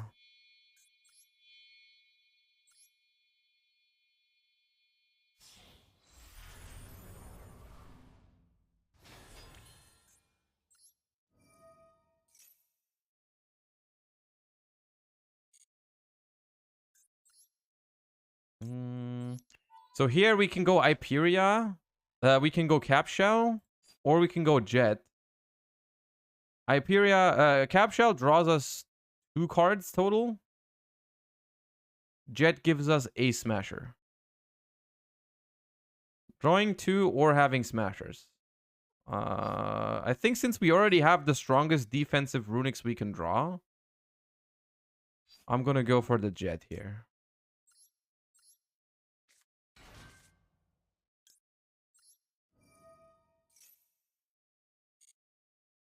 But I think it goes for, yeah, it goes for Smashers. And then just Elf Gin Buster. I think that's fine.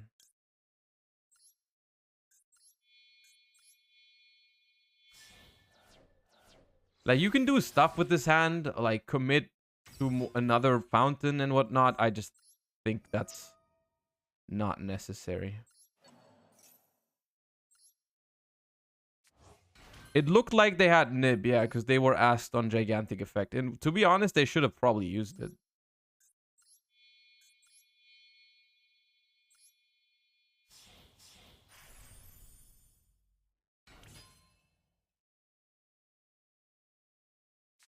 Almost forgot to set the Smashers. That is Gucci.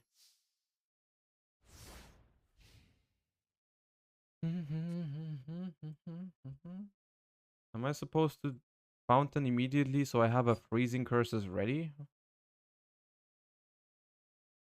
No.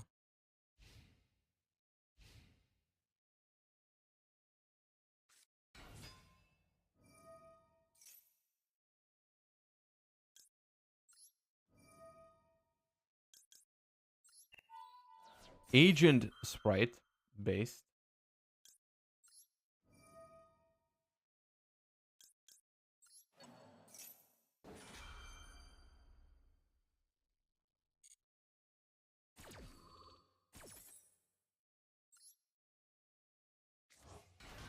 No, it's Sprite. There was a Sprite Pixies. It's just, you can use Agent of Mystery Earth as like a level 2 normal summon. It's not that bad.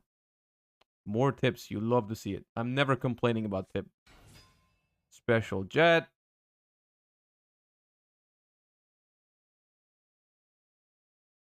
No effect? Oh, okay.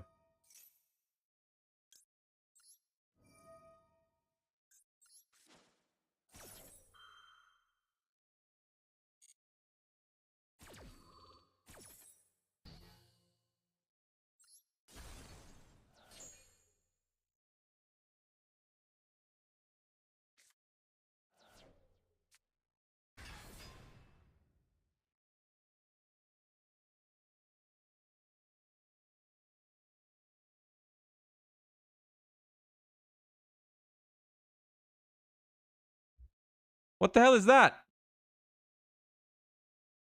You can spare some this card from your hand by banishing an agent. You can only spare some once per turn. Any battle damage. Banish a fairy from your hand or grave. Target a card in either grave. Banish it. I'll just pop it.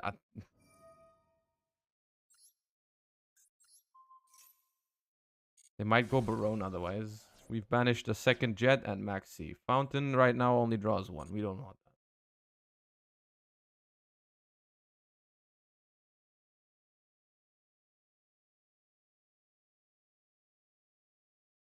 Pop the level 2. The level 2 is normal summoned. I can't pop it. Also, I'm not scared of it. Like, let's be real. What is he gonna do?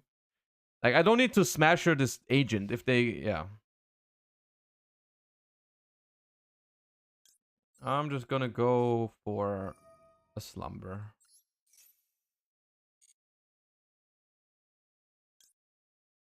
I am in no way forced to protect this Iberia, but not that it matters.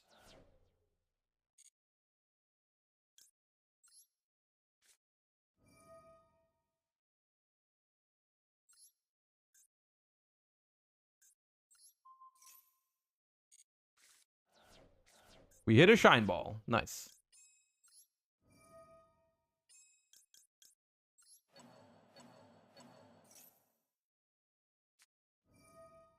Ghost Ogre. All right. Not gonna save you, but we will not draw 3 more, chat. Only next turn is when we're gonna draw 3.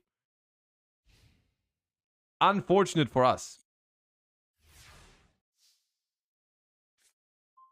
Okay. I get it. I get it. The tip is a good card.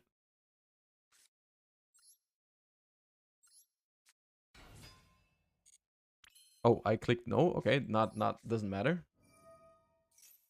I did not mean to BM. I just misclicked.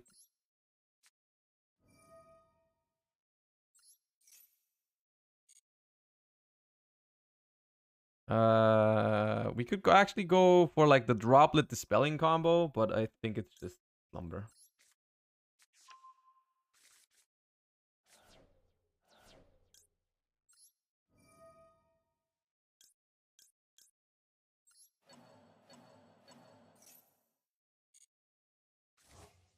Pew pew pew.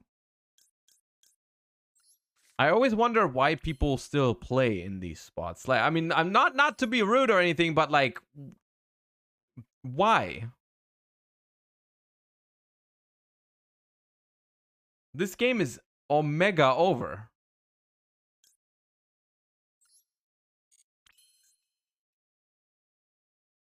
Winnable. Okay. I'm gonna activate this blue.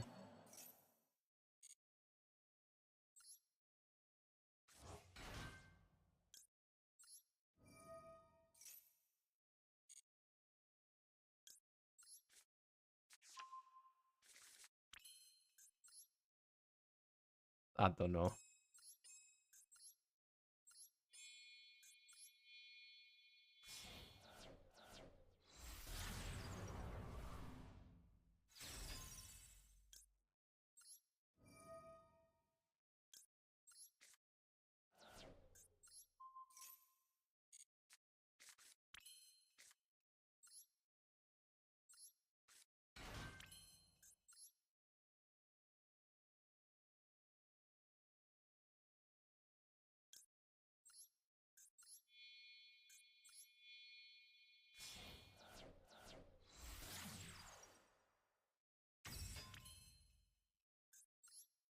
Completely impractical. Could you use runic spells to the second EMZ if you build a U-Link? No, you could not. You can only complete a U-Link with a Link monster.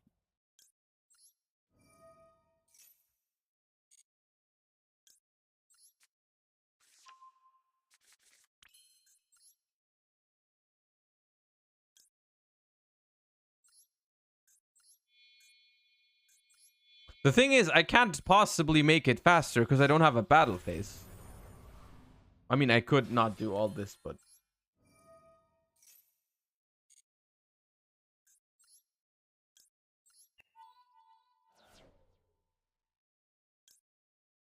No, this does not count as BM. This is not BM. This is fair game.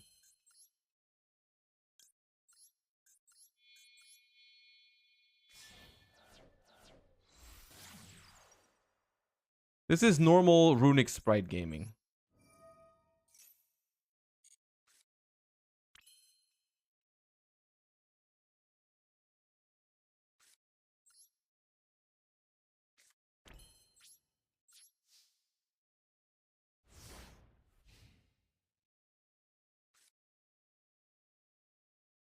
I mean, I literally have the tools to even deck you out with your 58 card deck. I don't know why we're like... why we're here, my friend.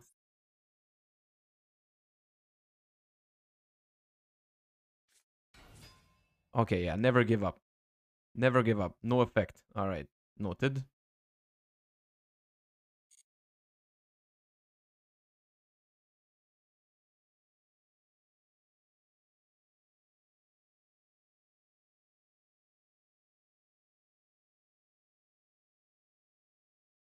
I'm gonna see if I can just not use any runics here.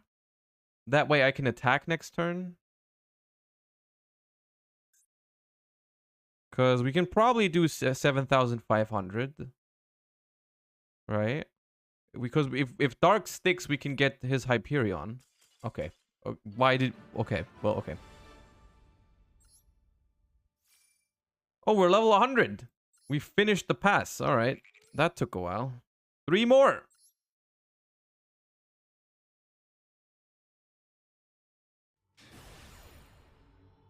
Flip heads. Don't get max seed. Easy as that. Okay, step 1 failed. But then we can draw max seed.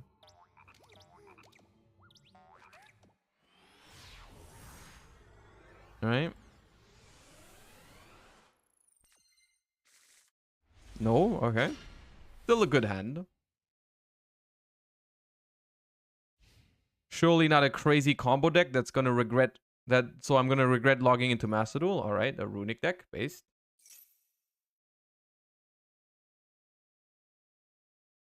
Kind of tough because Runic Sprite is a tough matchup going second. The mirror match is tough going second if it is a mirror match. I hope it's... do I hope it's Runic Stun? Runic Stun isn't that hard for the deck. We'll see. We don't have Destruction or Tip. That is a problem.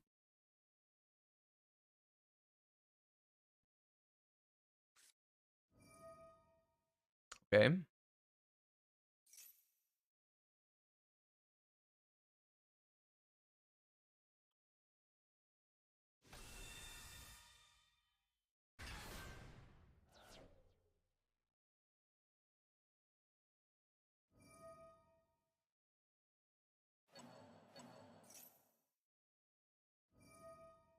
Is Talents nice here? Typically, if it is Runic Sprite, then yes. Against Runic Sprite, Talents is pretty good going second. Because it's very interactive. They're going to use like Elf and Carrot, Red, these type of things. It depends on what deck they're playing. If it's just Runic Stun, then Talents is obviously dead. But we can't know that yet. It depends if their next move is Special a Sprite or set a card. Or neither. In which case, we're probably winning. Maxi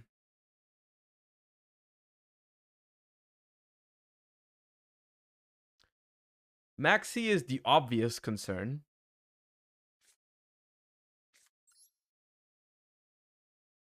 But we can't do much about it.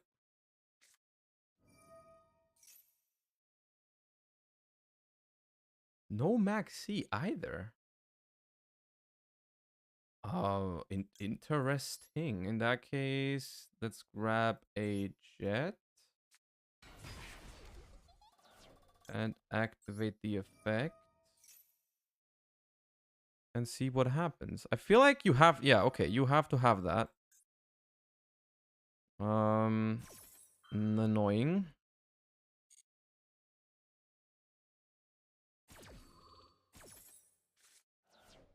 What was that? We've lost 2 talents and a destruction. That's pretty good. Losing talents is like optimal to this. Yep.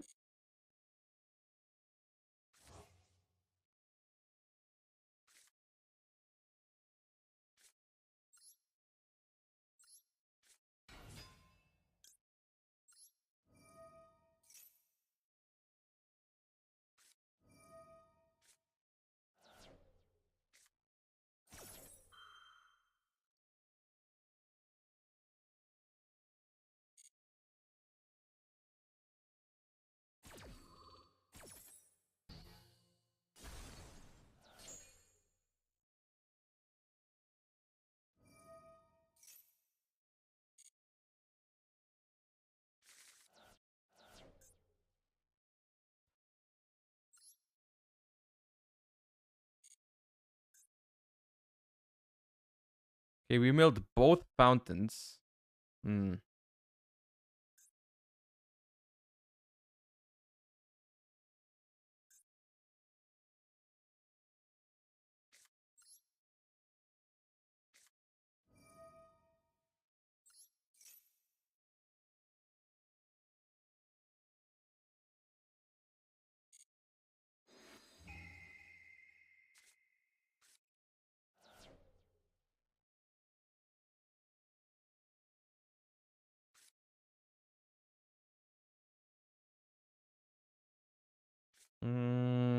Trying to think. Special jet make gigantic is a thing. They have already used freezing curses, so they're only out to gigantic. I think is flashing fire, which we can prevent with a runic spell to summon Hugin. I think that the jet is expendable here. We could also go for the attack on the Hugin, which I guess in the case of this matchup, it kind of I haven't used a runic yet, so I still have my battle phase. Ayo, Matty Naps, thank you for the 5 gift subs. Appreciate that so much. Thank you. Pogs in chat, appreciate you. Thank you. Very much appreciated. Okay, and then comes in the back with a comes behind it with a 6-month resub. Appreciate that as well. I could also make a Djinn Buster later to prevent the Keldo, but that would require them to... I'm gonna attack first.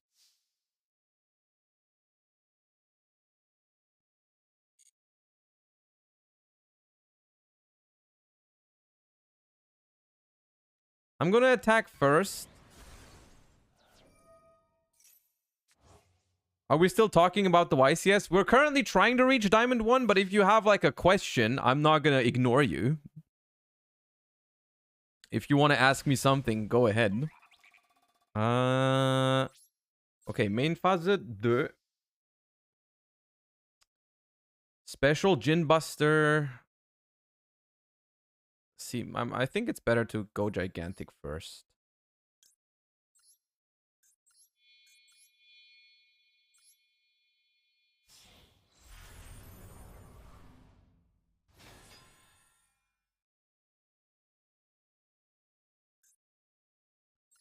Activate effect.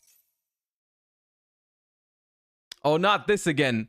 Anonymous gifters, thank you for the gift sub to El Shadol Vinda. Stop gifting subs to Floodgates. Please. I appreciate you. But still. We need to chain the gigantic because this needs to summon Gary. Gary needs to come home. Wait, we don't play Gary? Oh, we started earlier. Oh, this is a disaster. This is a disaster. They milled both of our fountains and we started. Oh, come on. Gary can't come home anymore. That is indeed a problem. Okay, The Batman, thank you for the sub to Appaloosa, and Anonymous Gifter, thank you for the sub to Dragon Capture Jar. Okay, now you're getting creative. I like that. I like that.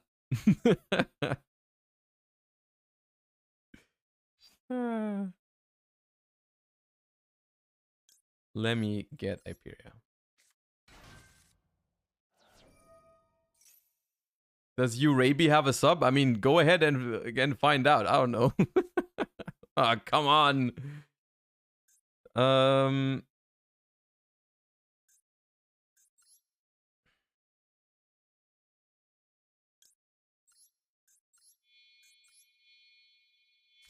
This is much harder than it should be because they milled both of our freaking fountains.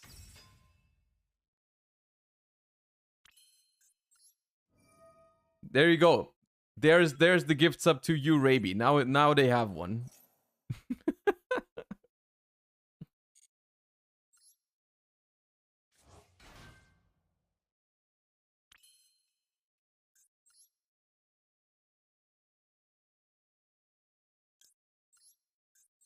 This would be a lot easier if they didn't mill both of our fountains. That was very painful. We need to clear our extra monster zone at some point, and then summon Gary. Not easy to do.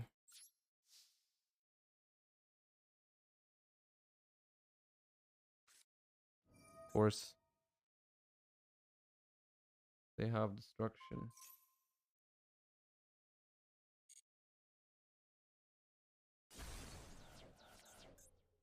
There's red gone.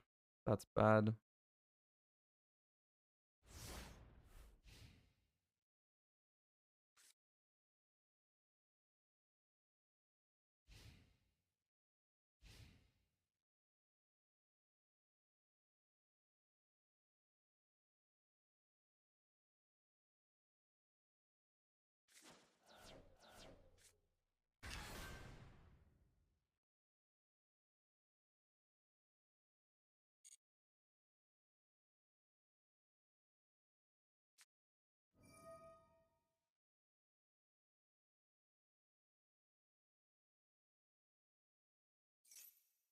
Why do I lose because of Herald Agido mill both of my fountain? Why is this happening, Master Duel?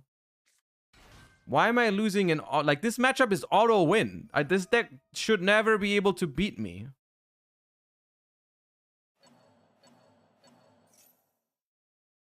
It's just not a thing. It doesn't do that.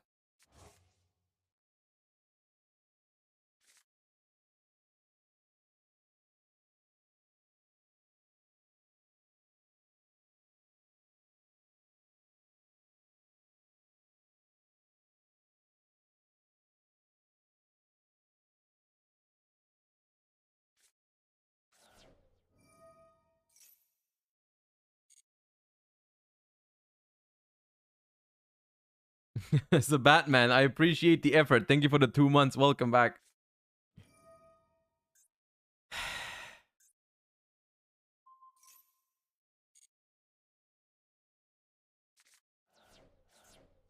There's Carrot and Capshell gone. Nice. 2 one-ofs. Peace out. Okay, I'm leaving. I'm saving time. This was crazy unlucky. If they don't mill both of our fountains, we easily win that game. It's fine. It happens. It's Master Duel. We're used to it. We're used to it.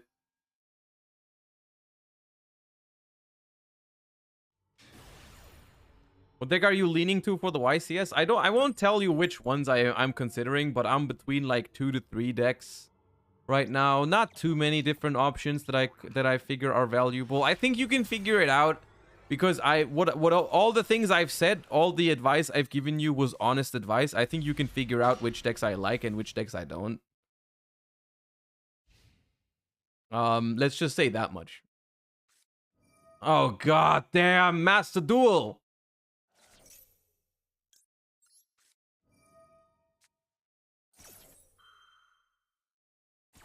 Oh.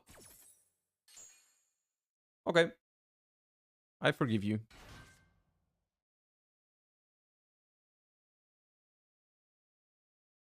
I did not expect that. For some reason, whenever I log into Master Duel, I just expect to get like kicked in the face by you know. I just like maybe that's the secret to having a good time on Master Duel is like always expect to have the worst time possible when you load up the game. That way you can never be disappointed. You can only ever have a better experience than you expected. I think that's how it goes, honestly, chat. I think that's just the only out. It's the only way it works. Anonymous gifter with a gift sub to Tierlemans. They are still alive, apparently. Thank you for that.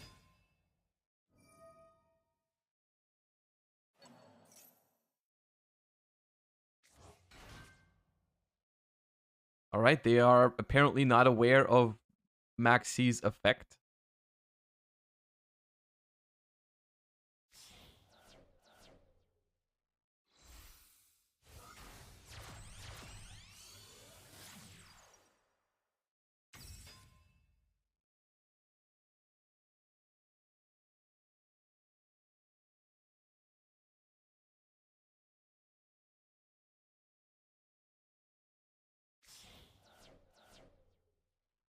Oh, they're not using Splash Mage. Okay. Did they even grab Factorial? No, they grabbed Equation. They must have drawn Super Factorial.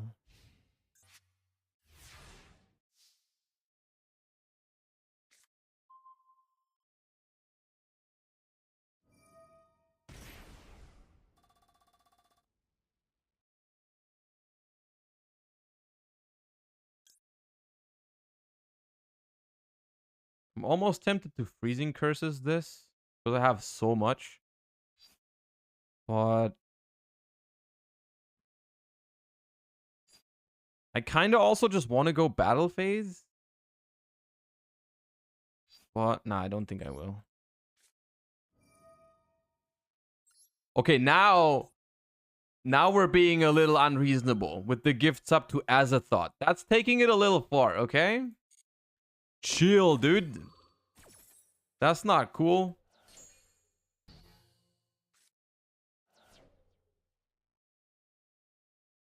Herald of the Orange Light? Why is there Herald? Is this Ishizu Mathmech? What the hell are you on? Huh?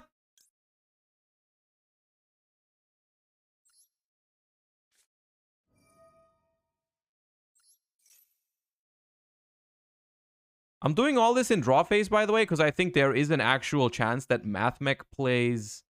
that Mathmech plays... Droll?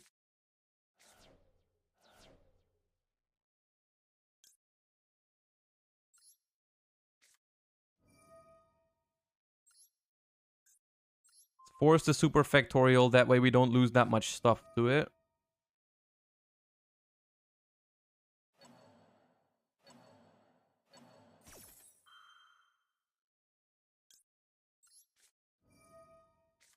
I'll max you again. I don't care.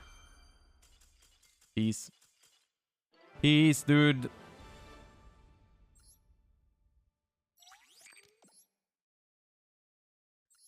Very nice. Very nice.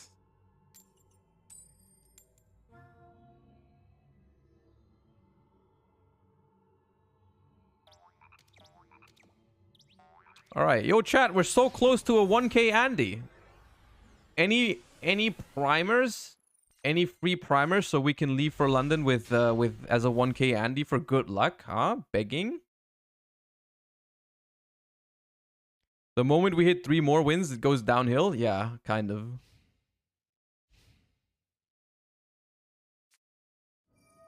Not again. Oh, come on.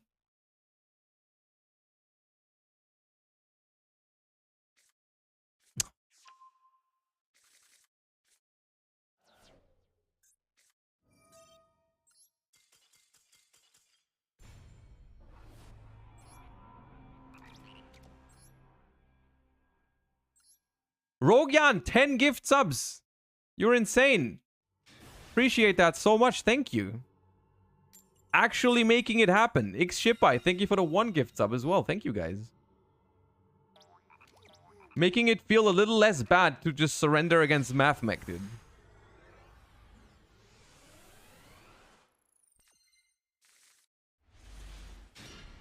Okay, hand is okay. I should have draw face tipped. Holy shit, we did it! Okay. We did actually do it. So, RSQ3, thank you for the 5 gift subs. You guys are crazy. Appreciate that so much. So, we're gonna go with Mr. Destructoid. And surely... Okay, that does not matter at all.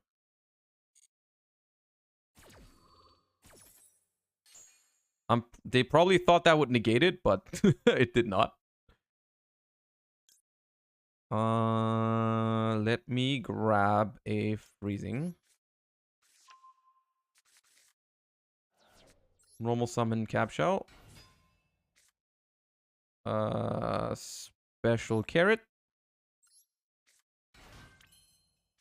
Special jet.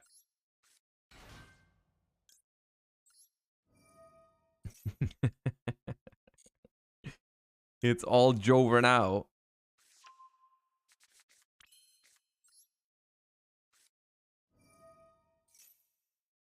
All right.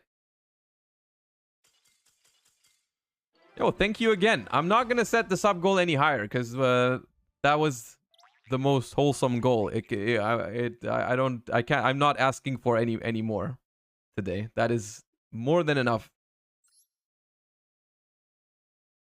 I won't set it any higher.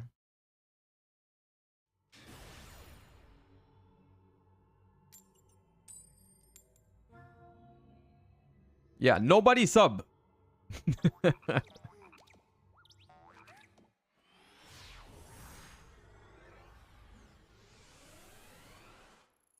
Hope you do great in London. Thank you. Appreciate that a lot.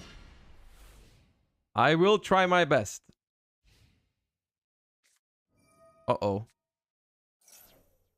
Uh-oh. Is that Flunder? No, it's Exo Sister. God damn it.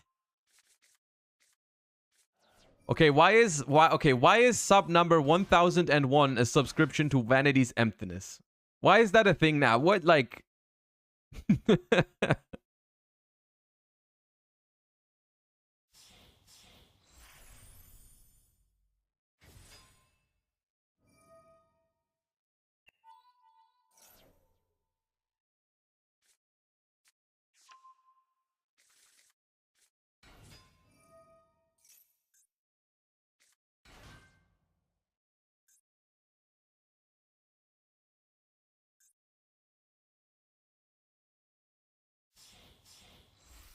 Did they just forget to draw a card? No, that's only if you place one. Okay. Do you think Stein works in this deck? Cyberstein? I don't know. Choose one Exosister from your deck. Special summon them. Magnifica. Magnifica, Vadis, 2 sets. Okay. I'm not gonna lie. I don't want to say it too early, but I'm pretty sure we still beat this deck because it's just Garbo. Banish a card your opponent controls. When your opponent activates a card or effect. I'm pretty sure we can beat this. What does the other trap do? Vadis is the one that just summons 2, and Returnia is the one that makes an XYZ with them. Supreme King, thank you for the Prime. I appreciate you so much. Thank you. Returnia banishes 2 or XYZ summons. Okay. So, I mean... Let me just start her...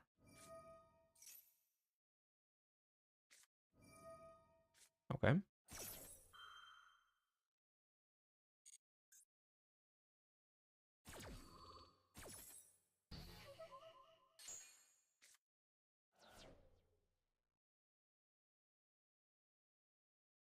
Can't I just talents take?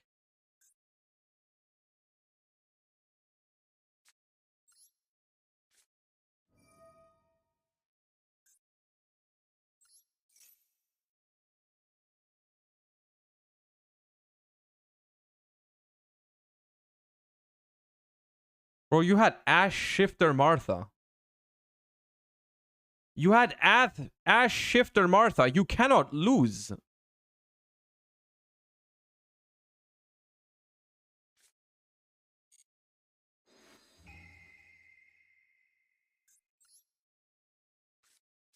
How? Detach a card, banish a card your opponent controls. That does not target. Activate effect.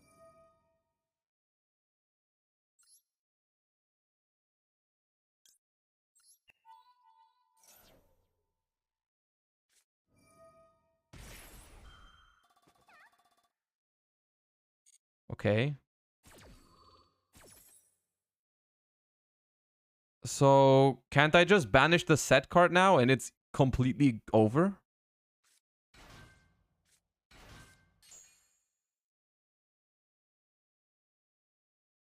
Right?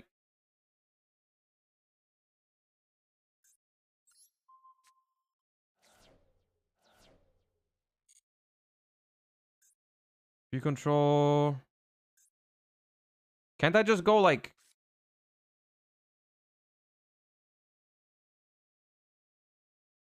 Okay.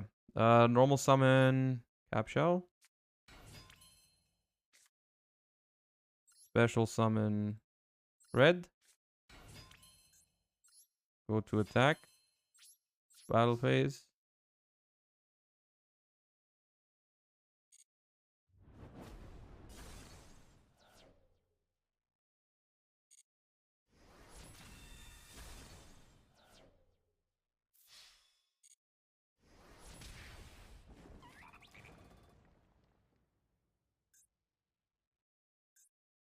Your hand was Ash, Shifter, Martha, one of the trap cards, and another Exo Sister monster. I'm attacking you with this Cap Shell. There's nothing you can do about it because your deck is complete and utter garbage, dude.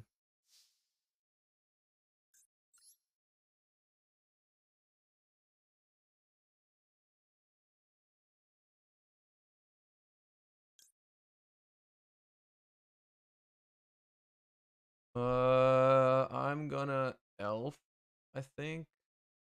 But it can't revive anything. I could Dark revive Shifter. There's no point in doing that. Cap Shell still draws, which is nice. I'm not playing Zeus, chat. I'm not playing Zeus. My deck is Runic deck.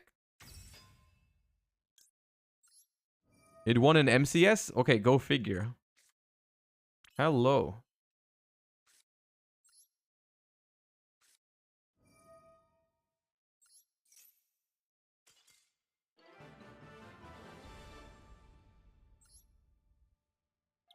Your deck is ridiculous. Alright, 2 more. Also, someone gifted a sub to True King of All Calamities just now. I don't know if I'm supposed to say thank you for that. Someone is out there just trying to be very, very... just scrambling, thinking of any possible floodgate. And just gifting them subs up there, which I'm not complaining. 60 cards. Okay, Maxi resolves. Noted. Didn't EXO win a YCS too? Yeah, I can't explain that. I think that deck is so garbage. That deck probably has a 50-50 matchup against that LOB deck from earlier. The EXO Sister is just... I don't understand.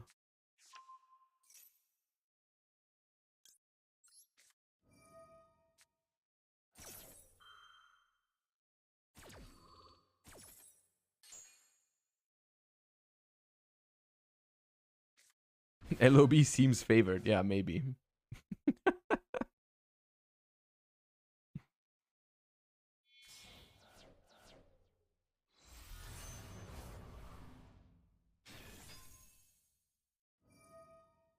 Am I being decked out? No.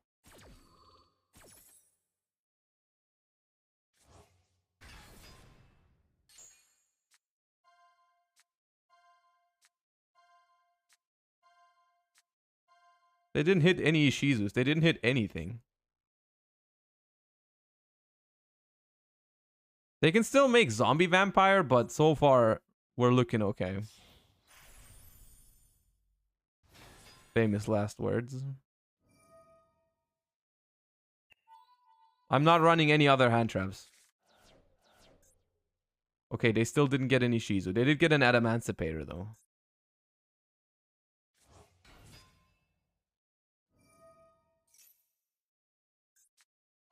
Okay, they did hit with that Adamantipator. I'm a little concerned now. I'm starting to get a little bit worried now.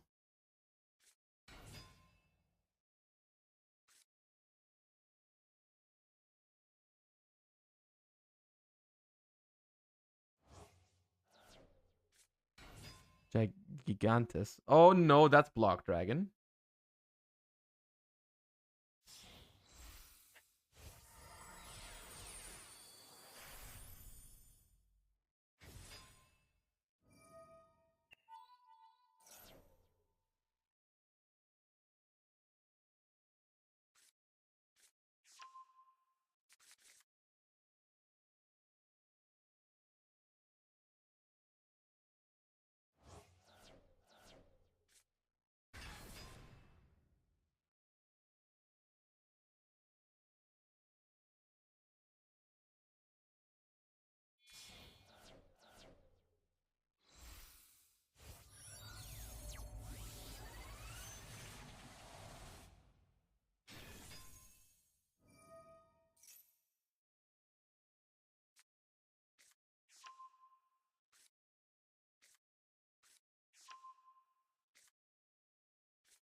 Arthurin.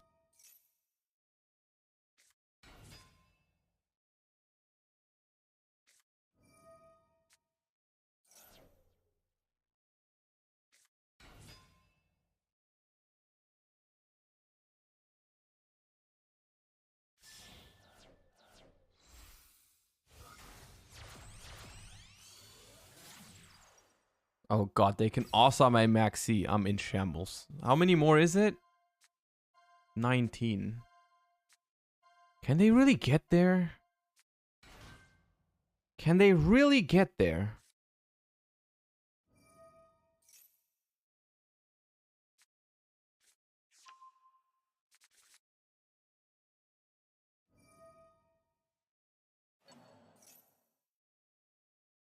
When you're waiting for them comboing, can you add this emote? Hold up, let me check.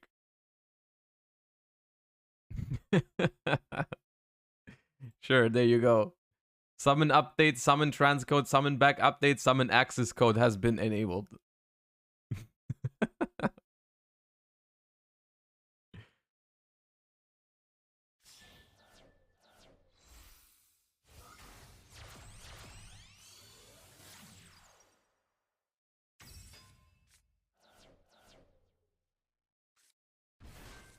What the hell?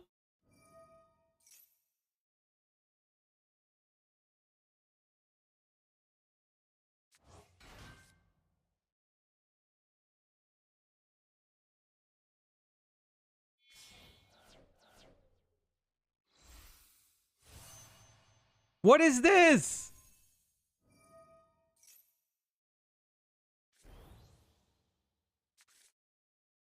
Just this?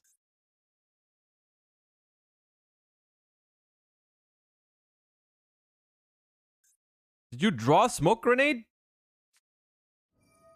So you're gonna rip one card out of my 30 card hand is what you're trying to say. You're ripping a card out of my 30 card hand.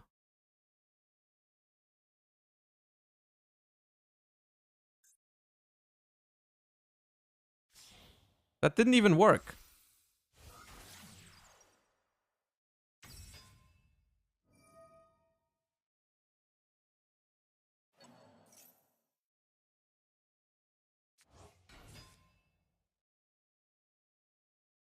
The problem is,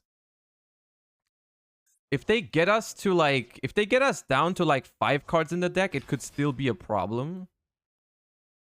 Maybe I should have waited and dropped the Max C like just a couple summons later, just like 2 to 3 summons in.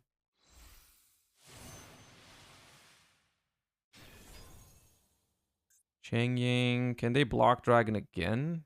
They can. They have Chaos Ruler still, but they have Light and Dark for Chaos Ruler. This is close.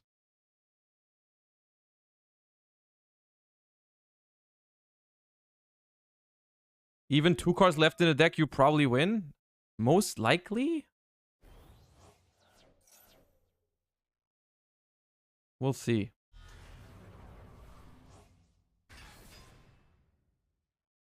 I think the fact that they've let me draw on, they've let me draw on, well, how many cards did they give me yet? We started with 5. We've drawn 28 cards already. Now 29. The fact that they were able to let me draw 29 cards probably tells you something about the card named Block Dragon. I feel like that tells you a thing or two about the card named Block Dragon. Oh yeah, no, Zombie Vampire milled 4. Okay. I exaggerated. It's 26 now.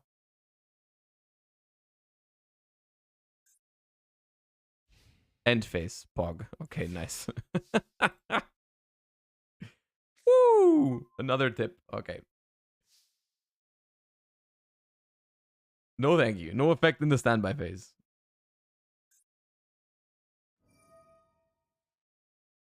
Why are you tagging out? I'm not under Max C anymore. You're not under Max. It's not. Max C's gone. Why are you tagging? Maxi them again.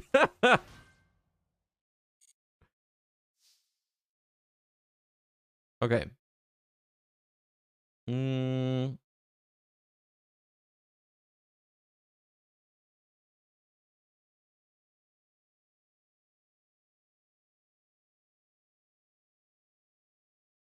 Can Appaloosa negate in the damage step?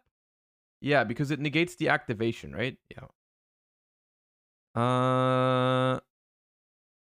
In this case, is there anything in the graveyard? No. Okay, so normal summon Kitten.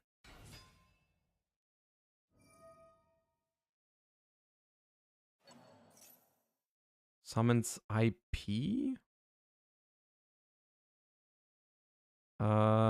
I will freezing curses that.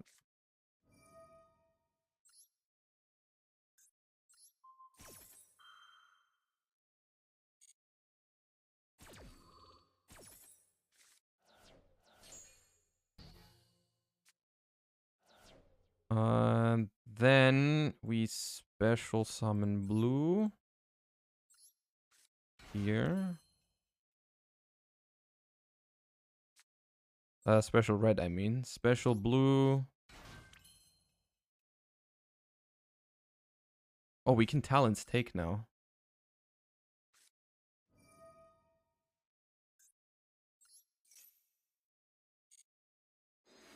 Whee! Give me that.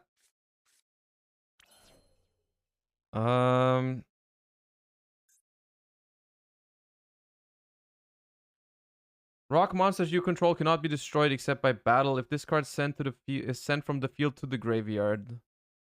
This is at 1, right? So we're probably smashing that.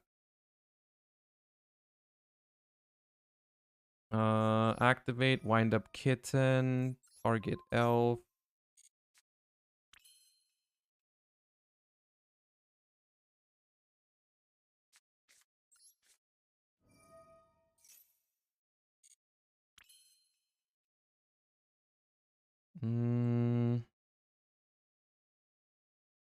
It's a little complicated over here.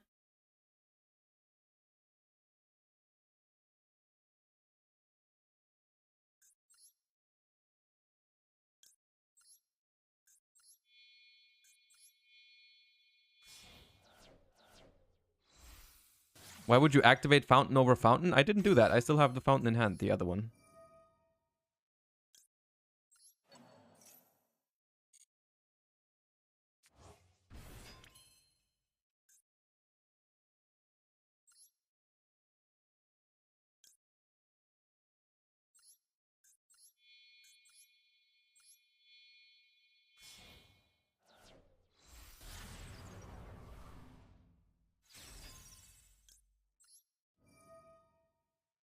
I'm gonna discard a starter because I want it for smashers.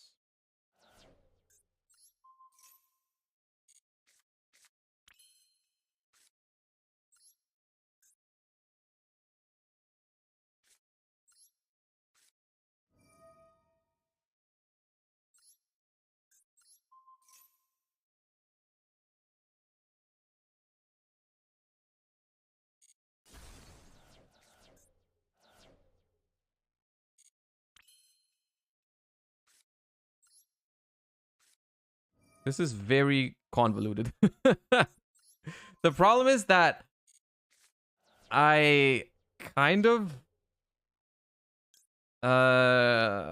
need to put 8,000 damage onto the board for next turn without using any more runics.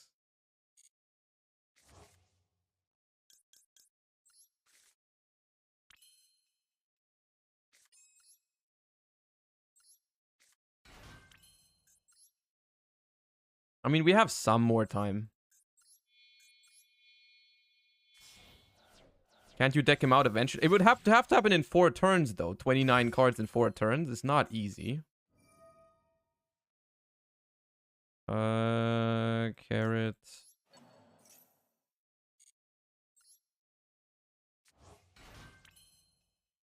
Do I have the spelling? I have the spelling.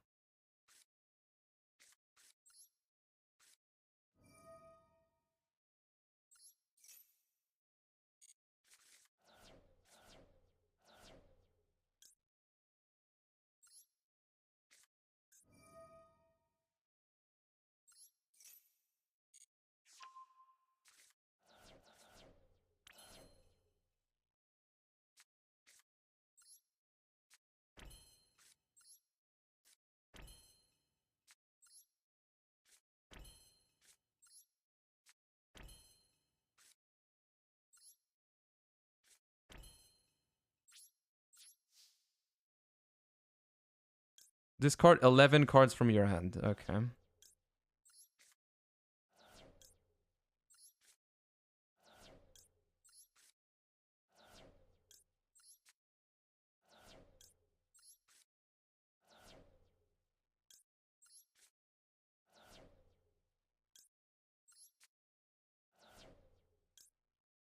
Why can't I choose 11? Like, why does it go 1 by 1? Can someone enlighten me? No? Okay.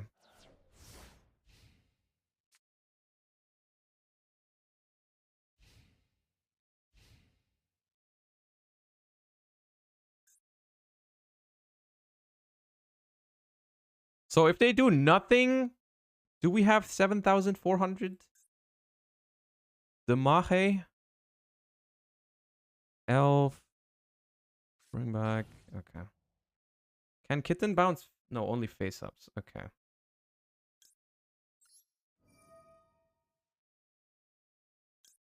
Dark. Okay, I mean, okay. God damn it, dude. Alright. Kitten bounces sets? No, it said face-up. Didn't it just say that? Didn't I just read it? Oh, no, once while face up on the field, you can target a monster. Okay, I glanced over it. One more! Come on. Come on, give me that juicy diamond one before London. Okay, we lose the coin flip. It's fine. If we lose this one, we won't have enough time to make it. Because I still need to go to the post office and they close in like an hour. Okay, no hand trap. 60 cards.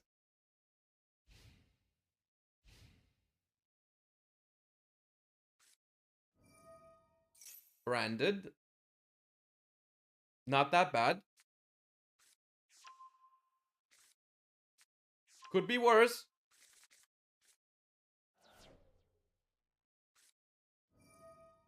Allure, no tragedy, one time. Or Merc.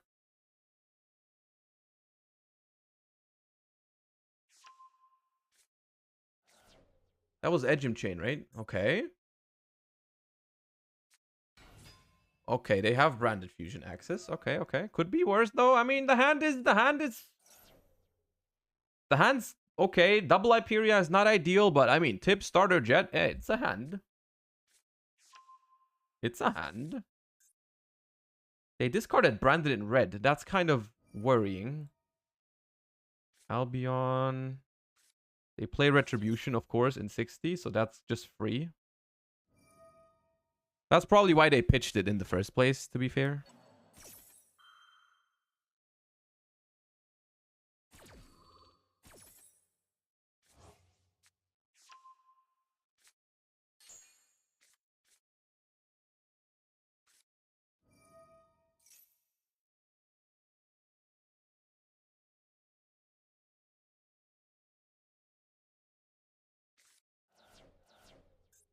Tragedy Albaz.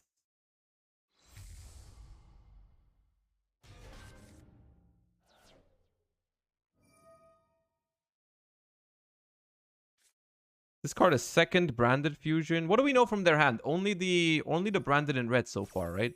That's all we know.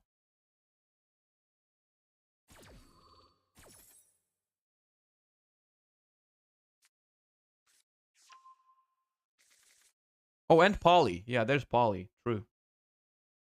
There is Poly, so they can go at least one Masquerade if they want to, but they don't have opening in the grave, so we could just pop it. There's a Mirror Jade. Set branded in red. Pass? Ooh. Beatable. Beatable.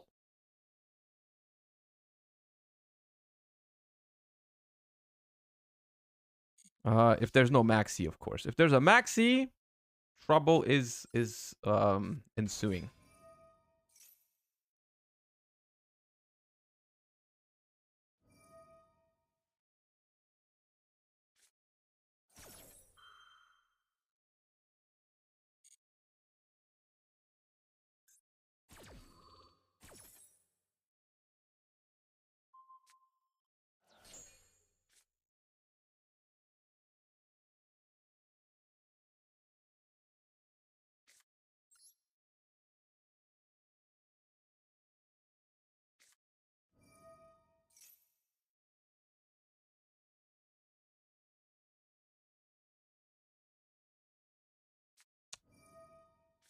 It's 60 cards. Come on, dude. Oh.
Oh, that's... Come on. What the hell?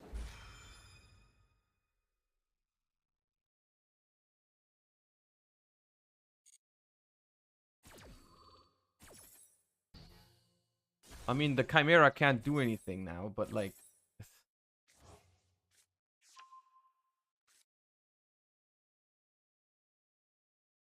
It's just a Masquerade now if they're not stupid, but that's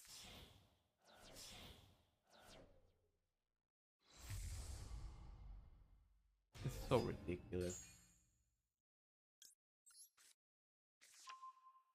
The funny thing is, without Max C, we beat all of this shit. We still play here. Like, we still bop them completely.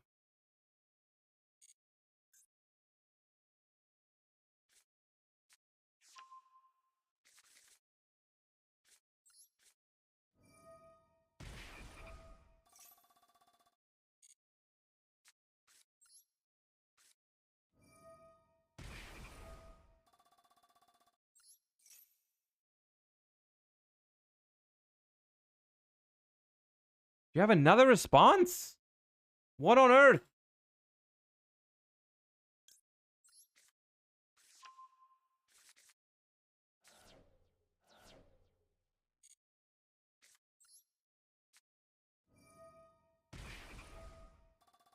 There's no way you have Ash 2. You're playing 60 cards. How can you not be punished for this shit?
Chat, sometimes it's just not meant to be.